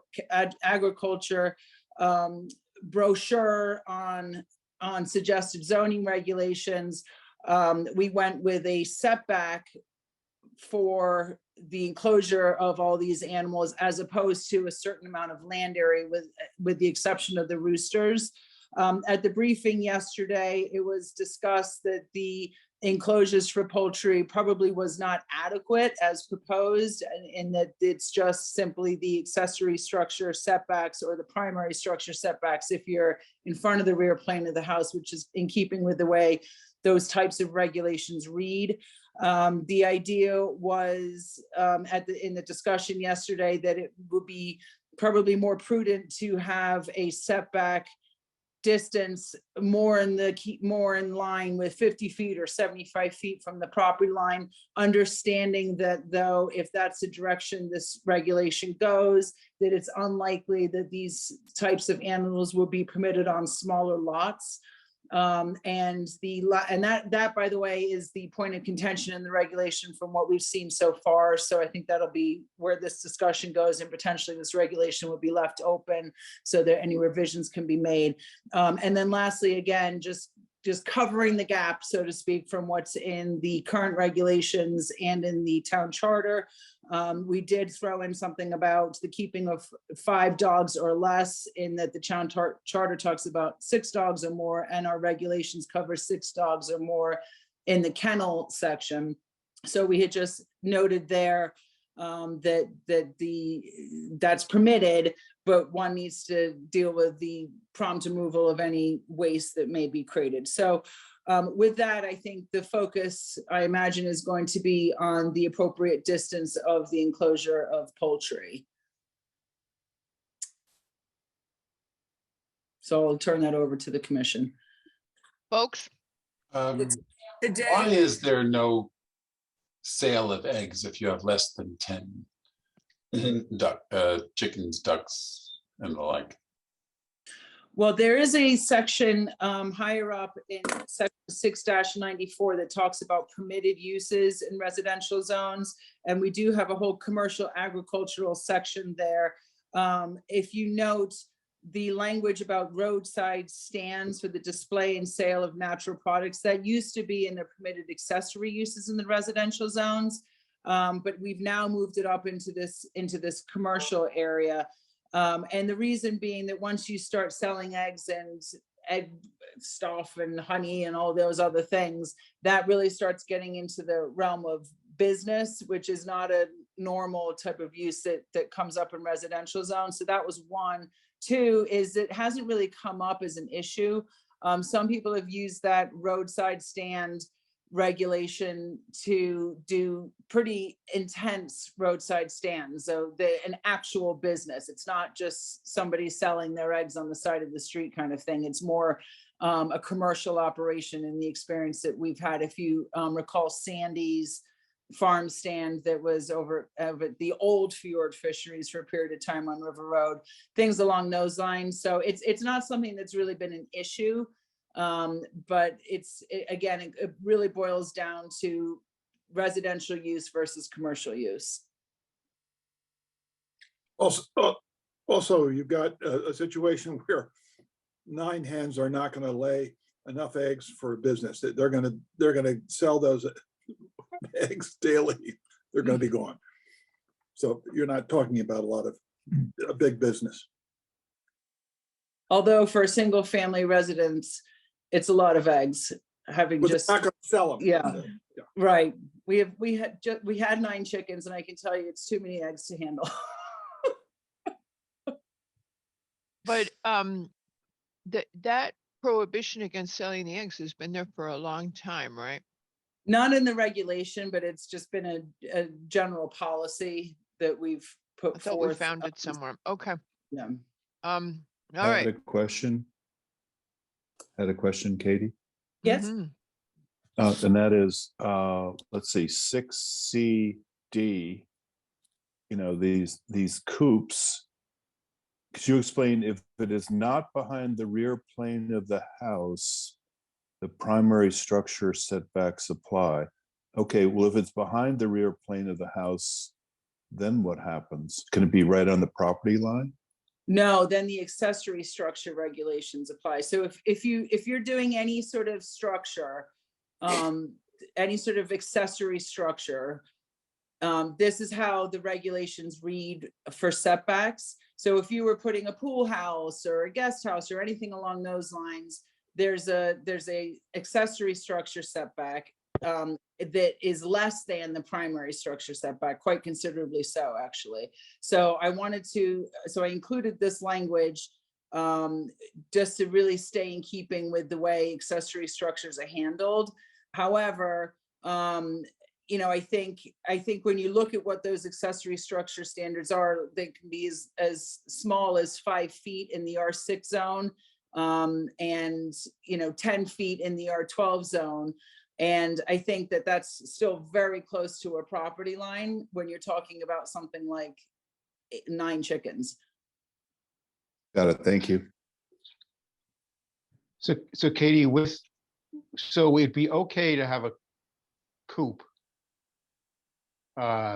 in conforming to the accessory setbacks, 6 feet, so on and so forth.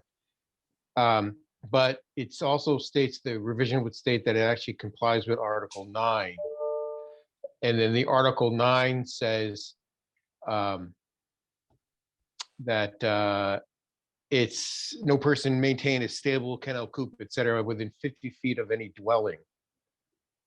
So I would that be, if it's saying Article 9 is the predominant regulation because it's a health thing.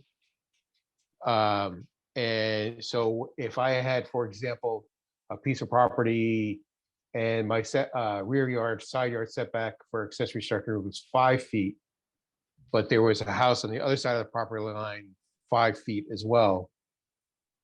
That gets very close, but it actually doesn't conform now to the Article 9 work. So it's a little confusing as to where can I actually put this? NL control says 50 feet, we say 5 feet. Are we looking at just specifically structures, or is it the actual use? Well, it's Article 9. Yeah, that needs to be amended because the idea was that, so Article 9 does talk about the distance requirements, and I'm sorry, it was supposed to be, it should have read Article 9. And basically excluded the section of definitions where it talks about those types of setbacks. The reason being that Article 9 talks about, it's got definitions, it's got animals and food prep areas, sanitary maintenance of animals. I think the idea was for these regulations to be covered by section 4-113, the sanitary maintenance of animals, the accumulation of manure and restricted and non-restricted areas, etc., as opposed to the distance, because it wasn't, yeah, you're absolutely right. The way it reads now, there would be a conflict.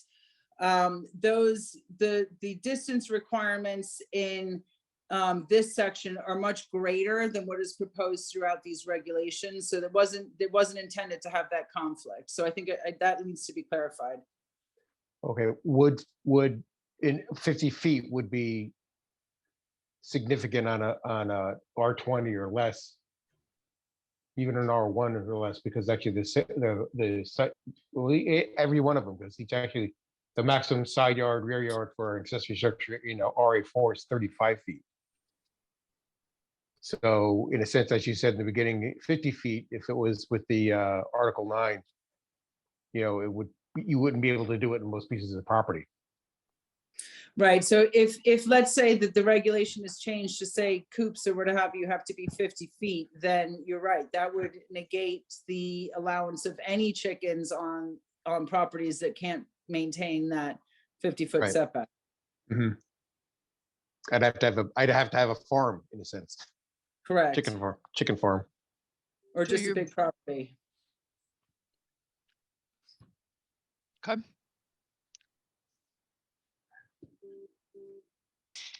Anybody else?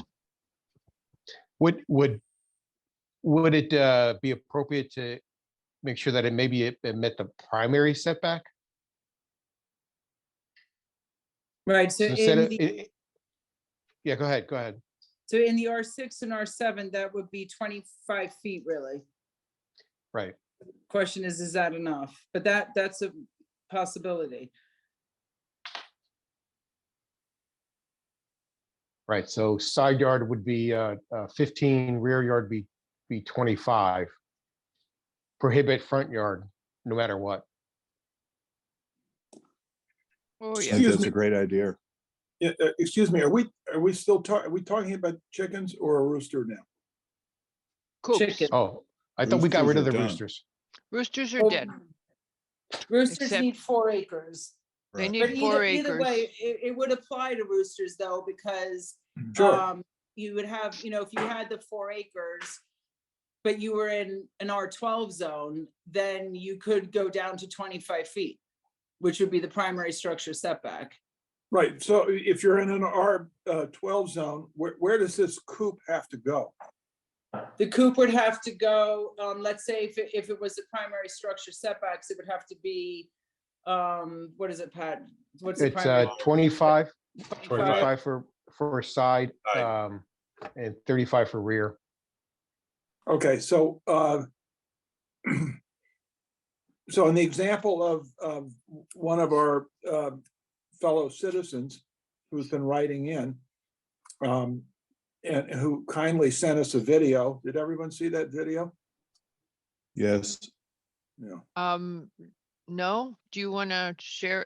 I could not open it up. I could Alright. not possibly do it justice, but anyway, Pat, if I resend it, you could share it if I'm not allowed to share it, right? But you guys have it. I mean, I mean, it's clear why there's a concern. And by the way, that neighbor is here. He's on our meeting, so we will be able to have him speak and comment. Pat, do you have it? I can tell you what the email time that. Do you want to share it? Is this today's? Yes, it's 9:13 a.m. We got it from Katie. I think you have it. Hold on. Oh, no. Okay. Hold on. I'm emailing it to you now. I mean, I suppose I could share it I was since, gonna say, are you not empowered to share? well, it's just, they don't like the commission to share things that aren't in the public record, but Katie has it in the public record, right? Mm-hmm. All right. Yes. All right. Just not in the Patrick record, I guess. I just think it might be illustrative of what the issue is here in one of these smaller zones. Right. Patrick, I just did send it to you, so if you get it to it before I do, I'm waiting on my inbox here. Thank you. okay. But isn't it true a rooster wouldn't be in this zone because rooster needs 4 acres, or am I Right, missing? right. Yeah. Right? But we're Yep. talking, okay, so we've moved on beyond roosters. We're talking about the chicken. We're coop, talking, too. but this is chickens. This guy has chickens. Yeah, he had both, but he's got chickens here. This is just a chicken, that's not a rooster that's making that racket? I think it was a rooster, looked like a rooster, but I don't know. Let's ask him. No, it had an operation. I think it's just the chickens and there's other issues other than noise and Yeah, that are a concern with the distance requirements of these animal enclosures. Waste and yeah, we know. control. Pests and. I didn't mean to slow down the whole meeting to look at a video. No, I'm there. I'm there. I still haven't received the email, but Here we go. I think you have to You- enable audio, Madam Chair. So You that- gotta have sound. Oh, I can hear it and it's enabled. I have my volume all the way up. I don't know why it's not giving you guys I sound. think it's your headset, actually, Madam Chair. Oh, okay, got it. Got it. It's all in my headset. Oh. All right, hold on. All right.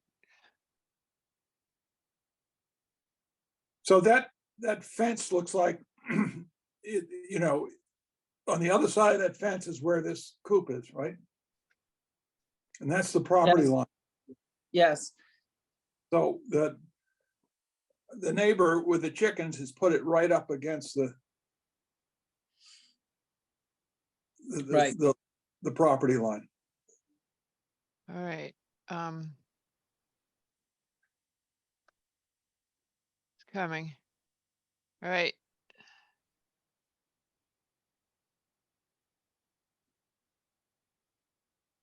That's not working. It's still in your headset. It's not working.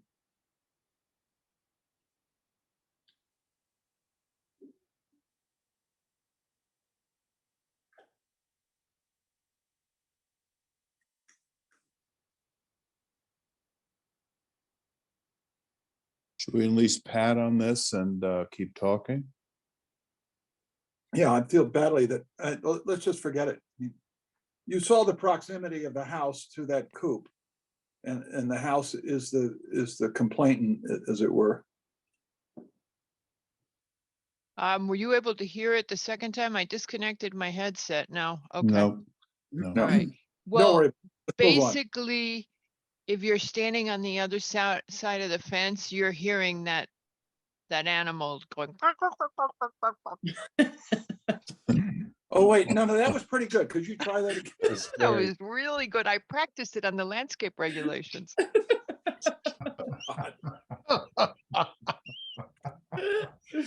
Too early to get whiffy, people. Let's buck up All here. right. Okay. Yeah, but it's been a long night for some reason. Okay, you guys. So, we run into this problem. There's a ton of people, R6, R7, R12, everybody has chickens. And we don't get complaints except now and then from the folks that have roosters. We have not gotten complaints from the hens. Generally, nobody has complained. Those of you who are opposed to government overreach would not want us, and the state of Connecticut, which is a very Democrat state, also says, don't overregulate this. So, but to Nick's point, we don't want it too close to the neighbor. So, what is the right distance? I think that's where we got stuck yesterday. So that's, oh, it cannot send the email. It was too big for my iPad or something. It got stuck. Sorry, Pat. It's okay. So in the lower zones, the primary front yard and rear yard setback is 25 feet. In the R12, it's 35 feet, 40 feet in the R20, 50 feet in the RA1, and 75 feet in the 2 and 4. So your minimum that you're looking at in the lower zones is 25 feet. This is what this is what the town is proposing now, correct? No, This is what was Nick was proposed. Accessory structure, which is 5 feet, 10 feet, 15 and 25, so much, much smaller. So if we went with the Yep. primary, then you would get a higher number. Let's go with the primary. That was Nick's suggestion. I think actually somebody has suggested yesterday putting it closer to the primary residence. That was Yeah. let's You put it know, right up. if you want to, okay, so if you want to have chickens, it's going to be outside your back door. So Well, Yeah, I but think the if the- problem is with Even that that, wouldn't satisfy it in some cases. stop you guys. So the problem is with that, it won't send out of my iPad, Pat. I just tried I'm again. trying it, Okay. Pat. No. You're think you- never going, if you're doing it from your phone, it's never going to happen. But listen, the problem with that is that the section of the charter that says, that gives the distance is health code. They don't want the chickens on top of a house either. Now, I know that y'all have been to farms that have the chickens inside the house, but let's just forget that. Maybe you haven't, but we do that in Ecuador. So, Ecuador. yeah, so you see chickens inside the house. But the thing is, it's the health department that wanted some distance from all buildings, including the residence that has it. So how do we write that? And we got to be respectful of the health department because we did work with them on this. So have the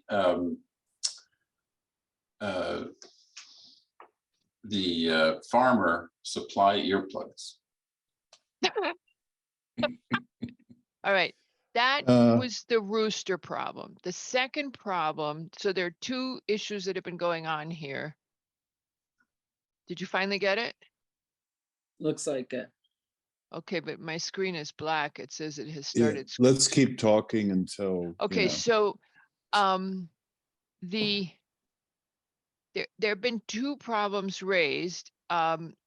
One is that we've long had a proliferation of chickens and there haven't been complaints. The big issue was the roosters. But then we began to get problems with things that were going on with the coops. And we're going to ask Mr. Dillon to speak. That's whose video you saw. But again, the town attorney asked us to do something about this. Okay, it's not working. Okay. So what do you guys want to do about distances? Okay, so the Article 9 is too far away, it's 50 feet. The accessory setbacks in a small zone is 5 feet, that's not enough. So if it's primary setback, we're getting more rear yard and more side yard. And it doesn't really matter, you know, and it's always got to be behind the rear building line, but it's still got to be the primary setback. So as an example, if you have the side of a building, side of a house, in a side yard setback of, in a small acre, 10 feet, it can't be any closer to the side yard than the side of the existing house. Okay. So it's kind of building into our regulations and references back to the setbacks of our regulations. And it's kind of splitting the difference between 5 feet and 50 feet. Yeah, I'm still confused how we get to be different from what the charter says, though. It seems to me like we should still be following the charter, Katie. But if we do the charter, Go ahead, Katie. But the Yeah, I charter mean- has been in existence for 90 years or something, just the way it is now, and everybody's got chickens. Why don't we leave it alone? Well, the charter is for 10 or more. That's the problem. So So we you're doing could- 9. Yeah, so that's where the gap is located. Okay, so for less than 9, I'm okay with what Nick is suggesting and do primary setbacks. I don't like it on the side, though. I think it should be behind the rear lot line. If you only got 10 feet on the side, you want a chicken coop in there? Nope. That defeats the Nope. purpose. It's got to be behind the rear, the rear In the- line of the primary Right. residence following, primary setbacks. I like that. I like that a lot. Yeah. Okay, we're Yeah. rolling now. In the R12, you may have a 200-foot depth of the property with a house in the middle. Let's say, and you've got 100 feet from the house to the back of the property. Right. And you've got 75 feet in width. If you put it dead center, you're 37.5 feet from either side boundary. Right? Yep. And if you put it right in the middle of the backyard, you're 50 feet from the structure and the back boundary, right? What are we proposing? A place where it can't go. No. It's basically No. saying from any side, any side, you have to, well, it's saying A, you have to be behind the rear plane of the house, and B, you can be no closer to the side property line or rear property line than the front yard setback, really. So if you're it's 25 feet. Right, So you're 25 right, feet from the you're rear. right. That's going to, you need to have an oversized property effectively. But If this is my point. You're gonna have something that's gonna require this, in the R12, for example, to have that chicken coop right in the kind of dead center of the yard, and it's in the backyard. And Right. you still haven't perhaps addressed the issue. It may Well- discourage people from having chickens if they're gonna be right there in the back, I don't know. You're right. De facto, you're saying you have to have an oversized property in your zone in order to be able to put one of these things. And in the case of our letter writer, that his neighbor is gonna just have to move that coop. It may, who knows the degree of mitigation that's going to provide, but he'll have to move his coop into the middle of his yard. Well, I think, Peter, there brings up, I think, another question. That if you have so for example, a house that's legally non-conforming, built prior to a regulation, Mm-hmm. you can modify it. Okay, just as long as you're not increasing the level of the non-conformity. So if you have a Non-conformity. chicken coop that's existing, as long as you don't make it bigger or move it closer to the property line, it still can stay. And I think that's kind of thing. If we have it's a coop on the property line that's there, as long as they don't do anything to it, it's going to stay there, and it's the same nuisance. Well, we have to stiffen the regulation, right? Not really, so- because the ability to keep a nonconformity is state law. Is this just moving chairs on the deck here? We're I'm not not sinking. As far as I know, we're not sinking. I mean, is there a difference between having 4 chickens versus having 8 chickens? The As far health, as- the health department believes so 4 and put eggs. that into the charter. And we talked to them and did not push them back on why do you have that in there? But this is the health department, not us, that made that standard. And what we're saying is we're silent on it, so we should let people know they can have them, they can have less than 10 as well. I think this is a situation where if a property owner is complaining, they need to take it somewhere else. It's no. I don't see this as Okay, being so- something we can so- solve. Okay, so Peter Levy, zoning, sadly, zoning where the buck stops. I mean, yes, we have been chuckling for months that we got asked to work Don't on say this. and chuckling, don't say chuckle. No chuckling, no chuckling. Clucking. We, no gig, no, none of that. But we were also, when we spoke to the town attorney, we did want it to be somebody else, but it isn't. And it's zoning, and everybody looked at it, all the lawyers looked at it and decided this was zoning. Okay, so here we are. And they gave it to us, and there were a lot of complaints, and we're trying to do something that is respectful of the health department and also responds to the complaints. And by the way, we surveyed a lot of towns. I know Peter missed the briefing, but we talked to a lot of towns all around the state, asked them what they were doing. There you go. So do you guys want to try? It's got to be behind the rear plane of the building. The plane of the building. And it has to have the setback for the zone. The rear yard setback for the zone. Primary one. Yeah, primary side and rear yard setbacks. Well, no. Nick, what the point for Arn is that in many places in the smaller zones, the side setback doesn't do it. That's why he's suggesting that it be behind the main building and it be setback, it have the setback, the primary zone setback. So if you have a house that doesn't have space behind it, then you can't. And I'm thinking, Katie, let's ask the health department if people want to have chickens, if they can have them close to their own house and why they don't want them close to their own house. Mm-hmm. And put in, also, Katie, put in the part about in Ecuador, they allow the chickens in the house, okay? Okay. Yeah, put in that part. 'Cause So, that's your I just want to make, your color want to make sure I got commentary. it. So it's behind the rear plane of the house.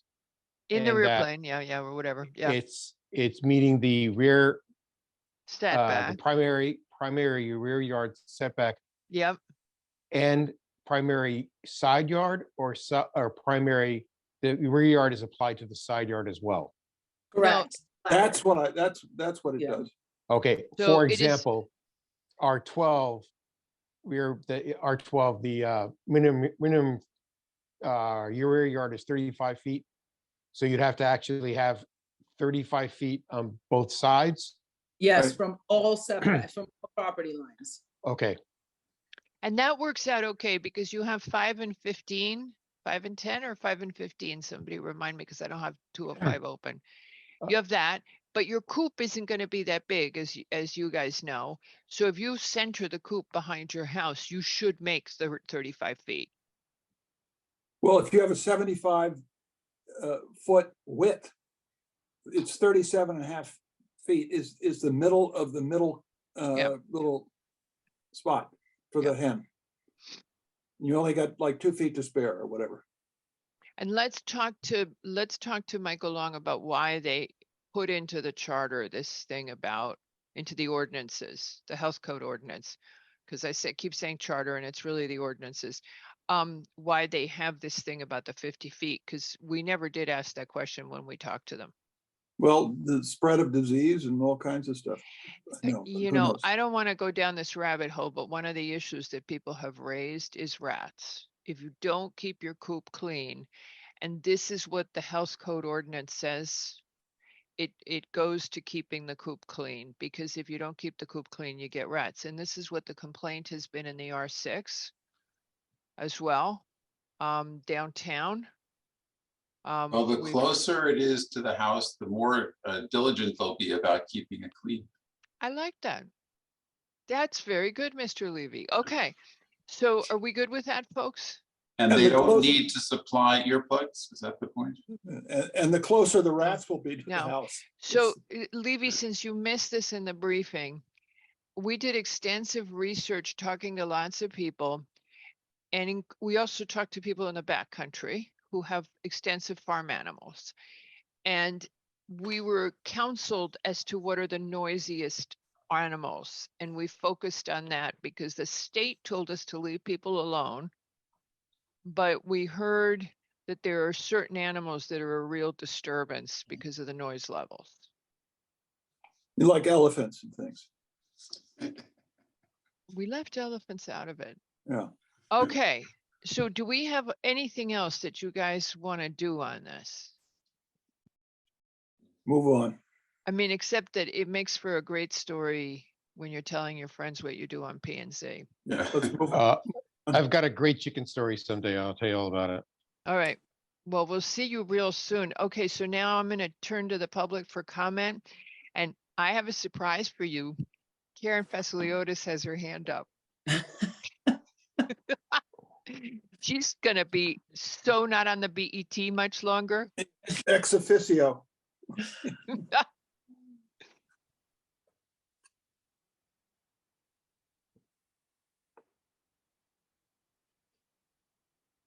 I do have my hands up because this is near and dear to my heart.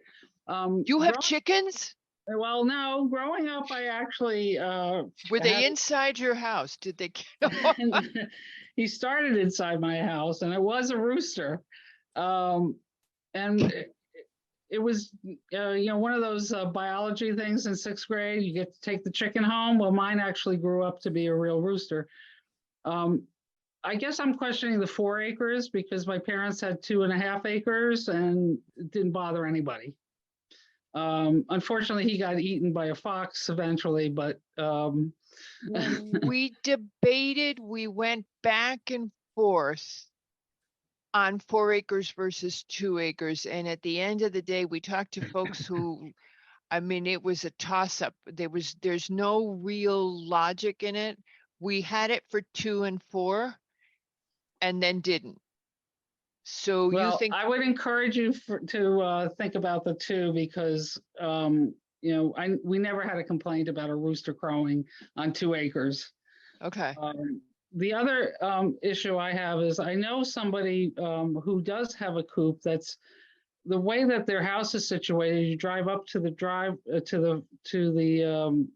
but the garages are detached on the side, and their chicken coop is next to the garage, but towards the front of the house. In other words, towards the road. So in this scenario, and it's very unobtrusive, you wouldn't even know the chickens were there. In this scenario, that would not be legal. That's correct? Well, it depends. Be grandfathered, right? Yeah, but it also depends on when you say they're by the garage. Oh, you're saying it's to the side. It's to the side. In other words, the front door is in front of you. The garage is on the right. If you're looking straight at the house, the garages are 2 detached garages to the right of the house as you're looking at it. And then the chicken coops are to the right of the garage. Okay. So under that scenario, wouldn't be allowed. And not if they're if they don't have the setback from the side of the property and the rear of the property. Okay. But she would get to keep them because Okay. she already has them. Okay. So they'd anything be- going forward wouldn't be allowed then. Right. Okay. And then Okay. the question is, again, are you going to get complaints? I mean, I know that nobody bothers my neighbor, and I know she doesn't meet the requirements, these new Yeah, I requirements. mean, honestly, if she hadn't told me they were there, I wouldn't have even known they were there. That's so, Right. Okay. All right. I mean, I just wanted to encourage you on the 2 acre, having been a former rooster owner. And have a Okay, good night. So the trivia piece of the evening was we talked to animal control because people mail order their chickens and they can't tell when they're going to grow up to be roosters. So we had to make a plan with animal control for how you were going to get rid of your rooster once you discovered it was an illegal rooster. All right. Don't talk to me. I'm a biologist by training, so. Apparently you can't tell. All right. Thank you. All right. Bye. Bye. All right. Now we have Aaron. And I don't know where Mr. Dillon went. I hope you didn't disappear on us. Oh, he's there. I see Okay. him. All right, but I've lost his hand up. I've got him in the attendees. Okay. Aaron has his hand up and then, I'm here. hello, Hi, hi. hi. You can hear me okay? Yes, sir. Okay. First off, just want to thank you all for taking the time this late evening to be discussing roosters and chickens and hens. This was an ongoing saga for me. I'll keep it short. Other than to say thank you, I had a question about the grandfathering. Chickens, roosters, hens, they don't have a very long shelf life. And, my neighbors next door where I had the significant problem, they got rid of them after I spoke at the meeting. I do have another neighbor across the way who has one, but they don't take very good care of them. So they're constantly dying and buying new ones. So what stops someone from saying like, oh, this is the same rooster I've had for the It's the last. structure. We were worried about the coop itself. Oh, the rooster. This is the noise. No. Oh, no, this is the rooster. Okay, so the person says to you, I have a new rooster. This is my old rooster. You can't take it away from me. Katie? Yes, that's, I think that's how it's gonna go because it's the use. Meaning if you have I don't think it runs with the rooster, but I'm happy to be told otherwise. I mean, do people need to register their roosters like they register their dogs? No. So. No. so And what- I can tell you we got people who would go ballistic if we started requiring roosters to be registered. I'm half kidding about that, but what does stop someone from saying they've had the same rooster for years? Or that they're allowed to replace it. I mean, to be totally frank, I don't want to take a stand on that one way or another because my hunch is that it's a use and it runs with the land. But like I said, I'm happy to be told otherwise. By I might have to look at the case law on this. I mean, we've talked about it with the zoning enforcement officer and it's not totally clear. So I do think that it's a serious issue and it would need looking into a little bit more. Oh, Aaron, my apologies. The court reporter needs you to spell your last name. B as in boy, O-X-E-R. Okay.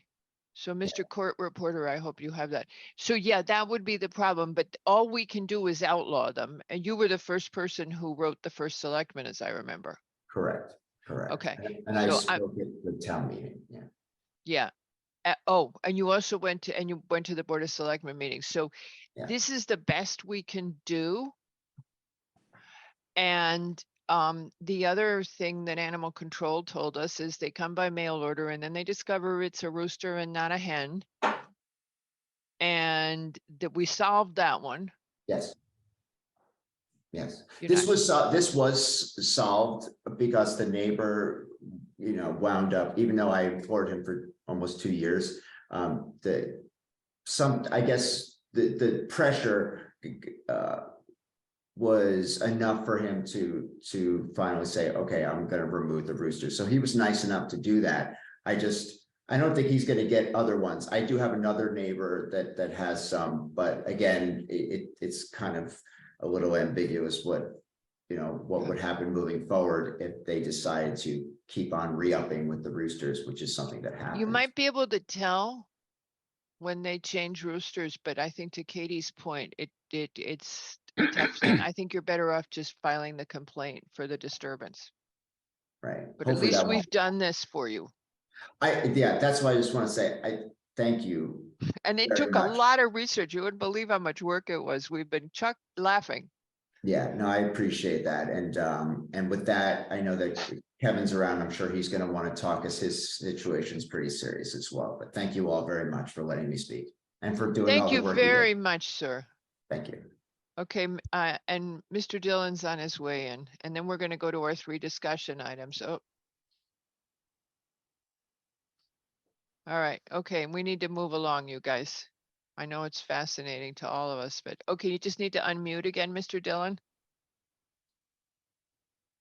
Okay, all right, you're all set. Hi, thank you, board, for taking the time out to listen to to allow me to share my experience with the poultry along our property line with zero setback. Approximately 4 years ago, our neighbors bought a chicken coop and 9 chickens. And from that video, I wish you could have read, or I mean, heard the chickens, the sound that they were making. That chicken coop is actually 10 feet from my bedroom window. That chicken coop is closer to my house than the actual house that owns those chickens. I know that the Board of Health kind of recommends that you keep a chicken coop clean, and that will prevent rats. I can tell you from personal experience that we have multiple rat nests, and we've had them for a long time. It's not so much that a dirty chicken coop will encourage rats to come. Chicken coops encourage rats to come. And they come because chickens are actually food for rats. Chicken feces are food for rats. So is chicken feed. So there's not only the noise element that can go on for hours during the day. If they're hungry and the owners aren't there, they will squawk until they come back. This happens all the time. Once a week, sometimes twice a week, a fox or a coyote will visit the chicken coop at around 3 to 4 a.m. in the morning. This will either cause the neighbor or myself to have to go out and scare the fox away before the chickens will calm down.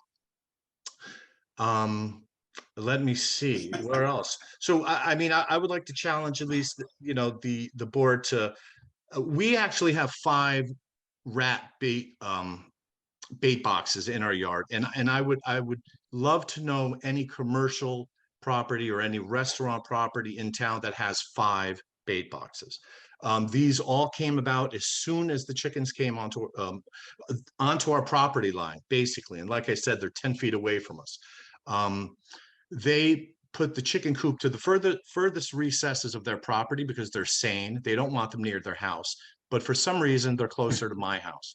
And I see that, at least what I'm experiencing now, is that the rights of the people that have chickens supersede those who actually have to deal with the ancillary benefits, meaning the stink, the fact that I can't open my bedroom window because it smells like a chicken coop. We have rats that come on our property. We have rat nests. I have a dog that can't go onto our property because the rat poison that comes from the bait boxes scatters throughout the yard, and it's disguised as food. So the dog can actually eat the poison. Oh, my Lord. Yeah. So not only that, but our pest controller, when we were asking to have a bait box put near, not on top of, but near the chicken coop, they refused to put one within 5 feet because they were afraid that the rat poison would come in from the rats and hurt the chickens. But I have to actually have rat poison on my yard, my property, so that we can't hurt the chickens that are on my property line. So my dog, we also now have rat traps inside of our basement, just in case the rats decide to stop going into the chicken coop and come into our house.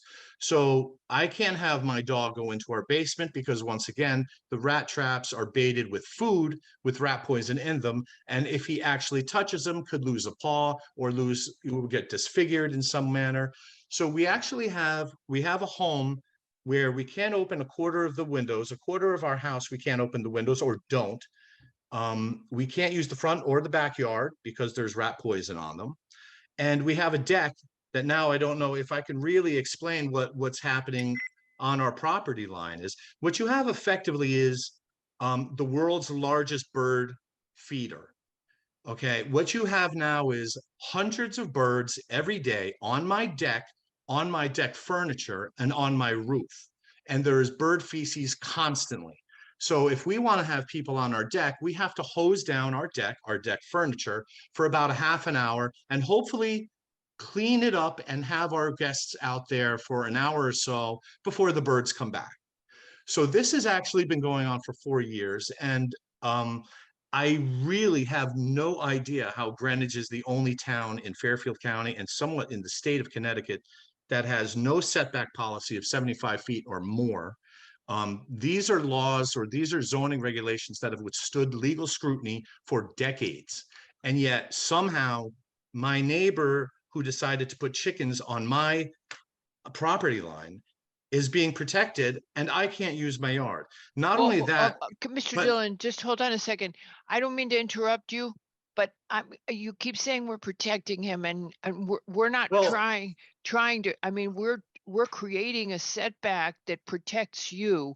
So let us know, tell us where we're failing you. sure. Well, what I'm saying is, and this is where the frustration comes in, is that those setbacks from other towns, and some of those towns are agrarian towns who have dealt with this forever.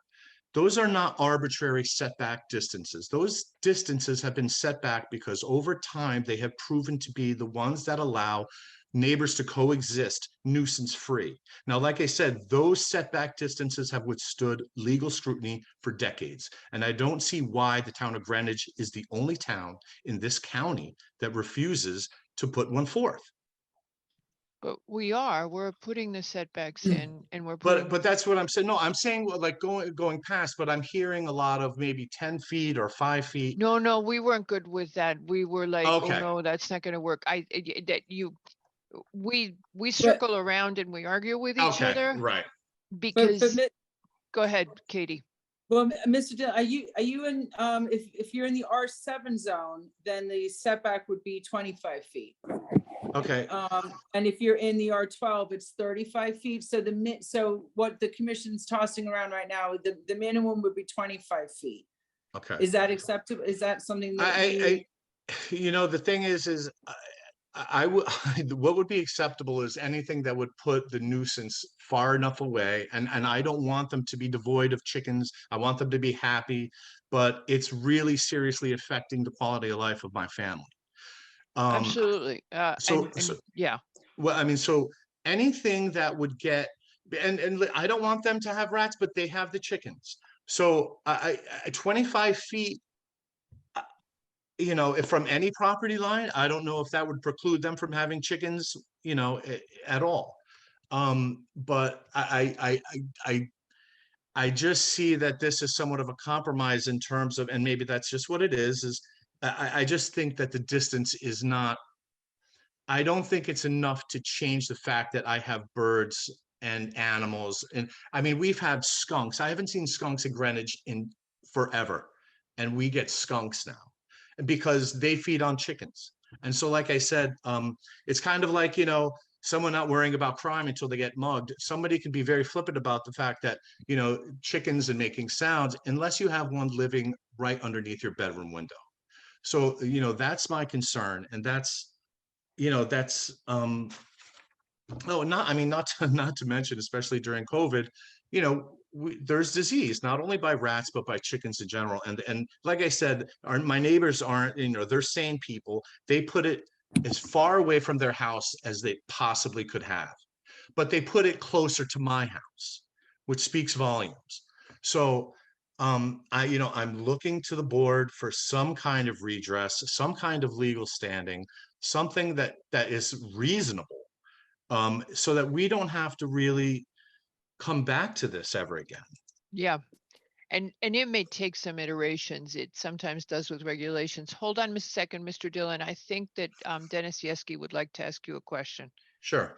Yes, Mr. Dillon, you keep referring to other towns. What are the setbacks in other surrounding towns? I didn't do the research. So Sure. Okay. So I took just, basic comparison about some urban to suburban to rural, but say in the rural, it's always usually 100 feet. Take Stamford, for instance. Stamford is 75 feet. And, I would consider, Stamford zoning to be more in line with what reality is for someone who's living in my neighborhood. It's 75 feet in all zones in Stamford, or what? From what I saw, that there were 75 feet from all. Now I could be wrong. A lot of zones just prohibit chickens, right? Because they don't have that. I would imagine so. Okay. And I could be wrong, but that was what my research showed, that all encompassing, that the main defense for nuisance for poultry was very general, very standard, 75 to 100 feet. Yeah, we did go across the state, Dennis. We went up, we talked to all the planners in the state, and Katie has the files. The state is No, all the town planners. We talked to all the towns. Well, is it 75 feet? It varied significantly across the state. I mean, some Well- people are silent. It just depended. Go ahead, Dennis, keep going, because this is a good discussion. No, I think here's a neighbor. I understand people want chickens somewhere, but we're not a rural. I mean, we're close, particularly the areas you're talking about. It just seems like if all these other towns, and I'm taking him at his word, if they've figured out how to make this work, we ought to be copying their regulations Well, we instead did of that, debating Dennis, for we did do that. That part we did. at 25 feet, 25 Well, feet. Katie and I started at 50 feet. Yeah. Was where we started, and then that's the topic that came up tonight. We started talking about 50 feet, and then we said, you know, we're essentially outlawing them everywhere in the small zones. Which But is what we, the other towns do, right? Yeah. not necessarily. There's a very wide variety. We have a whole file with all Katie has the whole file we Okay. collected on all the towns in Connecticut that answered And us and here's sent an us their actual regs. person saying 25 feet's not enough because you're going to get all the collateral damage Right. that comes in smaller zones. Mhm. And you know, it's misery for this. Listen to this guy. I know. You know, this is it just sounds, I mean, I've been listening to this, but I would really be upset if someone did in my area what this man has had to put up with. Exactly. All right. It's why so we're doing- If it's he's why we're saying doing Sanford this. is 75 feet and you can't do 25 feet because just that doesn't work. We're not a farm. Yeah. We ought to Correct. think about going back to a higher setback. Yeah, Okay. I'm completely sympathetic with that, and especially This is listening. Greenwich. listening I'm to sorry, the Bob. others. Go ahead. No, I said I'm just completely sympathetic with a much greater setback. 75 to 100 feet, and if your property is too small, you can't have chickens there. This is just like a noise ordinance. It carries, right? And there's side effects. And Well, that's a separate matter because there is a noise ordinance anyway. Yeah, he's No, just, no, but Dennis we're is just talking making about- an analogy. Okay, Yeah. so we have that. Listen, everybody who's got chickens right now is going to be grandfathered. If Mr. Dillon's point, having this experience is that 25 feet isn't enough, let's revisit the discussion and look at making it greater. We did find towns that were silent on it, and we found them with lesser setbacks. yeah, but I don't care about those towns. I care about Stanford, New Why? Canaan, Darien, Westchester okay. County. Our kind of density and our kinds of lots, not somebody in the boonies in Connecticut that, they have 100-acre lots. I mean, it's irrelevant. It's totally irrelevant. And by Okay, the way, the state loves farms. So that's why they're telling you to lay off. Yes, because they're trying to exactly right. maintain farms. We're yes, not exactly right. farming country. We're not Yeah. farming country. Okay, Hey, unlike some other silly discussions, I feel for this guy. And if you you can get grandfather when your chickens die. That's it, baby. This well, we could be gotta a look real at the nuisance. caseload. And you're talking about Yes. health. Wow. Yes.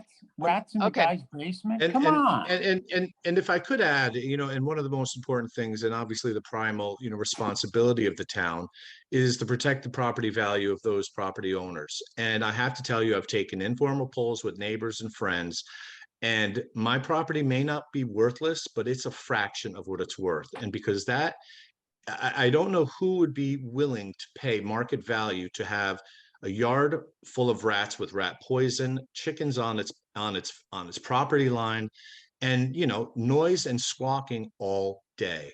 And so I just think, And Mr. Dillon, just so you know, two of us are very close to you. yes, I do know. I know our old dog Sprinkles. We've walked with you at Laughlin Park Yes, many a just- times. And so the thing is my neighbor has. So everybody, I only 0.11. know people's dogs. It's embarrassing. Right. Okay, so I mean, and Mr. Lowe is also very nearby Don't you. In drag me fact, into it. I've never met Sprinkles. Good. So we were actually going to go, as you know, we were going to go visit today because we wanted to look at the coops ourselves. Right.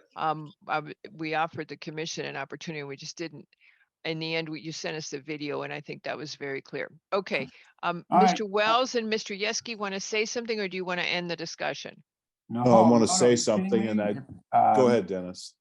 No, if our primary duty in the town of Greenwich is to protect the public health and safety, It is. this man is presenting a serious public health issue. I don't know about the safety. I don't know that chickens attack us, but the animals they attract are. Unlike some other things that we debate, this sounds like a real serious public health issue. And I understand that somebody's had them. That's nice. Well, people have kept, tigers in their backyard, and we don't like that. It just sounds like this is.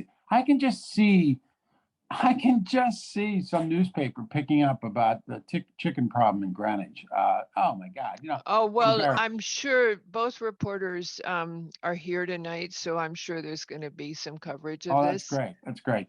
So If every other town in our area, not the rest of Connecticut, you and I have had this discussion about the POCD. The rest of Connecticut is irrelevant. We're in New York. If towns of our density and our makeup have setbacks at work, we ought to be adopting them. And I don't know what they are. I didn't do the research. But to say, well, other towns have nothing, that is so irrelevant to this discussion. Totally irrelevant. So I would propose that we go back and look at surrounding towns with our density. That does We not did. include Bedford. we did. Well, We'll go dig it out. Katie and I okay, have all the data. You just said that Stanford's 75 feet. Why Yeah, won't well- we do 75 feet? They have How the did- same okay, density. once Mr. Dillon steps down, why don't we have a discussion and we can have, Mr. Wells, did you want to ask Mr. Dillon a question? No, I want to make a comment. Okay, And that is, if we're going to do this, we're not solving Mr. Dillon's problem I know because that. we're going to allow grandpa. What can we do to That have it don't- stop now? There's That's- nothing we can do. This is a big problem. Mr. Dillon is aware of all of this because we've all talked to him about it many times, but this is a big problem. First of all, the state statute enables the continuation of nonconformities. The law was passed in 2017 and there's nothing we can do about that, okay? Second, however, it is, if he can document, and he's been down this road with us, if he can document a health issue that arises, then there can be some enforcement. I can tell you, I don't remember, Mr. Dillon, when you started with this, but I remember that we had trouble getting somebody from the health department to come out, and P&Z helped you out there, and we contacted the health department and we said, you got to go see this guy because you had Yeah. spoken at the Board of Selectmen, and they did finally come. But there's a piece that's a health threat that is related to them and that they should be doing enforcement. Right. The rats are a health threat. They are, and here is actually what had become of that. I've had them come out multiple times, but the only thing, and they said that they are resigned to and they are constricted by, the only thing they can judge is whether or not the coop is relatively clean or deemed clean. That's the only thing they can do. The fact is the rats are on my property. And the reason that that's the case is because we're north of the property in question, 21 Indian Field Road. And those rats are funneling in from the restaurants at Pizza Post and the Coscobber and everywhere else. So the rats only stop on my property because they don't have to go any further. The source of the rats come from north. They come down to my property, they nest. We have multiple rat nests, which is a health concern. And it's being caused, unfortunately, by the chicken coop that's on the property line at 21. So they can't cite the property owners at 21 because they're maintaining, according to the health department, a clean coop. But the fact of the matter is like I said before, it's not a dirty coop that attracts rats. It's chicken coops in general. Chickens are actually a food source for rats. And if you Google chickens and rats, you will see them together like peanut butter and jelly. They are one and the same. They go right in hand in hand. So that's really, You know, it's where I'm in this unbelievably untenable position where I have no redress, recourse, what have you. I have the rats on my property. I have the depreciating property value. I have to worry about where I place my dogs or where I can't go on my property. And my neighbor doesn't have to do anything. And I have no protection. And now that I'm hearing that this is going to be grandfathered, I don't understand. The fact that it's a nuisance to me states that it should be removed immediately. Something like this, we're talking about relationships between neighbors. We're talking about things that escalate. It's just untenable to believe, or just inconceivable to think that nothing not only could be done, but has to be done. Well, what I'm gonna do, I think, listening to you, Mr. Dillon, is I'm gonna contact the town attorney tomorrow morning. Okay, And I will talk to her again. I mean, Katie and I met with her when you first came to the Board of Selectmen, and we will start over again. And we will talk to her and say, you know, there's the statute, and we can outlaw the roosters, but we can't get them off of Mr. Dillon's property because of the state statute. Okay. And I don't know what recourse you have, because we happen to hate this regulation because anybody who has a non-conforming use is allowed to keep it. Mr. Yeager, have you reached out to Animal Control on this too? Mr. Yeager? Mr. Dillon? I'm sorry, Yes. could you repeat the question? Have you reached out to Animal Control on this too? No, I haven't reached out to them, just the Department of Health and the town and the first selectman. Maybe Animal Control may be able to offer some assistance. We have talked to Animal Control on Mr. Dillon's behalf, Katie and I. They can't do anything about it. We can try reaching out to them again. Katie and I met with them, twice? And I mean, because we had to consider how to dispose of roosters that turned out to be roosters. But we can reach out to them again. But yes, we did. Katie and I worked with them, and we will go through our file of all the towns that we have the regulations on. If I can ask a question regarding sir. the setback proposals that you guys are speaking of, and how, if at all, does it conflict with grandfathering in people who have existing chicken coops? If my neighbors if they don't have property setbacks or that allow them 50 feet to have a chicken coop, does that conflict with them being grandfathered in? Ask it differently. I'm not sure I followed that, what you were saying. well, Unless somebody if- else did and they can answer If you. if there's a setback of 50 feet and 75 feet of any property line for a chicken coop, and they're obviously wouldn't be in compliance, does that supersede any grandfathering you intend to have for the chicken coops?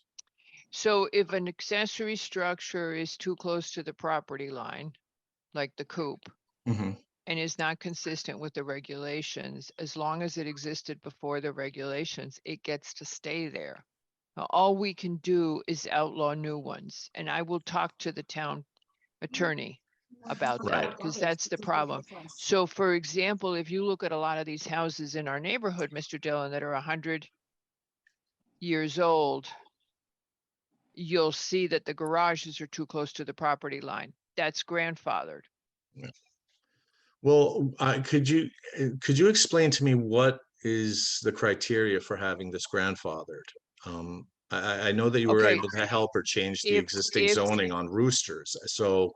Okay, so the way it works is if you have something on your property and we change the zoning regulations so it's not allowed anymore, there is a state law that allows you to keep what is called the legal nonconformity. Okay, And that law was passed in 2017, much to our chagrin, right, because we had been making people eliminate nonconformities. okay, That is what we're supposed to do. And the state law passed in 2017, and we were really disappointed by it because it means that somebody can keep something that doesn't conform to the regulations for as long as they want. Okay, and in my example, so say, I would imagine that they would be grandfathered in, obviously, but would they still be allowed to keep it on the property line? Are they immune from the new setbacks if they get past? So they can keep it on my property line?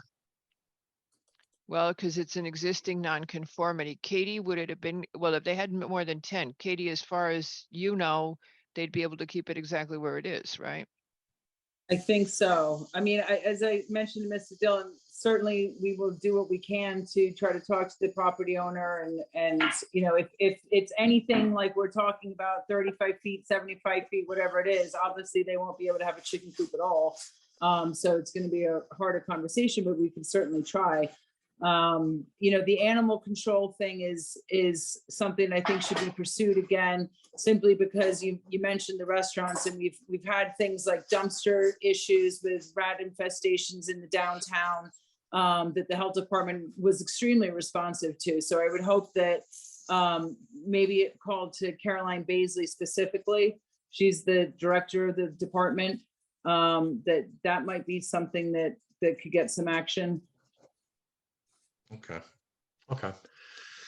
Well, I think from my standpoint, I think I've exhausted pretty much everything that I had to share with you guys. You accomplished a great deal in coming to speak and making the time to speak with us, because the commission, the rest of the commission didn't understand your position. Katie and I had heard it because we heard you speak at the Board of Selectmen, but the rest of the commission didn't understand the seriousness of your predicament until you sent us the video and then you talked to us about it.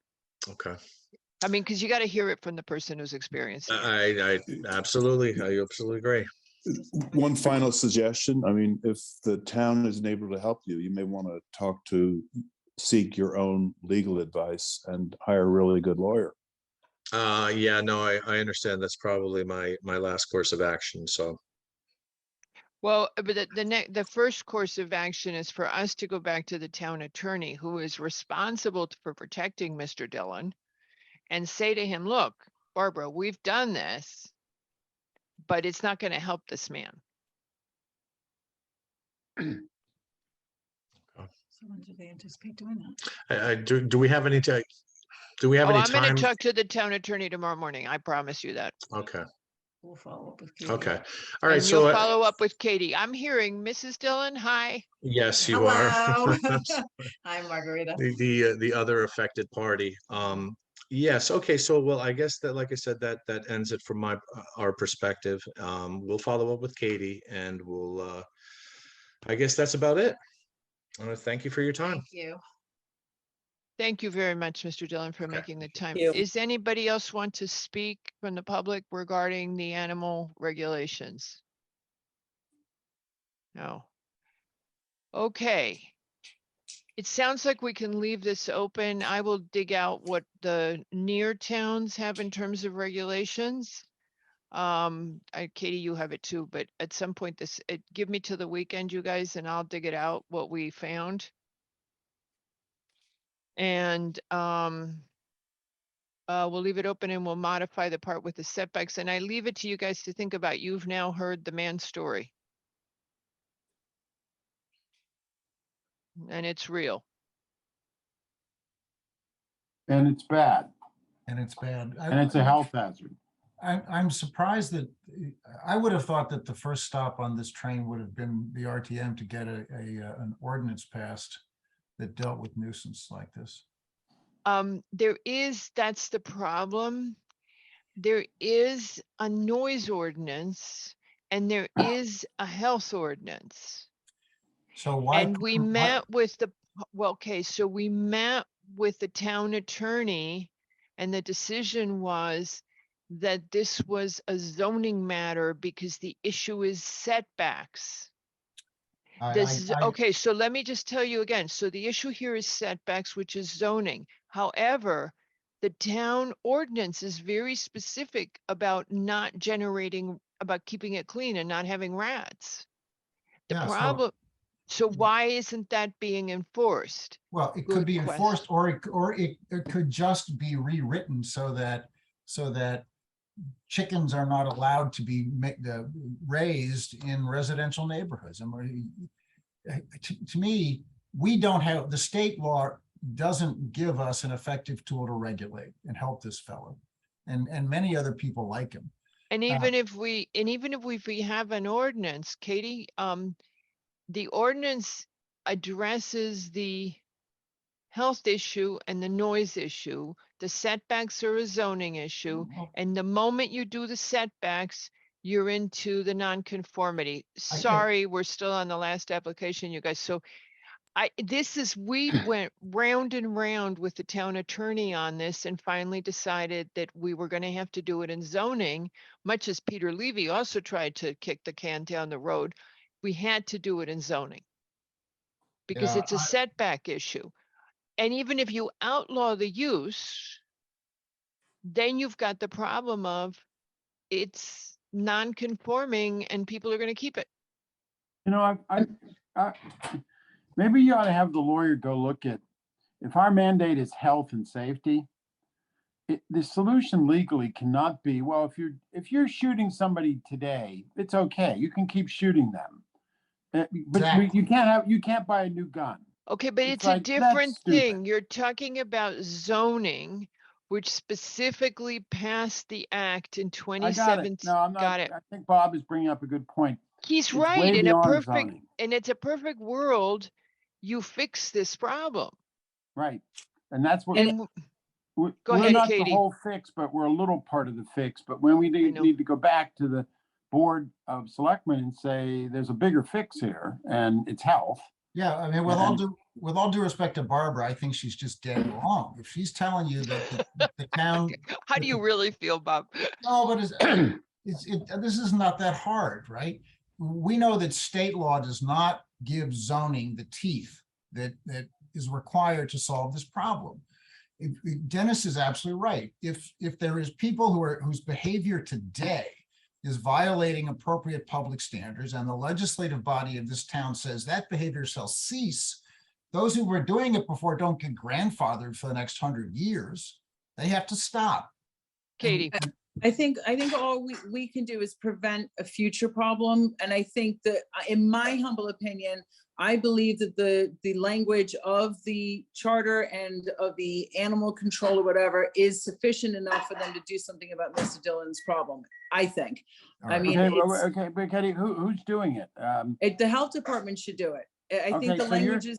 You're like saying you're the same it's a thing. public health and safety issue. There's a big problem here that zoning can't fix, but the town's got to fix. And if that means the health department, then we got to help this guy get to the health department and go back, whoever we have to go to, Board of Selectmen, and say, there's a real problem here and we need to change whatever needs to be changed. It may not be zoning. We'll do what we can do. We could do the 75-foot setback. Okay, that would stop new. But at least then you'd say, but it's not enough because this is a health problem, not just a zoning. It's not unusual to have multiple people involved in problems. What is coming off here, if somebody's listening, is the town government doesn't care about its citizens. That's crazy. I agree. I understand kicking it out of zoning, but I think you got a moral responsibility back to the town and say, this is a bigger problem and we need to help this guy with his issue. Well, we will. I'm going to talk to Barbara tomorrow. We will pursue it. Is Barbara the one that it wouldn't do anything to begin with? I don't know Barbara. No, it's a town attorney. And, we ended up with it with zoning and we went through all the options with them. But I want to go back and raise the nonconformity issue and say, we really have to get the health department to step in at this point and intervene. And I'll talk to Caroline, because remember the thing we had with the birds where, I mean, there's nothing we could have done in zoning. This is in another part of town, but someone was overly feeding birds and creating a similar type of situation that Mr. Dillon's talking about. And somehow that seemed to get resolved. So I think I can follow up on that end also. So, but it's a very good illustration. I don't know if you guys remember this. So it's actually also, I think it was also in our neighborhood. But there was somebody who was feeding pigeons and the pigeons were flocking all over the house. And as a result, there was pigeon excrement all over the neighboring houses. And then because of all the bird feed being strewn everywhere, there were rats.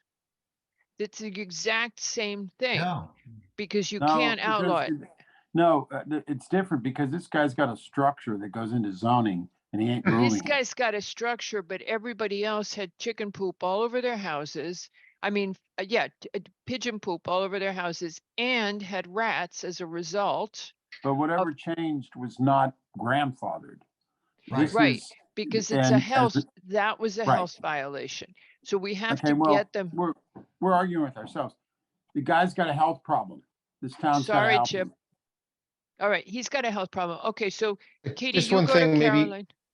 Katie's gonna go maybe- to Caroline and I'm gonna go to Barbara. Go ahead, Mr. Just- McRae.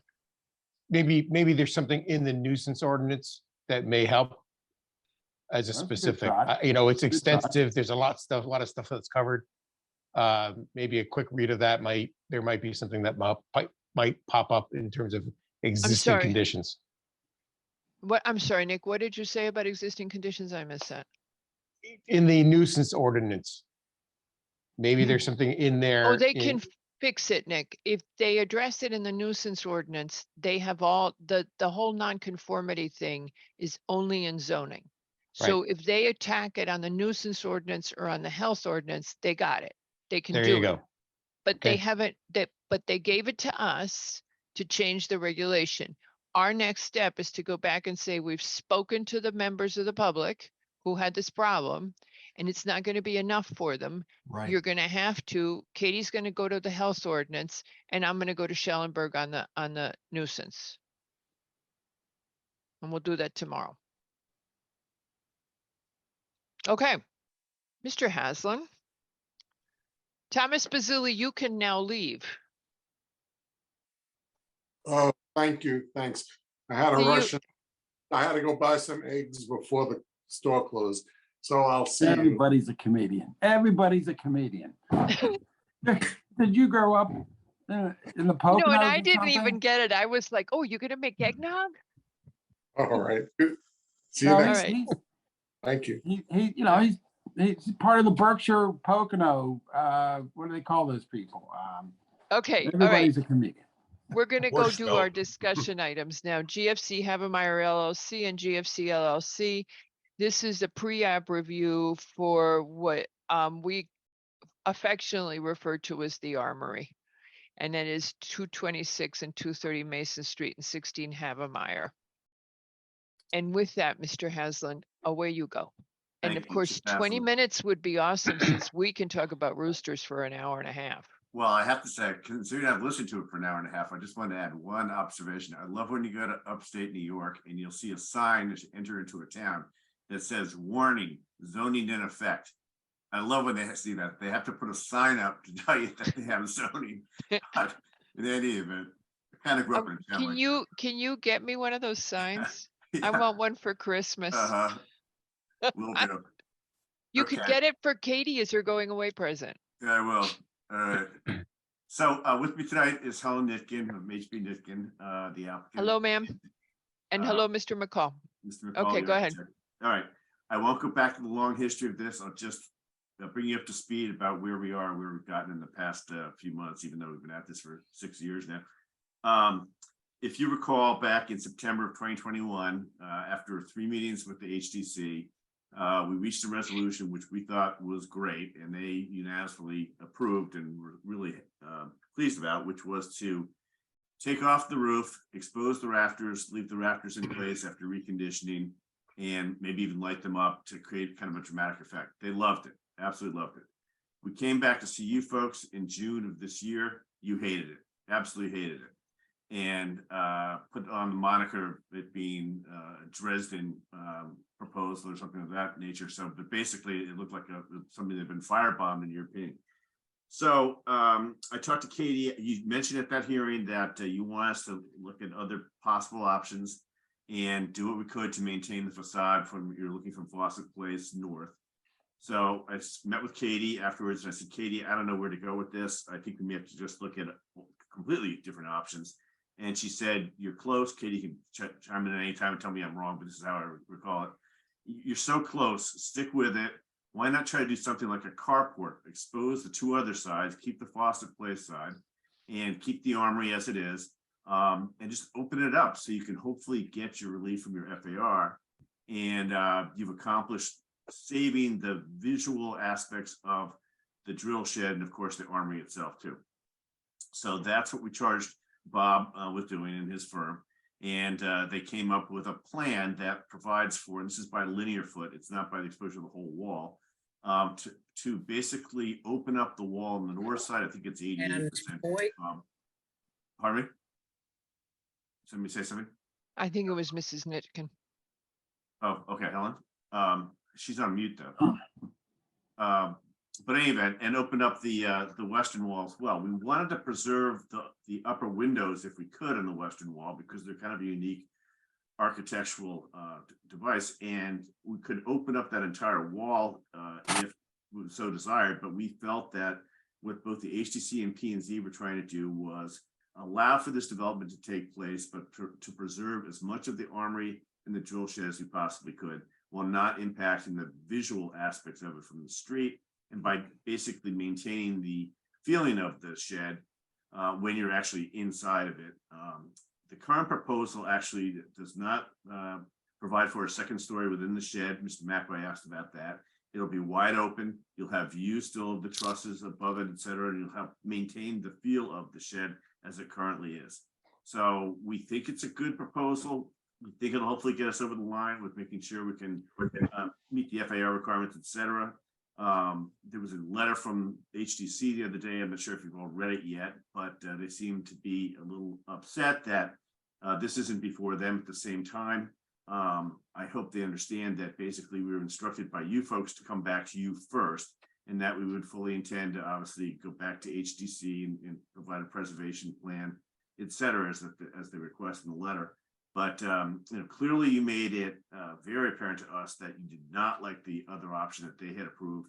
You ultimately are the decision makers here. We'd like to continue to work with HDC, but right now you folks are very far apart in what you envision to be the good preservation solution here. So we think this is a good plan. We'd like to go pitch it to HDC. We'd like to have your support for it and move forward with the project. Questions? Comments? So, Mr. Haslam, there's nothing inside under the roof short of the trusses, right? So it's just at grade parking for the building. Is that correct? Bob can comment on that. My recollection is that's the case. You can see the trusses from the floor and there'll be parking at grade.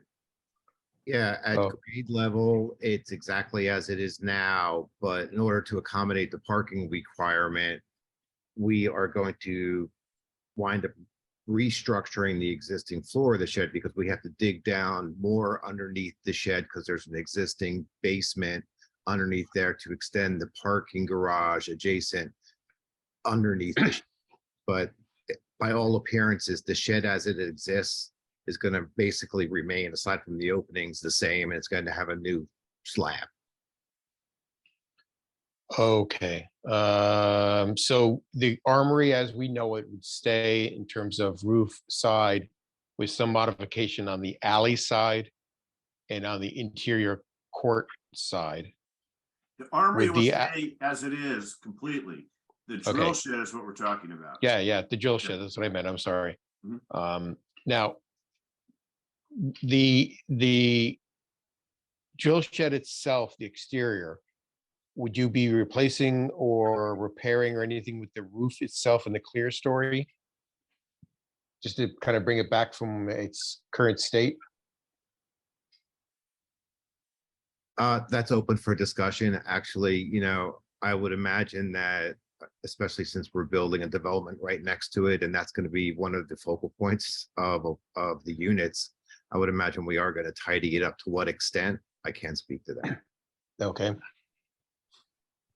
And there would be no access from the Richards side of the drill shed.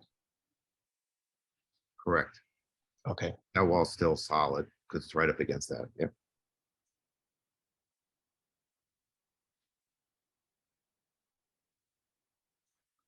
Okay, and this actually, Mr. Haslam, the parking that's actually underneath the drill shed is for both the Nitkin offices in the Armory and the proposed residential? It's all combined? Well, it all Or is it- contributes to the, yes, what the requirement is for the Halfmeyer building as well as the building on this site. the Okay, Armory. and then, as we said, seen before, the ramp to the lower level is actually in between the, or actually off of Mason, kind of in between the two buildings. Correct. Yep. Okay.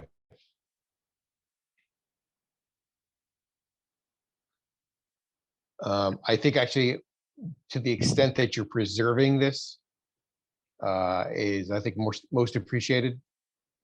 I think actually kind of giving us still the sense that the building is there, understanding actually the inside is pretty much a void space, but it's still preserving what I think most people would actually understand is the drill shed from years ago. So I think you did a very good job. I think that the 80% opening in the basement in the area that's shown in your rendering still, even if it's open at 80%, is still maintaining the mass and the bulk and the shape of that building. So thank you very much for doing that. I agree with Nick. Big improvement over the last application. Terrific. Thank you. Anybody else have comments? Good. Which gives me, let me turn this around, Mr. Haslam. Do you have questions for us that you think are concerns we will suddenly raise when you come in with the actual application and that you'd like to air with us now?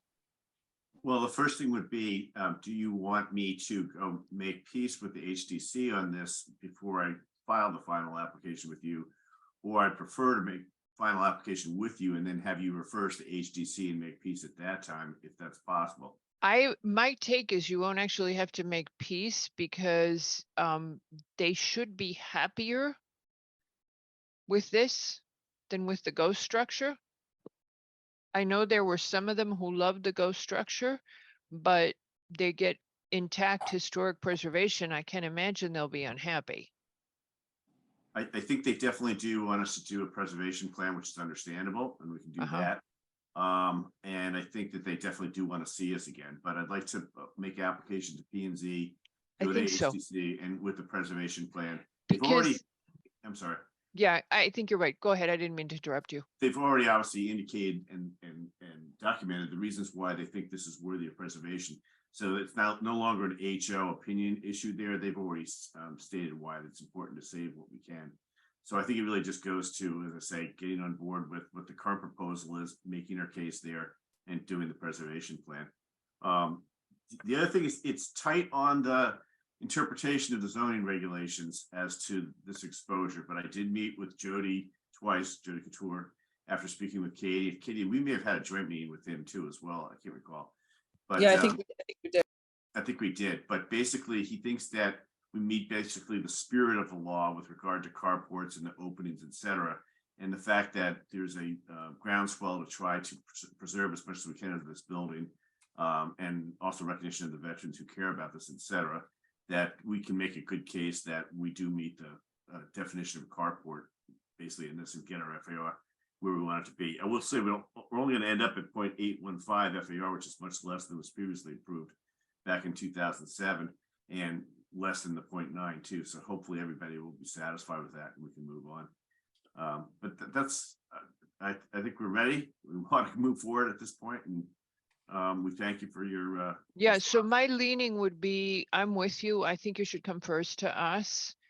And because, you know, we're going to want to ask you about how the cars are going to work and, you know, we're going to want to delve a little bit. And then, yes, they're going to want you to, are you going to offer any kind of historic preservation easement to, are you going to discuss that with HDC? Well, yeah, there'll have to be a declaration, obviously, that we're going to put on the records. Okay. And I'll. So you're draft going to, so you would discuss those terms with them first? I think there are templates that I can use that'll get me there. Yes, there because are. they've obviously approved those in the past. I have Yeah. them myself that I've done.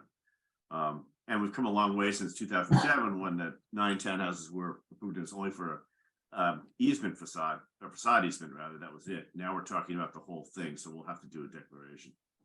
And I'll work on that. Okay. Mr. Haslam, I've got a question. Mr. LaRoe, can you bring up page 562 of our agenda? Now that we're looking at, we've got the Armory shed kind of going in the right direction. The street rendering that you provided, that Mr. LaRoe is going to bring up, just kind of brings up something I'd like you guys to have to take a look at and see if whatever can be done to your proposal as it's put together.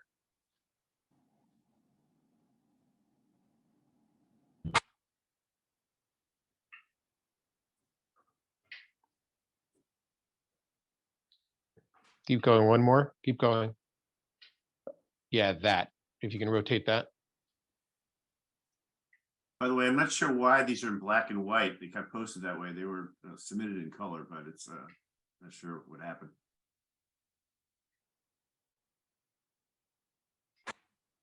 Oh, rotate. Okay, so. Oops. Okay, so Armory on the left. I guess this is the front entrance to the building, or lobby is in the middle between the two, between the proposed and the Armory. That's quite deep. It's very set back, and that's actually the front door. Is that correct? Correct. Yeah. Okay. And those are 2 bedrooms that are up above that space. Correct. So in a sense, it's the disconnect between the new and the old. If that facade itself actually has some kind of it can create beyond the depth of it, a complete separation between the new and the old, that would be great. Also, if you can look at the floor to ceiling heights and see what we can do about actually bringing the height of the building down up a lot more. So, because I think even though it's set back behind the face of the Armory, the front facade, it still has kind of a weird ratio between height and curb that I think may overpower a little bit of the street. So anything that you can do to actually bring the height of the building down would be most appreciated. Yeah, that's not a problem. You had given us some comments on this piece of it last time we were before you, but we wanted to get the shed squared away, because without getting that squared away, we didn't even look at this at that point. Great, thank you very much.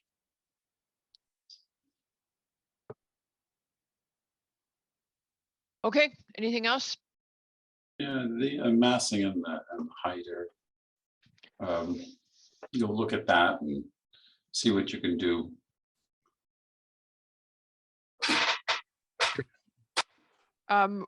This would only go to HTC, correct? Yeah, it's a weird one, because actually, would we want ARC or HTC to look at landscaping, lighting it as well? They would go to ARC for the lighting and landscaping, but for the building, in theory, they would only go to HTC because they're doing an easement. That's how we've done it in the past. Yeah. So if it just comes back to us first, and then we tee that up. Yeah. After we've seen the second time around. Mm-hmm. All right, so I would apply for final site plan special permit with you folks. You would then refer it over to HTC and we'd submit to ARC for lighting and landscaping at the same time. And that's my understanding. Okay. Yep, that's Right. correct. Okay, good. All right. Okay. So before you leave, does anybody from the public wish to comment on this application?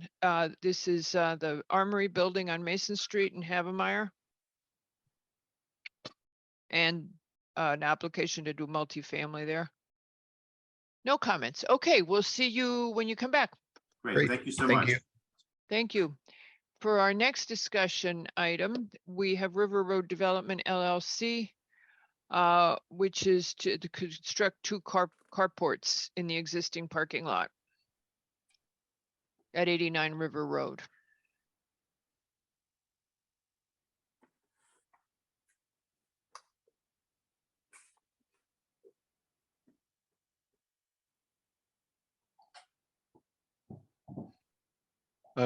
Good evening, Madam Chair, members of the commission. John Hegney for the applicant River Road Development LLC.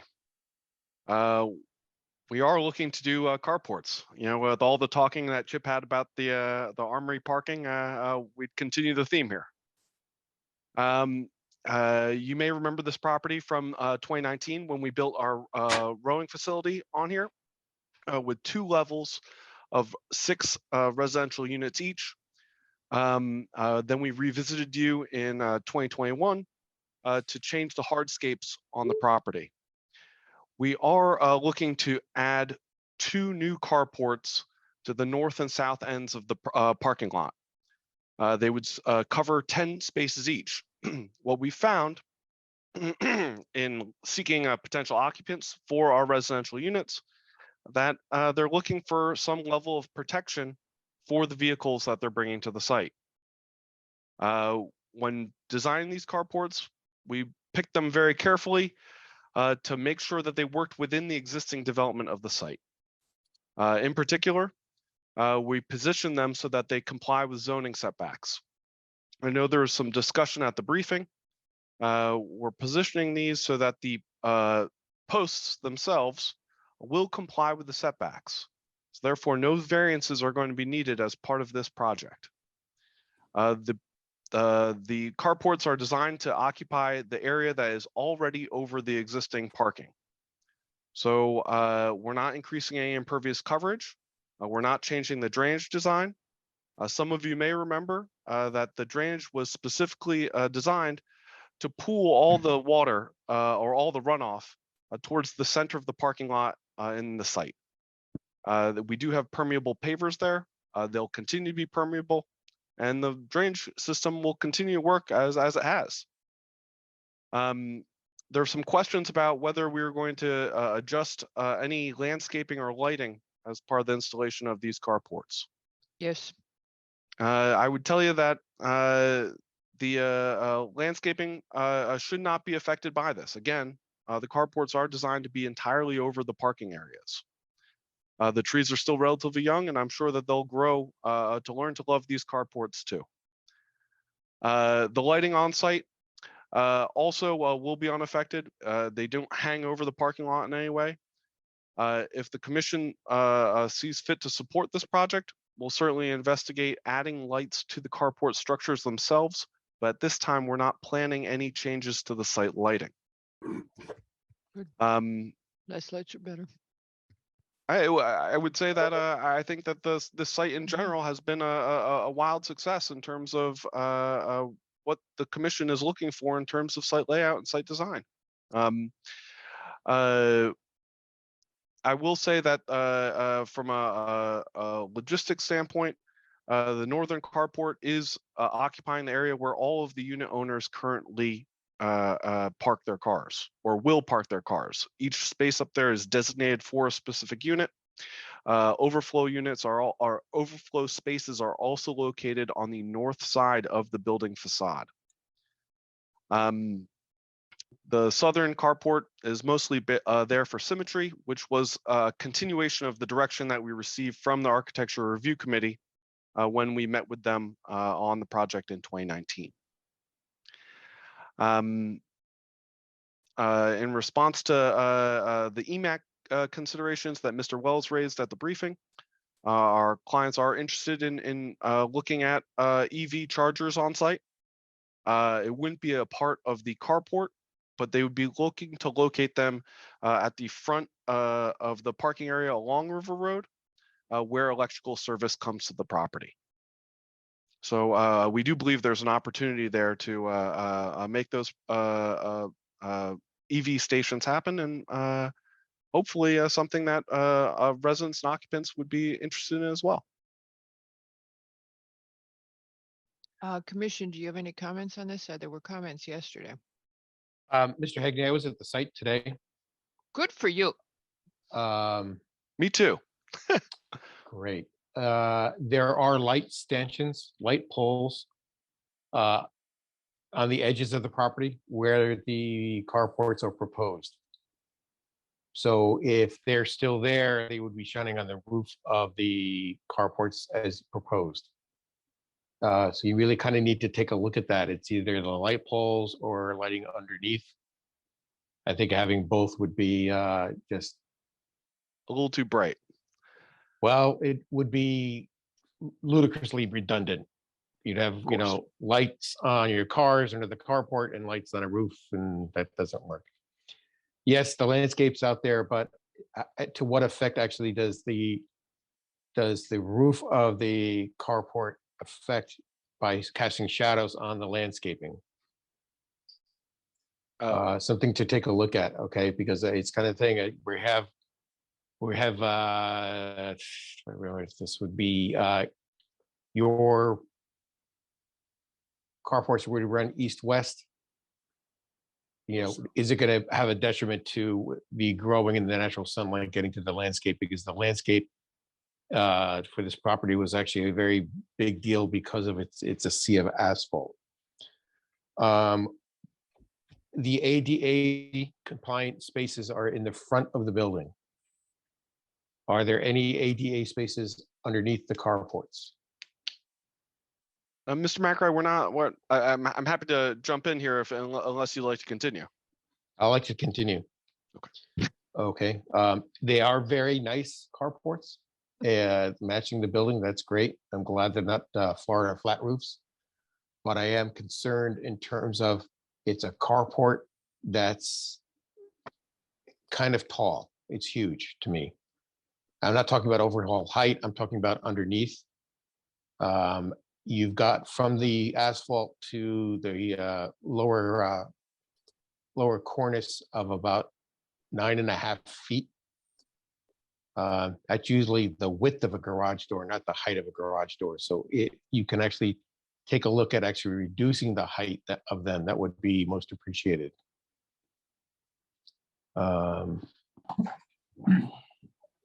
And I think actually understanding it's still, I'm kind of a little befuddled. There's no parking, there's no covering out there. This is an issue now because prospective tenants want someplace to cover their cars. So we're coming back to kind of make an issue. We don't know why this wasn't an issue when we first looked at this. So something I probably have to wrap my arms around, but we'll see on that. And then you said the EV stations would actually be inside or in underneath. Is that correct? Neither. Neither. Okay. That was easy. Are you having fun? Mr. McRae, I would tell you that we didn't have any occupants at the time, so we didn't know that this was a concern of the potential occupants. So I will say that we are compliant. We're well compliant with the accessory structure standards for the zone, albeit the height is what it is. We can certainly look at that as part of developing this for a final site plan if we have the commission's support here. I would tell you that we did look at the handicap spaces and whether or not it would be appropriate to cover them. We believe that it's more effective to have the handicap spaces located next to the entrance of the building. I think that people who are using the handicap spaces would prefer to be right there at the front door rather than under the carport. Just to clarify, why not cover those too? I would tell you that I think that this building was very, very, very well vetted by the Architecture Review Committee. We spent 4 separate hearings with them on this building. I think that they were very pleased with the way it turned out. At least I hope that is the case. So I think the beauty of the carport here is that it does not change the design that they were so interested in seeing. So when we talk about whether or not we put covering over the parking spaces at the front. I think we want to leave what has been successful in place. I would just note, just as a clarification, the location of the EV stations that we're considering is going to be in the front parking lines that face River Road. So opposite the building, specifically on the south side where the electric service comes into the property. So that is what we're thinking. The south side is also where we have our public parking. Obviously, we do have a pedestrian access easement on this property. We do receive public visitors for people who are going to use that a feature of River Road. And I would think that the EV stations would be located well there where people are coming in. It's where all the guests come in, How many EV spaces, Mr. Hegney? We don't have a specific number yet, but we're considering 2 at this time. To what extent can How these many EV total? spaces, I'm sorry, were you finished? Yeah, I'm finished. They can be outside, they don't need to be covered. How does that work? Do people have their own cords that plug into the EV? Okay, I'm gonna let Arn answer that because Arn's the expert right now, and I'm not gonna have Mr. Hegney answer that. There's a new state law, Mr. Levy, and you are gonna see it soon because it's effective in January.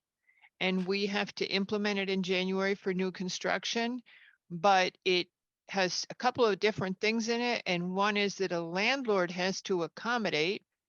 Go, Mr. Wells. Yeah, if tenants request EV stations, the landlord has to accommodate. But you can see you drive on the Merritt, the EV stations are outside, the cords connected to the station. So it's weather works in all sorts of weather. So it can be outside, fully exposed. My father likes to stop in Madison, Connecticut when he's driving up to Rhode Island. Okay, we like your father. No, I'm just kidding. I can have him come out here too. Yeah, okay. He's just another office. Yeah. Is there, Mr. Hegney, is there going to be security in the parking lots to monitor who's parking there? And Mr. Levy, we're constrained by floor area ratio here. Not just by the maximum floor area ratio that we're bumping up against, but also when you pass the latest WB zone regulations, you limited how much floor area could be used on these properties dedicated to non-water dependent uses. So we're at the maximum level there as well. So I'd be concerned that any additional floor area that we would bring to you would have to be a water dependent use, which is constraining us, and which is why we're bringing you carports rather than garages. Yep. Mr. Mr. Yeski, go ahead. Peter, were you asking about security? Security. But what's that got to do with floor area ratio? Oh, well, I would say in terms He of asked you about security in the parking lot. Not talking to you, Mr. Hegney. Okay. Peter, what were you asking? I was just curious that you have an open parking lot. To what extent are you concerned about security? People parking in the parking lot? How do you monitor that? Does it become a nuisance for the whole neighborhood? Okay. Mr. Levy, I want to tell you that our first plan here was for garages, specifically for that reason. And so, unfortunately, we are constrained by the site. And a lot of people have outdoor parking in Greenwich and they lock their cars and you're done. And some of them take their keys with them. Only if you're not outside the Starbucks at Greenwich Avenue. And most people leave their second set of keys in the car, but they take one set and then they get stolen and they wonder why. Okay, you guys, any questions for Mr. Hegney other than what we've been asking? Good, all right. Does anybody from the public wish to speak on this application? No. Mr. Hegney, do you have a question for us that you would like clarified before you come in? I'd ask that the commission recognize this as in keeping with the WB zone regulations. We are not changing the use on site, and that we would like your support on that before we take the next step in developing our design drawings. Would staff have any comments on, especially the people who worked on the WB regulations and revised them, which I think is both staff? Do you have any comments on this relative to the WB? Well, it's a mixed use site and that's permitted in the WB zone. And I think carports are in keeping with the mixed use. Okay. Yeah, I think also the fact that they're not enclosed, Madam Chair, sort of leaves it a little bit more up for interpretation and you know, I defer to the commission, but I could see this as being a natural Well, accessory to residential uses in the WB zone. I mean, yeah, we wanted your opinion and we wanted your thoughts, so that's good. Then we'll go our own merry, stubborn, quirky way. All right. Okay. So with that, Mr. Hegney, we will send you off and see you soon. And Certainly. so the last item for tonight is going to be the 206 SBA Property Owner LLC, which is to split in two, I think is the best way of saying a building at 206 Sound Beach Avenue. I think I'm starting to tire. It's not even 10. I know that, but we are getting weary here. Okay, go ahead. Mr. Rudy, How are you this evening? I want to make sure that we want to I'm see you. cooked. Yes. Well, that's what I'm trying to, why didn't it go in? I did. I don't know. I gotta turn this button again. How's that? No, you've got 10 to 1. You've got something. You've blocked something on your camera. Now you've blocked everything. There we go. There you go. Holy mackerel. All We right. thought you had Tony DeAndrea disease. Well, between the two of us, we must be not You're- too good at Yeah, this. you're cute as buttons. Okay, Anyway. go ahead. Thanks very much for the record, Rudy Rydberg, for 206 Sound Beach Avenue LLC.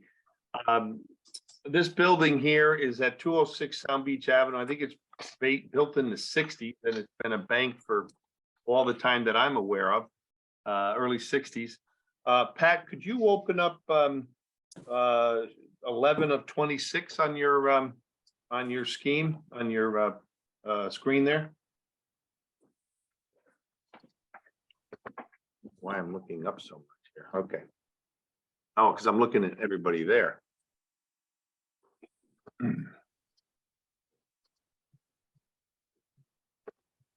That's why I have my laptop instead of my computer.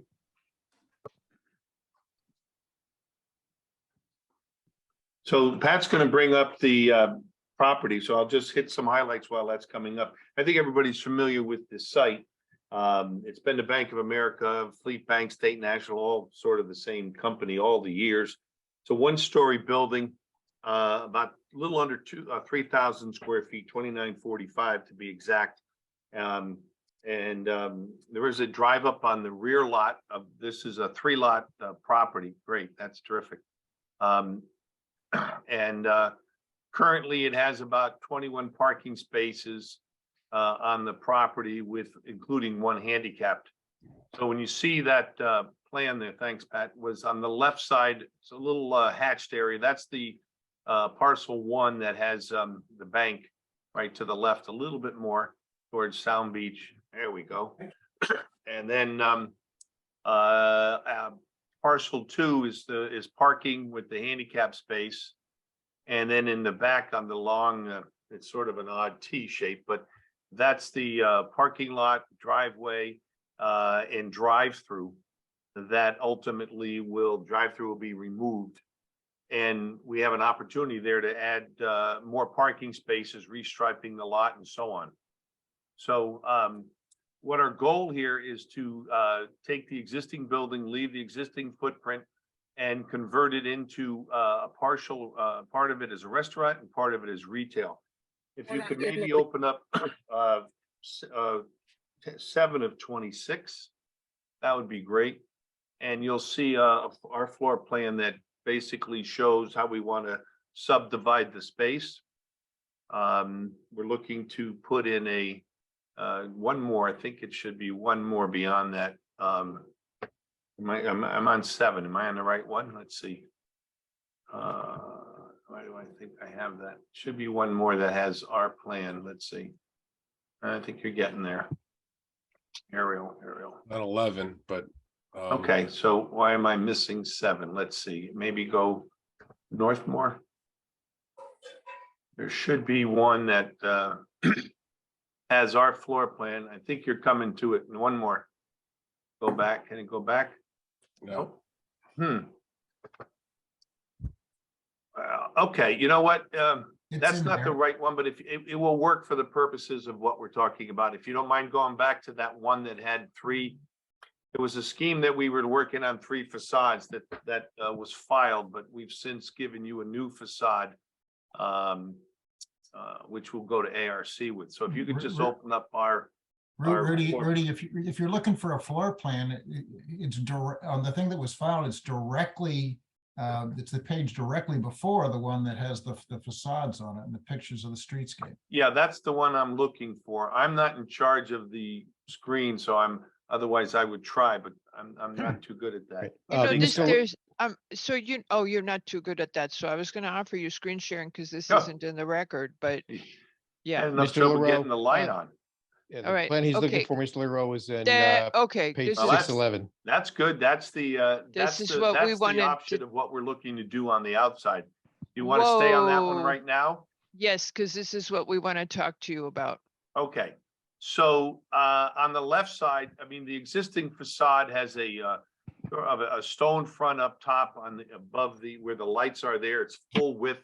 We do want to have two tenants. The right tenant, we're really not talking about architectural. We haven't really worked the facade out with them, but we're looking for a restaurant that will have a double door entry, steel frame door there, and having a facade that has an opening rather than so many of the facades having nano walls, pivoting doors, and so on. We're looking to have an opening in the wall that would allow somebody to pony up to the table or to the bar, maybe have a couple outside stools there. There's enough room on the sidewalk for outdoor seating. So we were thinking that, and when you see our floor plan, you'll see what that is. The doors would open, and on the inside of the doors would be blackboards that would handle the menu of the day. And then you would look into the restaurant rather than walk through the restaurant. You'll only walk through the 2 doors to the right. We'd have some canopies. It's meant to be a Mexican restaurant. Juju is the proposed name. There's a brick color tone on the building next door, and the designers are looking to have that color facade and outdoor lights and awnings and so on that would work with the design of a Mexican restaurant. The right side is a retail store, and that's still to be worked out prior to going to the next level of drawings and architectural review. Do you want to talk about that right now, or do you want to move on to the floor plan? I think the commission had comments yesterday that you should be hearing. I don't know, were you listening yesterday? No, unfortunately I was not. Oh, where our feelings are hurt. Okay, No. commission, go for it. I heard a lot of comments yesterday on this, and I think y'all are all over it. Mr. Ridberg, when the shutters of the opening of that window are closed, Right. what would I see? The closed You would see the exterior of this product, which we haven't decided yet if it's a wood exterior, but it's going to close, and then we'll have an interior insulated panel on the inside. So those will close, and you'll see the same. It'll be an arched pair of panels, and we haven't really finalized the outside what the material is yet. But it's going to be some you know, the doors are intended to be steel. It may be just a black steel frame. But we thought, I know it's quite unique. We haven't seen this yet on the avenue. I mean, we did used to see the old blue restaurant with the folding garage door with the roll-up door. So this is more of a little take on looking into the restaurant. So they would close and you'd see an arched opening from the outside. That's Okay, closed. so, okay, go ahead. So other than, you know, we're not in Mexico, we're not south of Correct. the border. So they're closed from October to April. Well, there could Right. be, you know, depending on what we do inside, they could still have a glass panel inside. We're looking to have some interior, a Okay. double panel, one for this See- panel and one on the inside. It may be a clear glass panel. We haven't really gotten that far. So let's just stop a second and talk about zoning, which is our Mhm. job. Yep.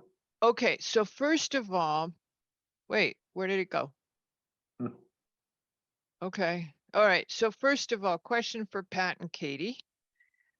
This looks like outdoor dining to me. It's outdoors, you sit at the counter, you're outside. Outdoor dining. Yeah, Okay, so how do they have to correspond to our outdoor dining regulations, correct? yes. Okay, Yes, so they that's the first thing. This concept you have, Mr. Rydberg, that you might have the doors open on a warm day in January is a no-fly zone. Because mean, this is outdoor dining. Well, what if in that time of the year, the doors are open, but there's no seating outside? I mean, isn't it similar to what everybody else has on the avenue? They have doors that open up, you know, Sure, even in the sure. But just 220 That's Sound different. Beach. That's That's different. different. Just no outdoor dining outside of the outdoor dining months. The second you do any sort of transaction over that counter, then it becomes a different use. The second you bring seats to it, it's a different use. So if it's literally just a window and you're opening it up to the outside, that's what it should remain as, unless you get approval for something else.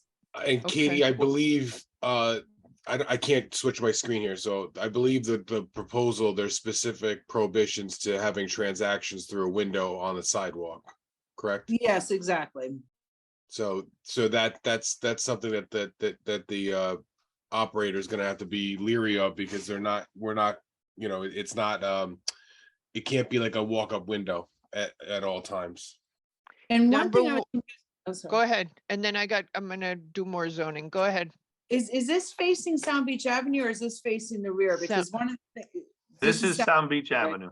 Okay, and so Yeah. in the rear, that was one of the things that I was curious about was, you know, how this changes that whole back area that's just a secret parking lot, so to speak. Obviously, it's not, but most people try to park on Sound Beach, and if you're in the know, you go in the back, and there's the dumpsters there and all kinds of things. So obviously, this will be a big change to that.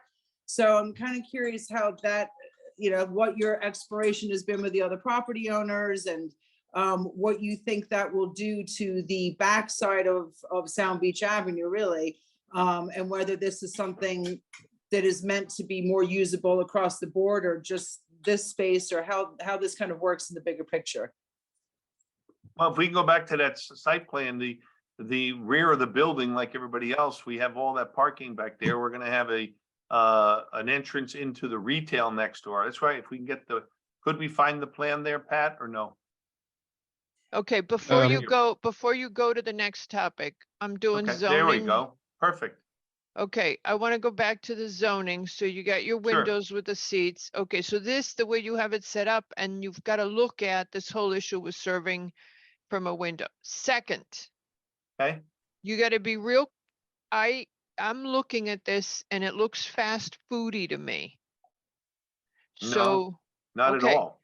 Oh yeah, so you are going to give people who come walking up to your window and sit in those stools, they're gonna get paper, they're not gonna get paper plates, they get real dishes. Okay? Yeah, I mean, don't forget, this is a pre-app. We're here to discuss this, which Yeah, I yeah, like I'm the just fact. telling you, real dishes. Yeah, Okay, no now problem. the next thing is, and I don't know, and maybe Katie and Pat do, I don't know how this works, but the state has some law regarding the liquor part, and you've got to be really careful. It's up to you guys to look at it. This is not our compliance issue, but you can't just do to-go liquor, like a drink over the counter.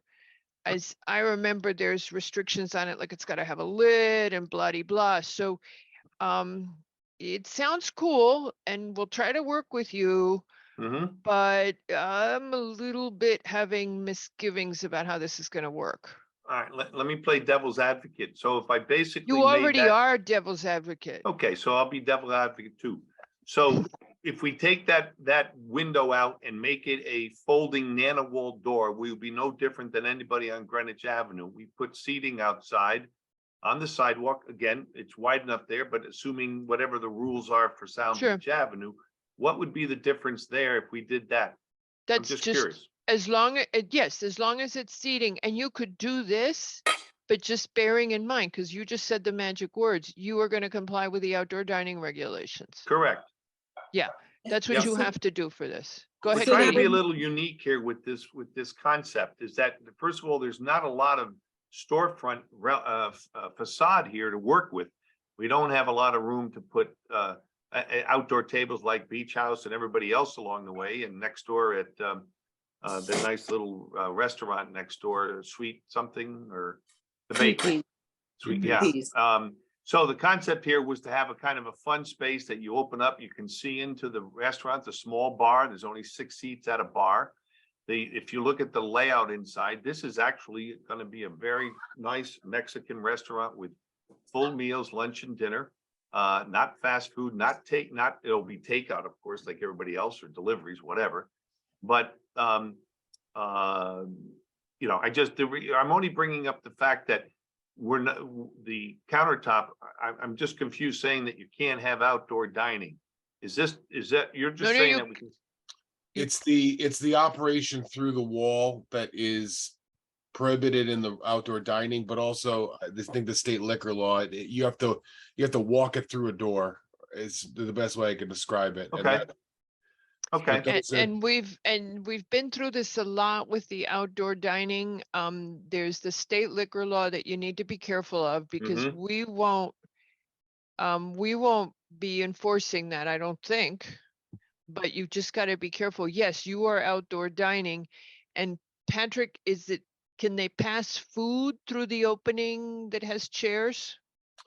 Well, I believe, again, I can't read I believe it's prohibited in our proposed outdoor dining regulations. Katie? I was just gonna say, I don't think so. You have to take another look at that. I mean, I do understand what you're trying to do, Mr. Ribberg. I could see that. And I'm just trying to differentiate what you're doing there in my mind between someone who has tables on a sidewalk. But I think what we've always had in the past is you have to be able to walk through the restaurant into the outdoor dining space unless you have like three or less tables. So yeah, so I think we just need to take it raises a question, which is the purpose of the Okay. pre-app. I think we can just leave it at that we need to Is take it a a look. zoning question or is it a liquor law question? Because I Both. remember Both. when we did. Both. Both, okay, because I remember when we originally did Versailles Restaurant several years ago, and then when we did the National and so on, there was a discussion that you had to come outside and had to stay within a fenced area for liquor and all Exactly. these That's other things. exactly But I it. know that that's not the case anymore, or I don't see it on the avenue now. But that's a detail we have to work out. While we're on this plan, just look at the back area of the building. There is a door that's going to go into the retail space, which is 1,000 square feet. And then in the back of the restaurant, there's another door that gets you in. So that feeds you back to all the parking that's in the rear. And, if you looked at the sketch, there's another, I did a scheme of 9 of 26, don't have to open it yet. But once we take out the drive up and we respace that, we'll have over 40 spaces in the back, potentially for people to use. And, the thought here was that we may also want to make the employees or pay for the employees to use the lot that's over the town lot that's behind CVS and West End Avenue there, and have the employees park there to free up more spaces. It's one of the few lots in Sound Beach that has really good parking in the back. You know, most of the other ones have a couple of spaces that are tandem. I mean, these are all relatively spaces that will work quite nicely. So we know we have to still work with the tenant next door to get their facade to work out, and we realize we have to, you know, work on that design. Yeah, there's that plans there. So again, if we come in with there's a right of way part of the property that gets everybody to reach all the other buildings in the back for parking. We take that out, you can see we can pick up, you know, 41 spaces, which would also include plus two handicap. So I think that's the beauty of the lot. We're not adding any FAR at this time. We're just staying with the existing building, and we'll have plenty of parking for all the uses that are in this space. So it's a pre-app. We're looking, I got your information on the And yeah, front yard. one more Yeah. thing, and you've got, assuming you're gonna have this, I think you do. From when I looked at it, you've got the sidewalk width to accommodate having outdoor dining there. Yeah, there is a planter nearby, but there is enough room. The property line goes out, extends out about 6-7 feet off the building. Okay, I so you realize need, there's probably a you need a, building line there. well, But no, the- I'm just thinking you need the, what, 2 feet for the, what do you measure in restaurants? 2 feet for the chairs, you guys, 3 feet? And then you need the 3-foot clearance. Yeah, we have that for sure. Okay, And I remember when we came in at for 220 initially on a pre-app a while back, Pat was mentioning we need to have 6 or 7 feet off the building for tables and chairs or 4 tops out there, which I know, you know, we're not showing that for now. But that's a good point. We'll make sure we show that on the application. and you're gonna then, you're gonna go, I think you need to address all the zoning stuff. I mean, just saying to you that you address all the zoning stuff first, come to us. And then we'd like you to, I definitely, and then we can have the ARC talk to you about the facade. Okay. Were there other comments on the facade? You were tending to lean towards, you guys were playing architectural critics. I don't want to be in, I'm trying to keep us away that, the point being that we have an ARC. Okay, fine. And we're trying to stay away from that. I'm gonna let them decide. You have a member of ARC who's a prominent Old Greenwich resident Uh-huh. and has been on the ARC for 40 years. So Okay. I'm sure he'll have some comments. Yep. I think he's gonna have some comments, so I think I would leave it in his safe hands. Okay. All right, okay. So But I from a would s- use standpoint, we can have restaurant, we can have retail, correct?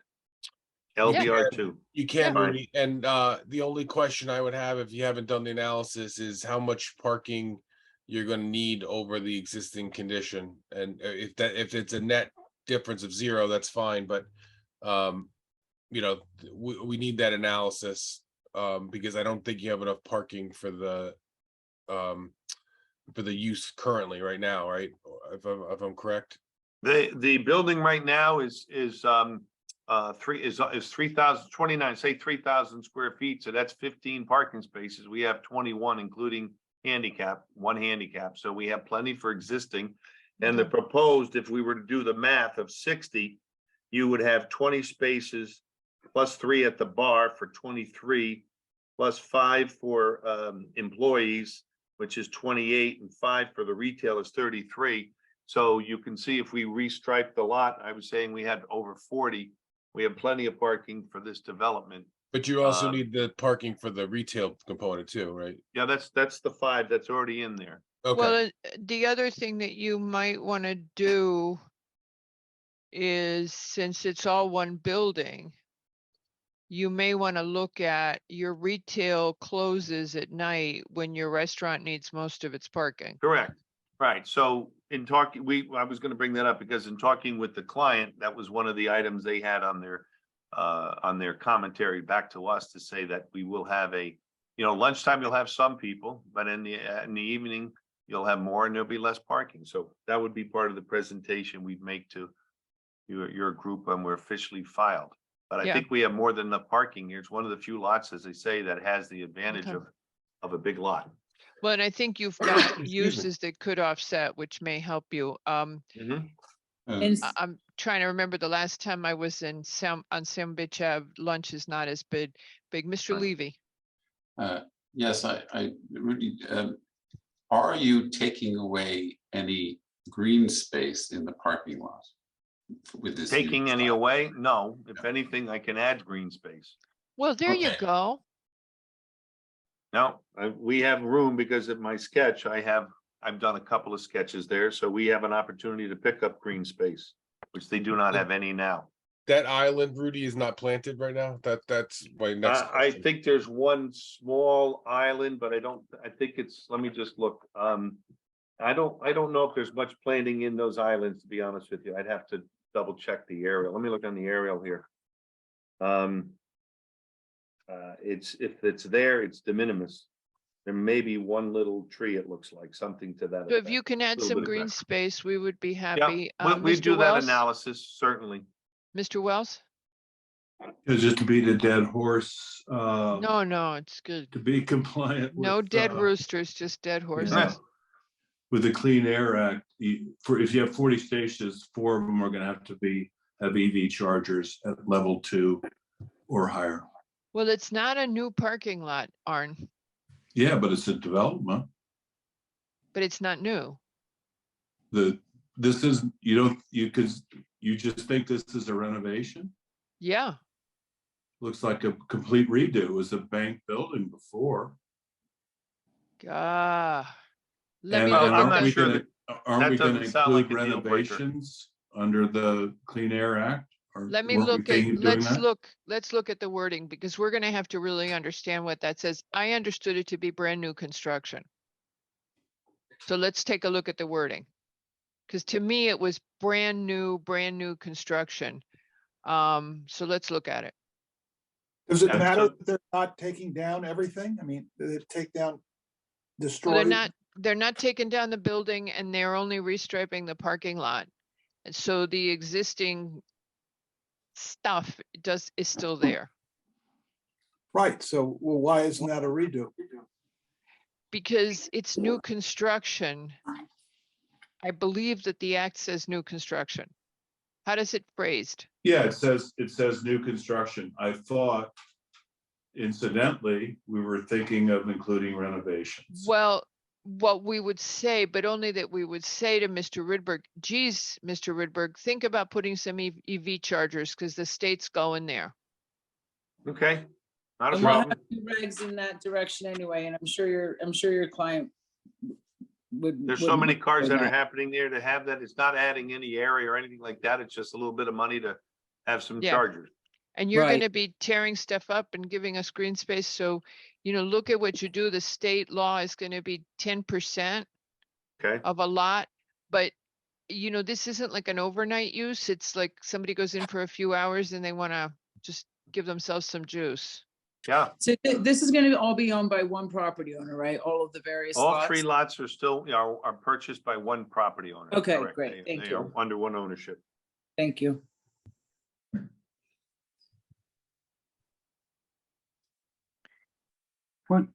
Okay, I don't have anything else to say other than. Mr. Yeski thank has you. something, and then we're gonna Oh. just make sure that Mr. Pecora, Mr. Hegning, that those people don't wanna comment on your application. Oh, okay. Rudy, kind of a quasi zoning business.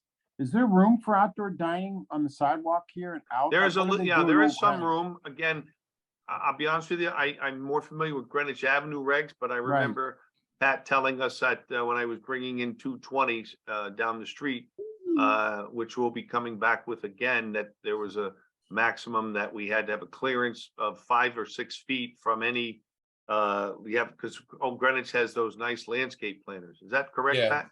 Yeah, so the highway, we did a outdoor dining study back in 2011, I forget. Okay, And DPW put their 2 cents in on what they want on the sidewalks, and they strive for 6 feet clearance. They will let 5 feet go sometimes if it's, there's tree wells and parking meters, etc., that kind of thing. But okay. that's what we strive to do, is to have 5 feet so that people can walk through And- side by side. And Rudy, I have a business question. It's not zoning. When you design this restaurant, you're packing them in there. I guess nobody really cares about COVID anymore, right? Well, we're just showing, they've asked us to do a design. We tried to show enough spaces on banquettes and so on, so, you know, they're not full. But, you know. I was just curious whether when someone asks you to do a restaurant, part of the discussion is like a contingency. What if you have COVID again? And you tell them, oh, we've got that covered by XYZ. Does that ever happen? You're right. You're 100% right. There will probably be a reduction in seats. People have to be further away again. Beauty of the have some outside space helping again, maybe. But you know, you bring up a good point. No, I was just curious because I was just in a couple restaurants in Greenwich Avenue. This looks like the Cottage. They're packed. So I was just curious when you design these. It's not a zoning question, but it definitely gets the seats, and there's a lot of seats in this space. So you know, I was just curious where their owners have just they've moved on. You know, if COVID hits again, they'll figure something out and maybe go outside and maybe eliminate some chairs. All right, That's why he's got the window. yeah, that'll increase the circulation. Yeah, you open the door in the back, the old-fashioned way, right? Yeah. Open the door in the back and open the window in the front and let the air blow through, right? Well, I think the tequila will hopefully kill that. Maybe that's a new thing to fix COVID. Tequila I and thought lime there was juice are something good. about no bars in our outdoor dining, right? I There's thought you were no, bringing Yeah, that up. you can't just have a bar use in a restaurant too. It's gotta have Right. food. Gotta have food. Yeah, we make everybody have food. I mean, it's kind of cute because when we were talking about, when we This talk looks like a about, bar. This looks like a bar. this is It's only why, 6 seats though. No, that I'm talking doesn't about mean you 4 out can't front. drink. I'm Yeah. talking about the 4 out front. Oh, Yeah. It looks like you No, would stop by for a drink, but as long as there's ancillary, there's food available is the way it works for us. And I mean, I just think, it's kind of cute because if you think we're draconian now, in the olden days, yeah. our liquor regulations were so draconian, but nobody complained. How many places on Greenwich Avenue have you been and you see that the bar is where people sit at? I'm calling a bar, even what they have it like terrace. People, that's 6 seats they have in front of their oven there, the cooking oven, the pizza oven is packed full. People want to be there. It's exciting. So I think that's what they're looking for here. So No, that's what works on the avenue. The consultant told us that day one. You want people packed in. Everybody wants to go to restaurants that are packed. They don't want to go to empty restaurants. yeah, no, empty restaurants means there's something wrong. The food's no good Correct. or it's still COVID. So the consultant told us about parking. Okay, Yep. so let me, I think we asked if anybody from the public had comments and we didn't get any. So you're on your way, you're gonna come back, you're gonna solve those issues. Mhm. And We'll we're do a gonna little let, homework on what you've asked, what you've talked about. yeah. I think I would talk to Katie and Patrick a lot in the next, about the zoning and how you could work around it. Okay. Very good. Okie dokie. Quote of the night. Thanks, everybody. All right, bye. Have a great evening. All the best. Bye, Rudy. Bye-bye. Take care. Bye. Thank And you. so endeth our hearing. Can we quickly do 145 Mason and the approval of the minutes? And the schedule. I don't really like the schedule. Actually, Just- can we, Madam Chair, can I ask that we go to the budget first and then just do the other things second? Just when you thought it was over, they drag you back in. Yeah. But I Let's sent do it, that. I sent an email late this afternoon that just included the budget guidelines. The BET per usual wants everyone to stay at 2% for their operating. We don't have a capital budget. Basically, with the addition of that 30,000, we're at 2.6%, which I think is fine. We have been able to defend that in the past, and there's a rationale for that. I also did talk to Ben, and we added the zoning enforcement inspector full-time position, and that would be, you know, around 97,000 salary position. As you know, I don't think anybody should be holding their breath that will go through, but nonetheless, it was requested. And I made the rationale, like I do every year for it, that, with 70% of restaurants not complete, and I gave the whole litany of things that come up on the regular, and the requirement for nuisance and all of that. So that's effectively where everything stands. Everything else was status quo. I think the town might have an extra 2.2 million. Maybe we can use some of that. He's talking about the bump outs, 2.8, I think. We'll see, because DPW has the right to submit a new MI. Question for you, Katie. On the zoning inspector, is there a way that we could find potentially a retired person? I'm just as a backup plan, that we could find someone that we could hire during outdoor dining season? Yeah, it was funny because when I was talking to Ben about it, I know I've been to this rodeo before. I know how this one ends. And as when I met with Pat and with Nick, who's the accountant, and when I was thinking about it today, there's plenty of opportunity, and the town supports this, by the way. So this is not something tricky or anything like that. I've spoken to HR and to Ben about this, and they support temporary employees. And Erica and HR has mentioned many times that, if you need temporary help, get it. Why don't we get a volunteer? I'm sure there are plenty of people that would want to help out. No. Katie, are there other? That No. doesn't work, unfortunately. Okay. They in all have to be, seriousness. no, they have to be legit to do the job, but you could get someone who's retired. And Former you could, cop. no, it's gotta be a zoning enforcement person. You can't fire a volunteer, I think is the proper term here. Okay, We've got so- we've got a few retired people on this commission.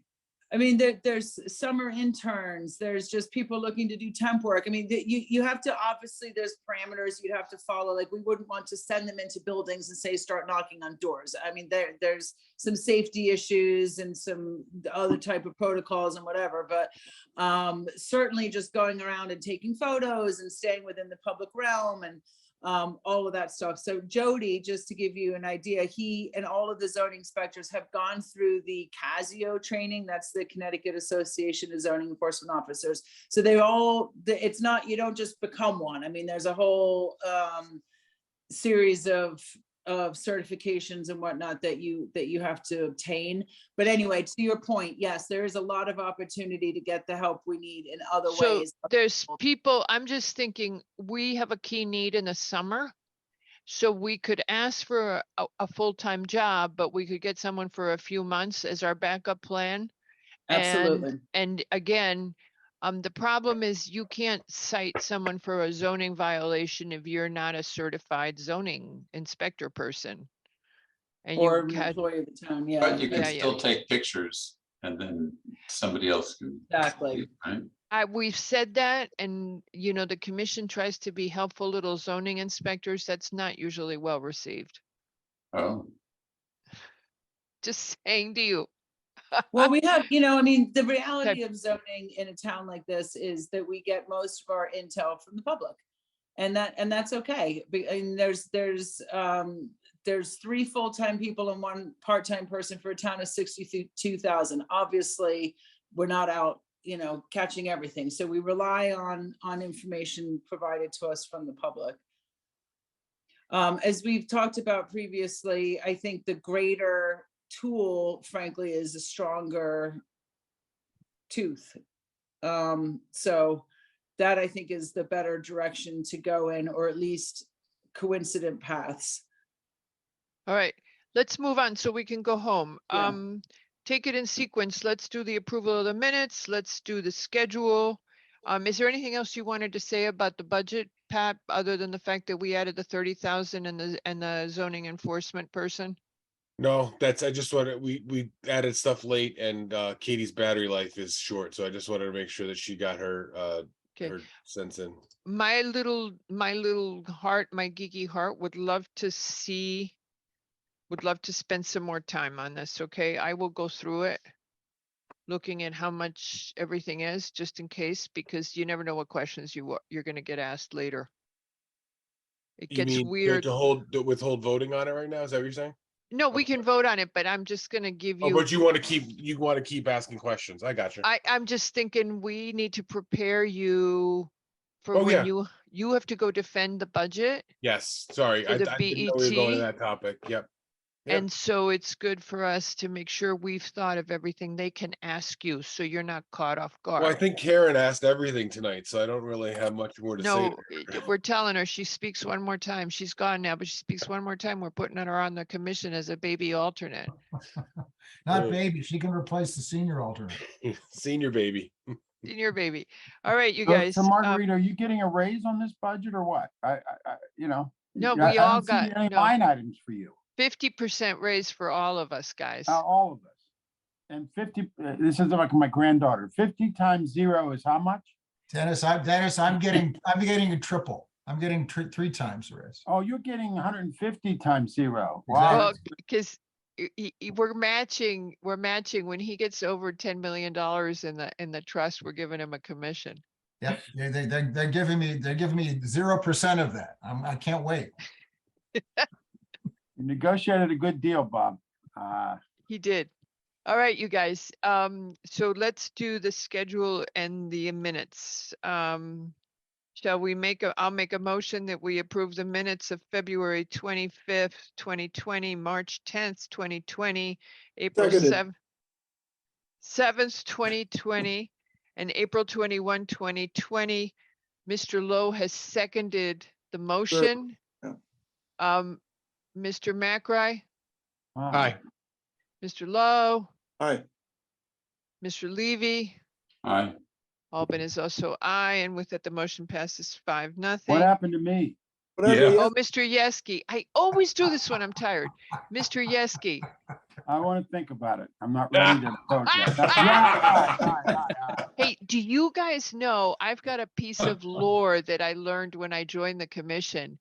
I know who it was, but there was a predecessor of Nick's who was the secretary, and she was never happy with the minutes. And when she left P and Z, they had years of backlogged, unapproved minutes because Weren't you Nick's predecessor? a predecessor Oh. of Nick's. Not the A. A predecessor of Nick's. And there were years of minutes that had not been, and she was fabulous commissioner, but she was never happy. She was always proofreading them. And there were years of backlogs. Okay, you guys, who wants to do the schedule? I can do it. Okay, The 2020 public hearing schedule. Proposed to revise the word Zoom to virtual. And we remove the room locations. and post that it's virtual. Should we That's what I say, if, like the note, and keep that note in, if there's a change, you'll be notified? Yes. No, but what we'll do is we'll just correct it. We'll just post a new schedule. If we have to go back to in person, there won't be a commission maybe. I wouldn't call any more further attention to it. Yeah, you won't All have right. a commission.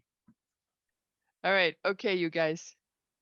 All right, so that's that. Will we Do I have a use, second? earplugs in our meetings? Do I have a second?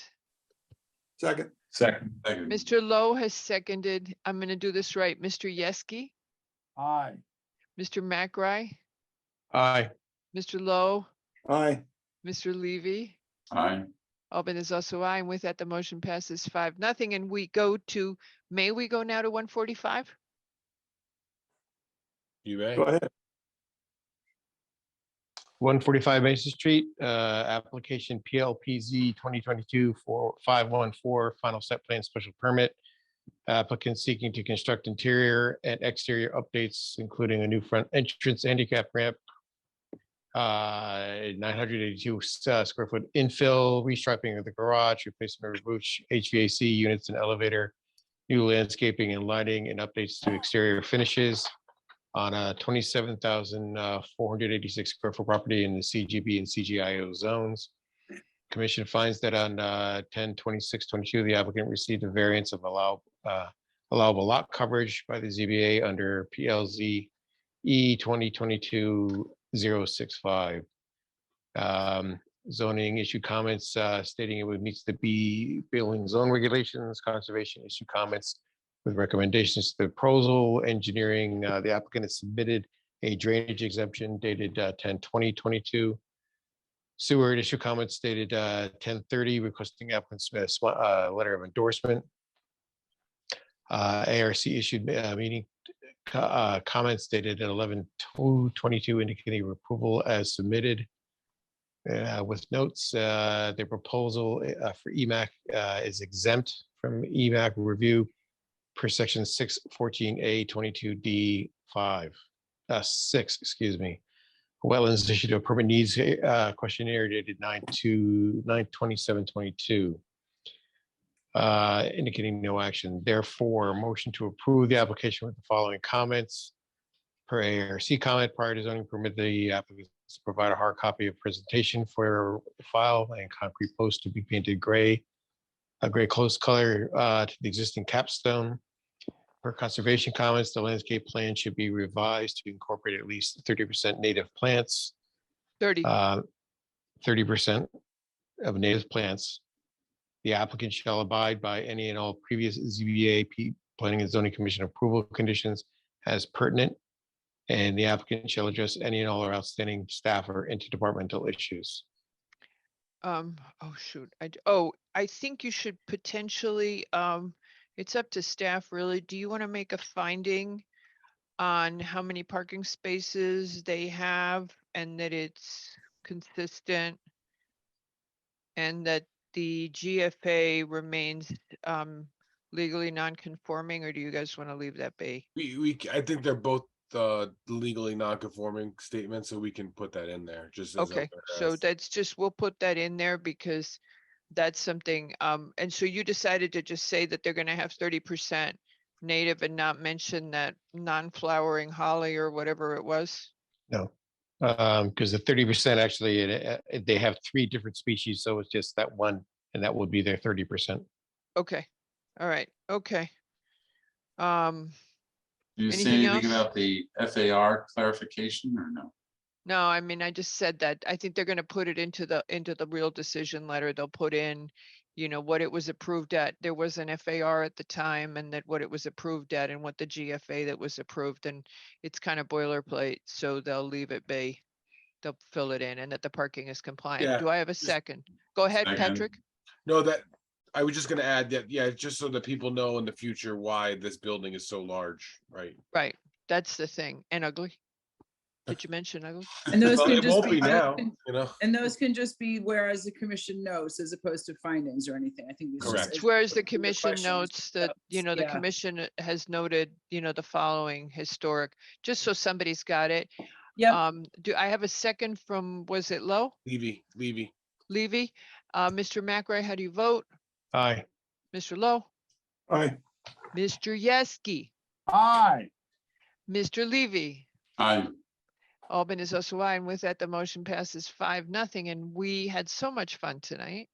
The best time. The Just best time. Landscaping animals. I mean, the breadth of knowledge that we gained tonight is just.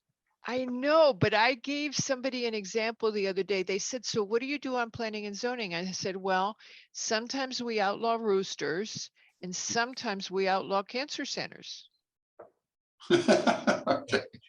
The whole gamut. The whole gamut. It's just, it's And every- amazing what you're considering a huge cancer center. You're considering what animals are allowed in residential neighborhoods. It really is kind of an interesting field.